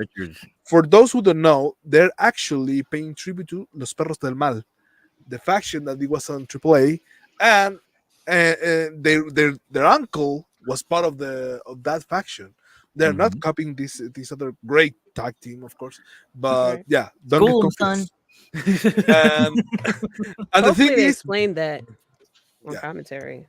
and the thing is, well, we are doing this podcast. Felipe is doing with another friend, Ernesto Contreras, a Chilean football commentator, actually, who's a big fan of wrestling. So, well, soccer, if you want it. And the thing is they're doing a great job in the podcast. In the meantime, I'm working on on the social medias, and of course doing this part of promoting internationally our podcast. So if you wanna want to join us, suplex_ Chile, and join us, and of course, if you understand a little bit of Spanish, of course, you can be welcome. If you don't understand anything, ask me, and I will help you to translate. Yeah, just pull up the Google Translator while you're listening. That's what I do. No, I can translate all the shit that they talk. No problem. But no, that's it. So thank you for the support. Thank you for letting me be a part of this. Anytime, man. And it's great that what we talk a couple of hours, that this international stuff, the connecting, that this is what it's all about. And I told this on other watch along, that it doesn't matter if this is Spanish or English. The only language that we speak is wrestling. Amen. That's the only Amen, thing bruh. Love That's that. why this network is global. And the last thing that I wanted to say is that I was reading on Twitter right now. I'm denying to call him X. I don't like it. So the last thing that I was reading on the only real X is the X, but that's it. The whole thing with CM Punk was Triple H idea, of course, but he did a couple of interesting stuff. First, he asked the production to put the lower third. I think that's the name of the graphics. So he asked the production to put the lower third before the CM Punk music, and he was the one who indicated when the music starts. And this is very interesting that he asked the gorilla position to clear up, so it was only CM Punk walking to the curtain. Yep. So, and what we don't know, this is the thing that we don't know, and we will know this in a couple of days, I guess. I don't know if the wrestlers actually were concerned about CM Punk was coming back. I mean, I don't know if Randy, Cody, and all the guys in the ring knew that he was coming back, because, and it was very interesting that no one, I mean, of course there were rumors, and it was obviously, I mean, they were in Chicago, that was obvious, that he will come back, but there's no media that confirmed that he was coming back, that it was a fact. And actually, seeing Ross, that he's one of the most serious, in my opinion, serious journalists in professional wrestling, he said that he learned about CM Punk return 2 minutes before his music starts. So the way that they're hiding this talent, this news, is really hard to get in today, thanks to internet. But I think that it's really appreciate that effort that they put to get that surprise factors in some way. And of course, it makes a lot of sense on why they announced Randy Orton's return previously. So they gave him that, appreciation time during the whole week. So that's it. I want to just add the thing to this podcast. So thank you very much for this moment, and I appreciate you all, guys. Absolutely. I don't know most of the people who are coming up here right now, but I had a great time. All right, so I know we talked a lot about him. I know we're probably going to talk about CM Punk ad nauseum in the coming week. Oh, yeah. Let's try Sorry, to folks. just a little bit. I'm So we can wrap this shit up. I'm taking an Uber over here because I have a lot of things here to take home. You missed my whole you missed my whole speech, man. I just finished it. He had a great speech going. I was almost crying and you disappeared. Come on. No. It was emotional, and you were here. Yeah. I apologize. I was not crying. Perdóname, pero it's just that right now it's just okay, man. We're the Debate Network is official sponsor for now. It's official. Pacific Plate Brewery is now an official sponsor for Triple Debate, the network, pretty much. That's what it is. So now we're a debate network here, sponsorship, and we have 3 more coming. So yes, so that's what I'm enjoying, and they gave me this to take home. Awesome. I could use that. As a matter of fact, after this, I'm shipping it to you, so I have to. My man. Can you ship to Chile, please? You're good in like 2 months. Right. So, 2 months. Whatever. So yeah, look. So JD, I told you, it's right here, sweetheart. Nobody asking you anything. We want you to be the queen here of this network. You deserve it. And like I said, we're not hearing any bullshit. It's right here that I don't have to lie. I ain't lying. I don't lie. That man never lies. I don't need to. I know you're not lying. But I'm taking a breather right now. So well, if you want to be behind the scenes like Bakley has before, Bakley's still part of it. But you're more than welcome. Gonzalo's part of it too. Ryan is part of it too. You're more than welcome. Thank you. I'll keep it in mind. And right now I'm just taking a complete break from everything. Not from us, because we love you. We want you to be around. Thank you. No pressure though. I really appreciate it. No pressure at all. But know that we love know. you, and we don't want you to go. We love you. What you've done, you inspired the uninspired. You really helped a lot of women too. You helped a lot of women. What you've done. Never forget that. Thank you. Because of you, what you've done, the smile, to everything what you've done, my queen. You brought a lot of people to the attention of the world. Not for us. I'm not talking about men. I'm talking about women. Mm-hmm. You, what you've done for women is hard to do. And you did it. Never forget what you've done. Thank you. You started this. We want you to finish it with us. It's not over yet. Finish the story. Man. As much as the Cody hater of all time, but finish the story with us. We could use some balance with all my Cody love. You know, we could. But in that hand, I'll let you. I'll let you guys close out the show. I gotta go because I gotta take this home. Get your I love you all. Here, man. I love you all. JD, Love you mainly back. you, I do love you, you. brother. Love you too, brother. Ryan, I love you, and Gonzalo, I love Much you. love. Bagley, I love you. Dom, I love you, but the main person I really love is JD. Tell your husband I'm a jealous man. Why don't you tell me he's a lucky man? Oh yeah. Nah, I'm sorry, I'm a jealous man, but I trust me. I think the best wife I have will be JD. Thank you. I appreciate it. But we Other love than that, you, Devious, we brother. Thank appreciate. you for showing up, giving us the live look-ins, and breaking the news of Pacific Plate Brewery sponsoring the Debate Network from this moment forward. Fuck yeah! Enjoy your weekend, guys. I'll see you guys too. next week. Take care, man. All Thank right. you, Ivan. We Yeah. love you. All right. On that Let's note, put a bow on this. On that note, Cody's at the podium. Because if we put it on now, I'm gonna love on him. JD's gonna hate on him. We're gonna be up till 2 in the morning. My kid gets up at 6. Fuck that. Let's wrap this up. So we all gave most of us gave our opinions on Punk. I think we've talked enough about that. Let's talk about the night that was. What would you grade Survivor Series War Games? And of course, I'm gonna go to my queen first because she's my queen.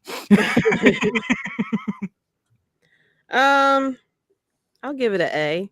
It was overall a pretty good show.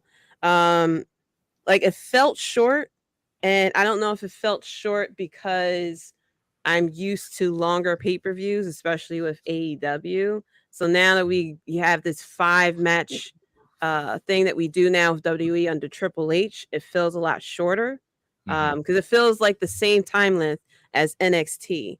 And I wish we maybe added a match to this, as crazy as that sounds, just because so it could feel like a bit of a difference between watching a pay-per-view with NXT versus the main roster. It's a bit more of a grand, a grand presentation. But I'll give it an A. All the matches was pretty good. It was something that I had an issue with that I didn't give it an A+. That I can't really think of. It's been a long the women's match was a lot of pretty love. good. Yeah, the women's match was good. The men's War Game match was okay. It felt like it just felt like a lot of the spots were a bit overly used. Like everyone doing the move at the same time. The whole Randy Orton coming.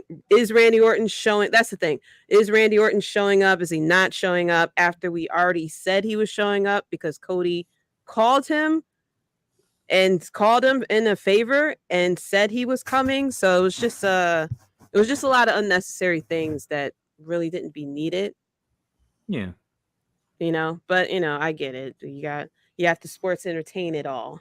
Can't make it a straight shot with some of this stuff. You got to sports entertain it.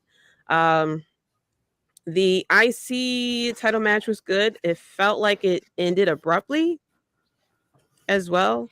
And then what's the last match I'm missing? Rhea and Zoe. Yeah, Rhea and Zoe. It was a good match. Escobar Dragon Lee. Yeah, Escobar Dragon Lee was good. With Rhea, and I mentioned it before, I had mentioned it on the podcast. With Rhea, it just feels like they're just throwing bodies at her, and that there's not like a legit, consistent storyline with her title reign, like we get with mainly Roman Reigns and somewhat Seth Rollins at a certain point. So it's just her matches just kind of feel like, okay, we know she's going to win. It's just a matter of how long it's going to take and then like what new things she's going to do in this match. So I'm going to give it an A though. True. Okay, Lieutenant Dan, what would you grade this Survivor Series War Games? I'm going to give it a B+ for a lot of what she said. I feel like with that whole thing with Rhea and Zoe, just like she just mentioned, I feel like they're kind of holding back some of the bigger stars. Like she hasn't fought Becky Lynch at all since she got the title. Of course, Charlotte's on the other side. She fought her at Mania. They kind of haven't really touched up on that Bianca side of things as well. I still want that. And then you got Jade in the background. It's like they're kind of holding it, and They kind of like teased another match with Raquel, but I feel like that's something that could happen at Royal Rumble. I think they're really honing it for that push to Mania, where they really want to capitalize on the Royal Rumble. They want to capitalize at Elimination Chamber in Australia, where they make her the main event. And then you got Mania in Philly. They want to capitalize on the end half of the year for her. Even if she loses the title, it's like you threw all the other like mid-tier to very good talent that can wrestle and kind of showcase her as a dominant force. But then you get to that point where boom, then you get the very good matches when it matters. You got Santos with Dragon Lee. I wonder why they held off on Carlito, because they just literally called up Dragon Lee, whether it's they want to save it for this whole lull period of a month and a half, because we don't get the next live event until the end of are we January. having buyer's remorse with Carlito already? Like, man, I should have got Yeah. I should have waited till Black Friday. He Yeah. would have been on sale. Shit.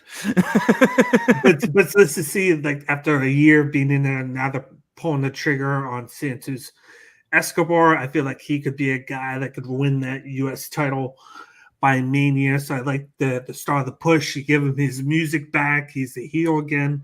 I like that. You got Gunther. He's going to be the IC title until the end of days now. He's going to be like the IC champion for 20 years straight, because I thought maybe there's a chance that Royal Rumble maybe they could have him drop the title and then move him up to the main event. But now you got CM Punk and Randy Orton back, so it's like, okay, that's two main event talent players there. How's that going to work? I feel like they're just going to keep him there.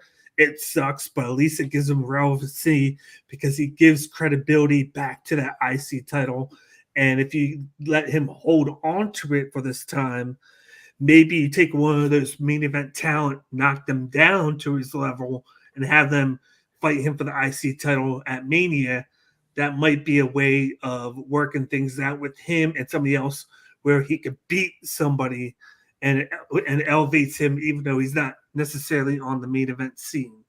So that's one thing that I look into, him not getting able to move up, but still possibly getting over as much as he can, because he's been a guy that like I gravitated towards since he got caught up. You got the women's war game match, which I thought was the best match on the card. I think they all went out. I think it says something that they just had to post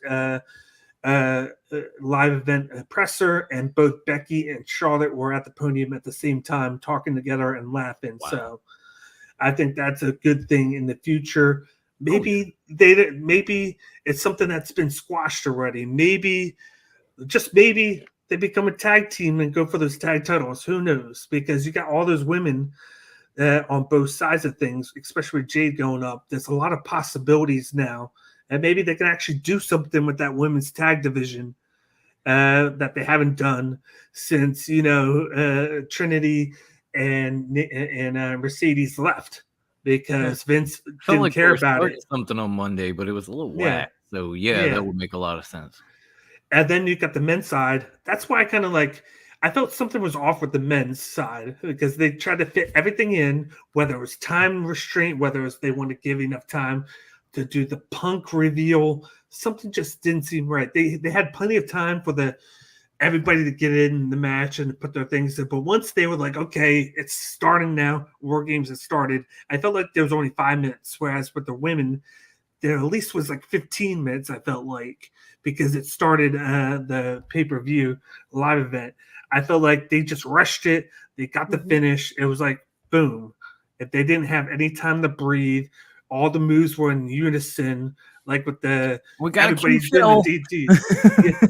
So I felt like something was wrong with it. And then there was a video that just posted of Seth Rollins being pissed, screaming at CM Punk off air. So somebody's not mad there, but it's going well already. Yeah. So I think there's something there with that. I thought if you're going to put that as the main event, you at least make it be one of the longest matches. I felt like just because it was a War Games match, it was long, but I don't feel like they gave it enough time as it is. Maybe they should have cut something else on the live event to give that more time. I just felt like with that, it took it from an A to me to a B plus. Okay. He's been sitting here so patiently and quiet waiting his turn, so I got to go to the chef next. Please give me your grade on Survivor Series of what you thought of the night. Oh, he's thinking. You hear that? I say either I'm in between either a B plus or an A minus because no match to me matched the intensity and the excitement of that women's War Games match. I had a feeling that it was going to be match of the night. I didn't expect it to be the first match of the damn card. Yeah, but let's see that Andrade match that was good.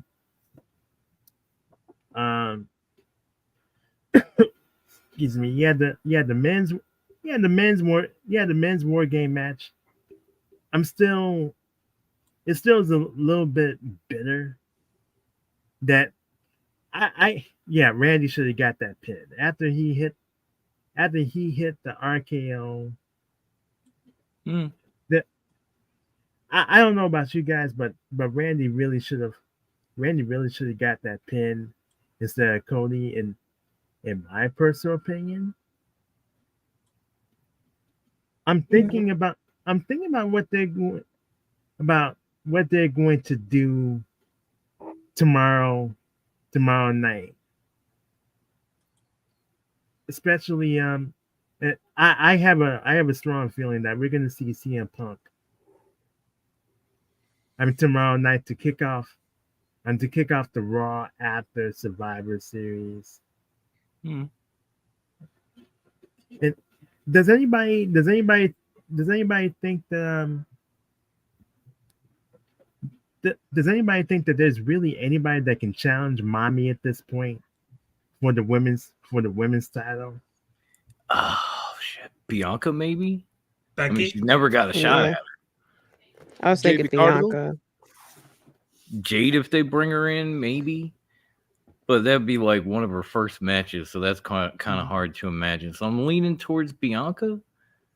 Only because they had a while back when they were both on the same show that moment, and then Rhea got hurt, and Bianca ended up moving on, and it just never happened. Yeah. They've been teasing her and Becky like 3-4 times the last a few months. Yeah, that'd be good, but I don't know if Becky could beat her. I don't know. She had a lot of title shots and came up short, like more than you, Lieutenant Dan. A lot more. But did she though? But did she though? Because she hasn't fought her yet, and she really hasn't fought Rhea. I'm just saying, like she had all those cracks at Bianca and came up short like every damn time. I don't know if she could beat. I don't know if she could beat Rhea. And that Gunther versus Miz match, that was good. Yeah, that was good. It's not I don't think it's a bona fide classic, but it did its job. No, it was damn good. But even if it's the weakest match on the card, I would say that the Rhea versus Zoe Stark match was it was good. And Rhea, well, she's one of the best. She's one of the best people on that roster today. And Zoe, she has a bright and Zoe Stark, she has a bright future ahead of her. Shotzi, she has a bright future ahead. I think she has a bright future too. I think it's probably A minus. Is it one of the better? Is it one of the top 3 Survivor Series? No, I don't think so. But is it bad? No, absolutely not. No, definitely. All right, Big Evil Brother, what would you grade this wonderful night of wrestling we just watched? First of all, I want to say that I respectfully want to rate this from 1 to 10, since I don't know exactly the letters of the grades. Okay, that's fine. International flavor. Give us some numbers. I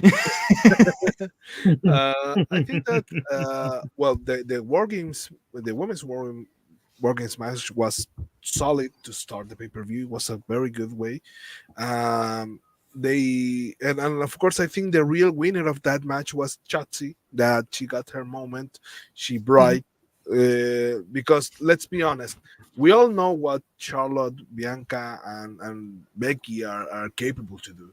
So give it this little push, you know what, aligning with these three girls. I think that was the best for her, and it was good. Of course, this leave us with some questions about, for example, what's gonna happen with Bailey. So that makes me more intrigued to watch SmackDown this Friday, maybe.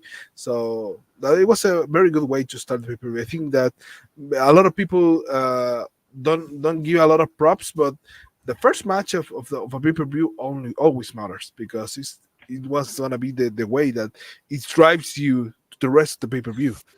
Um, Gunther versus the Miz, it was real good, and he's also got me intrigued why he won by submission. So maybe they're gonna build something surrounding to that. And now he's been dominant, you know what, doing those power bombs and now winning by submission. So that's really interesting. It was, and of course I'm glad that they're still, you know what, treading the Intercontinental Championship like a world title. So that was a real good. Santos versus Dragon Lee. It was, to me, it was a good like TV show match. This match you put it on Raw, on a SmackDown, and it will be a great match. So they took a little time. Actually, it was the shortest match of the event, but it was really good. I think they took the necessary time and they took advantage of it, and they proved why they're two great wrestlers. I think that they're great exponents of the lucha libre. So I think that this was a great match, and probably this was like Andrade and Sin Cara maybe would have been in the past, but they couldn't because of their obstacles that they have in the past. These two guys are building so great. Let's not forget Joaquin Wild, Cruz del Toro. I think that these guys are building so well. Los Lotarios as well. So I think that they're. This is the big proof that maybe Triple H, especially, he's trusting on these guys of what they are building. So it was a very fun match. Rhea versus Soy. This was just, I guess, maybe we all know that Rhea was retaining, but it was a great match to expose Soy a little bit more to live events, and they took good time of it, and and she of course looked strong. So of course it wasn't her time, like you talked previously during the pay-per-view. Maybe she's not main event in WrestleMania next year of the upcoming, but just let's give her some time, and I think that she's gonna do great things in the WWE. She has a great future. So yeah. So now the big problem is who's gonna challenge Rhea, because she has crushed the whole division. And now we need some credibility. She's having the same problem that Roman Reigns. Who's gonna be next, and who's gonna dethrone her? And we need to also look at that as soon as possible, because that's like we're scared about of boring that she's boring her title reign, because we don't have real challengers, and her title matches are of course a little bit limited, like Brock Lesnar maybe. So they need to work on that, but at least I'm happy, like in the same case as Santos Escobar and Dragon Lee and Shotzi, they are betting on the talent, on the fresh talent, and that's really important. The main event, I wish that this match would have been a traditional Survivor Series match. I think that this match would have been much better in that way, like eliminating somebody, and you know what, maybe getting, I don't know, in one side Drew and Damian Priest at the last two remaining of that group, maybe I don't know, Jey Uso and Randy Orton and on the other side, like that, because this is the magic that is supposed to be Survivor Series. Guys that maybe in the past they never got along, teaming up, and I think that magic was there, but I think that after they were the second War Games match. The first War Games match was good. It was their spots. So having more spots on the second War Games match, it was a little bit tiring because it was the last match. It was the second War Games match. So I think that if this match were a traditional Survivor Series team match, would have been much better. But at the end of the day, it was an entertaining pay-per-view. We all were happy to see Randy. We all were happy to see Pong. We all were happy to see our Truth, of course. And it was good. It was a very entertaining pay-per-view. So I think that my final grade would be a solid 9. Okay. 9 out of 10. Not bad. Not yeah. bad. Yeah, I mean, I'm kind of with you guys. I'll give it an A-, and I was leaning towards an A. I mean, the women's match, I think, stole the show from the very jump. Like, that War Games match was insane. There wasn't a bad match on the card. There was just little things. No. Like, it felt like they completely shit on Randy Orton's return. And before Punk even showed up. Like some of you guys talked about, Randy hits that amazing RKO on JD McDonough, but Cody's got to get the pin. I love Cody. And if anybody knows me, I respect Randy Orton. I've never really liked that dude. He should have gotten the pin in that match. And that just didn't feel right. It didn't sit right. And then minutes later, you got CM Punk coming out. And it's like, all right, why the fuck is Randy Orton even here? And to Gonzalo's... Yeah, more or less. Good call, my queen. And to Gonzalo's point, I do like these War Games matches. I wish they would have. I wish sometimes they would put in a traditional elimination match, like in the main event. That would have made a lot of sense because you wouldn't have had to have that 25-minute build-up to have a 15-minute match and then bring CM Punk in. You can have a 25-minute elimination match and then bring CM Punk in afterward. And it doesn't feel as rushed as I think Lieutenant Dan was saying. It doesn't feel as weird, but there were just some things in the midst of it. Like I'm not even. I know JD brought up, how these pay-per-views kind of feel like a takeover. I like the takeover format, man. I don't care if it's takeover Chicago, takeover Saudi, takeover whatever. In, out, done, cool. I got shit to do tomorrow morning, So I'm fine with that. But it was just little stuff like Randy Orton's return. I felt like, Gonzalo brought it up. I felt like maybe, Dragon Lee and Santos Escobar could have been something you did on TV, something you did pre-show, and maybe opened up the time for the War Games match and the return, and it wouldn't have felt so rushed. Not that it was a bad match. It's just when you look at the matches on the card, you're like, oh, holy shit. Then you get to this one. And even when we were talking about it Friday night, we didn't watch SmackDown. We had no idea Carlito was out. Oh, yeah. And it was like, why'd you put Carlito in the first place then? What the fuck? So that felt a little weird. Randy's return definitely felt awkward. It's like, well, I guess you're back. And you're, there's been this talk and these reports. I'm sure Dan has seen them because he's in the weeds constantly, that Drew McIntyre is fine. Yep. Letting his contract play out and return and taking time with his family. And if that's true, then somebody's got to be the new Drew McIntyre. After War Games, my money, hang on one sec, bro. My money's on Randy Orton becoming the new Drew, the guy that gets into title feuds and gets into big things and comes up short. Lieutenant Dan, what you got? Well, speaking, you said Drew McIntyre because there's a thing that just came out about him saying that after the match, he stormed out of the ring. Yeah. After it ended, he went to the back literally right away, slammed his locker room door, threw on a hoodie, and then left the arena. No one knows why, but he's definitely pissed about something after that match ended because he didn't even stay apparently for the CM Punk thing. He was in, he was out. He left right away. Wow. Well, I don't think it was Randy Orton that he was mad about. I think it's safe to assume that.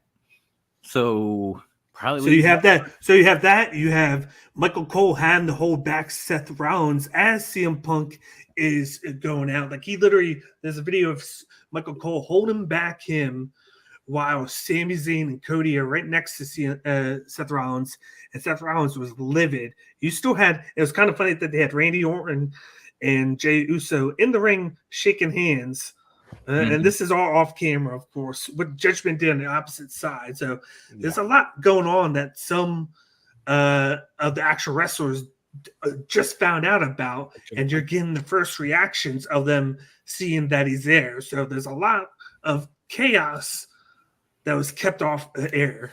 And we're talking minute damn one, boys and girls. And by the way, since I didn't see him all night, he just showed up. Hey, Lennox, and happy birthday, my dude. I saw you post out. Happy birthday.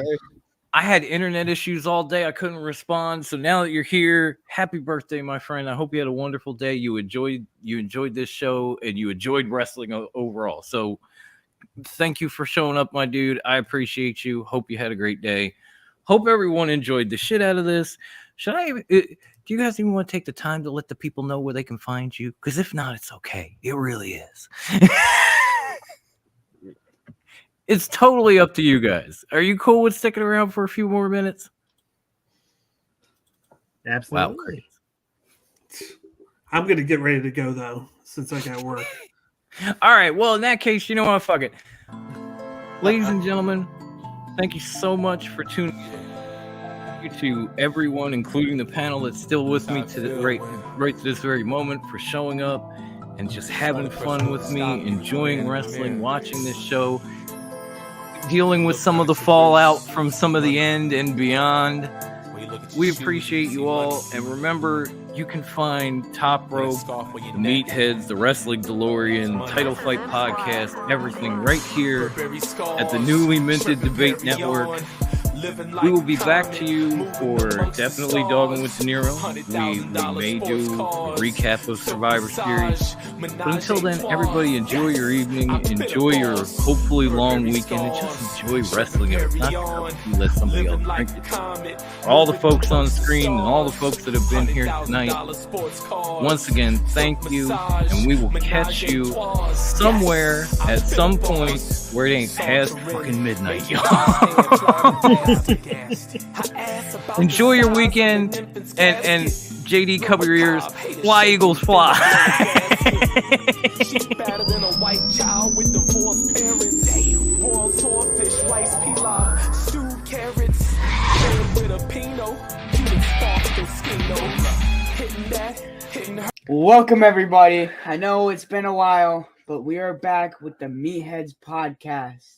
Done. Fuck up De Niro, I got a Snyder extended clip, so who wanna play hero? Go bad shit like Ozzy, I was born in the darkness. Oh, you the wolf, so we pull up and you're harmless. So pray to Burberry scars, stripping Perry on, living like a comet, moving amongst the stars. $100,000 sports car.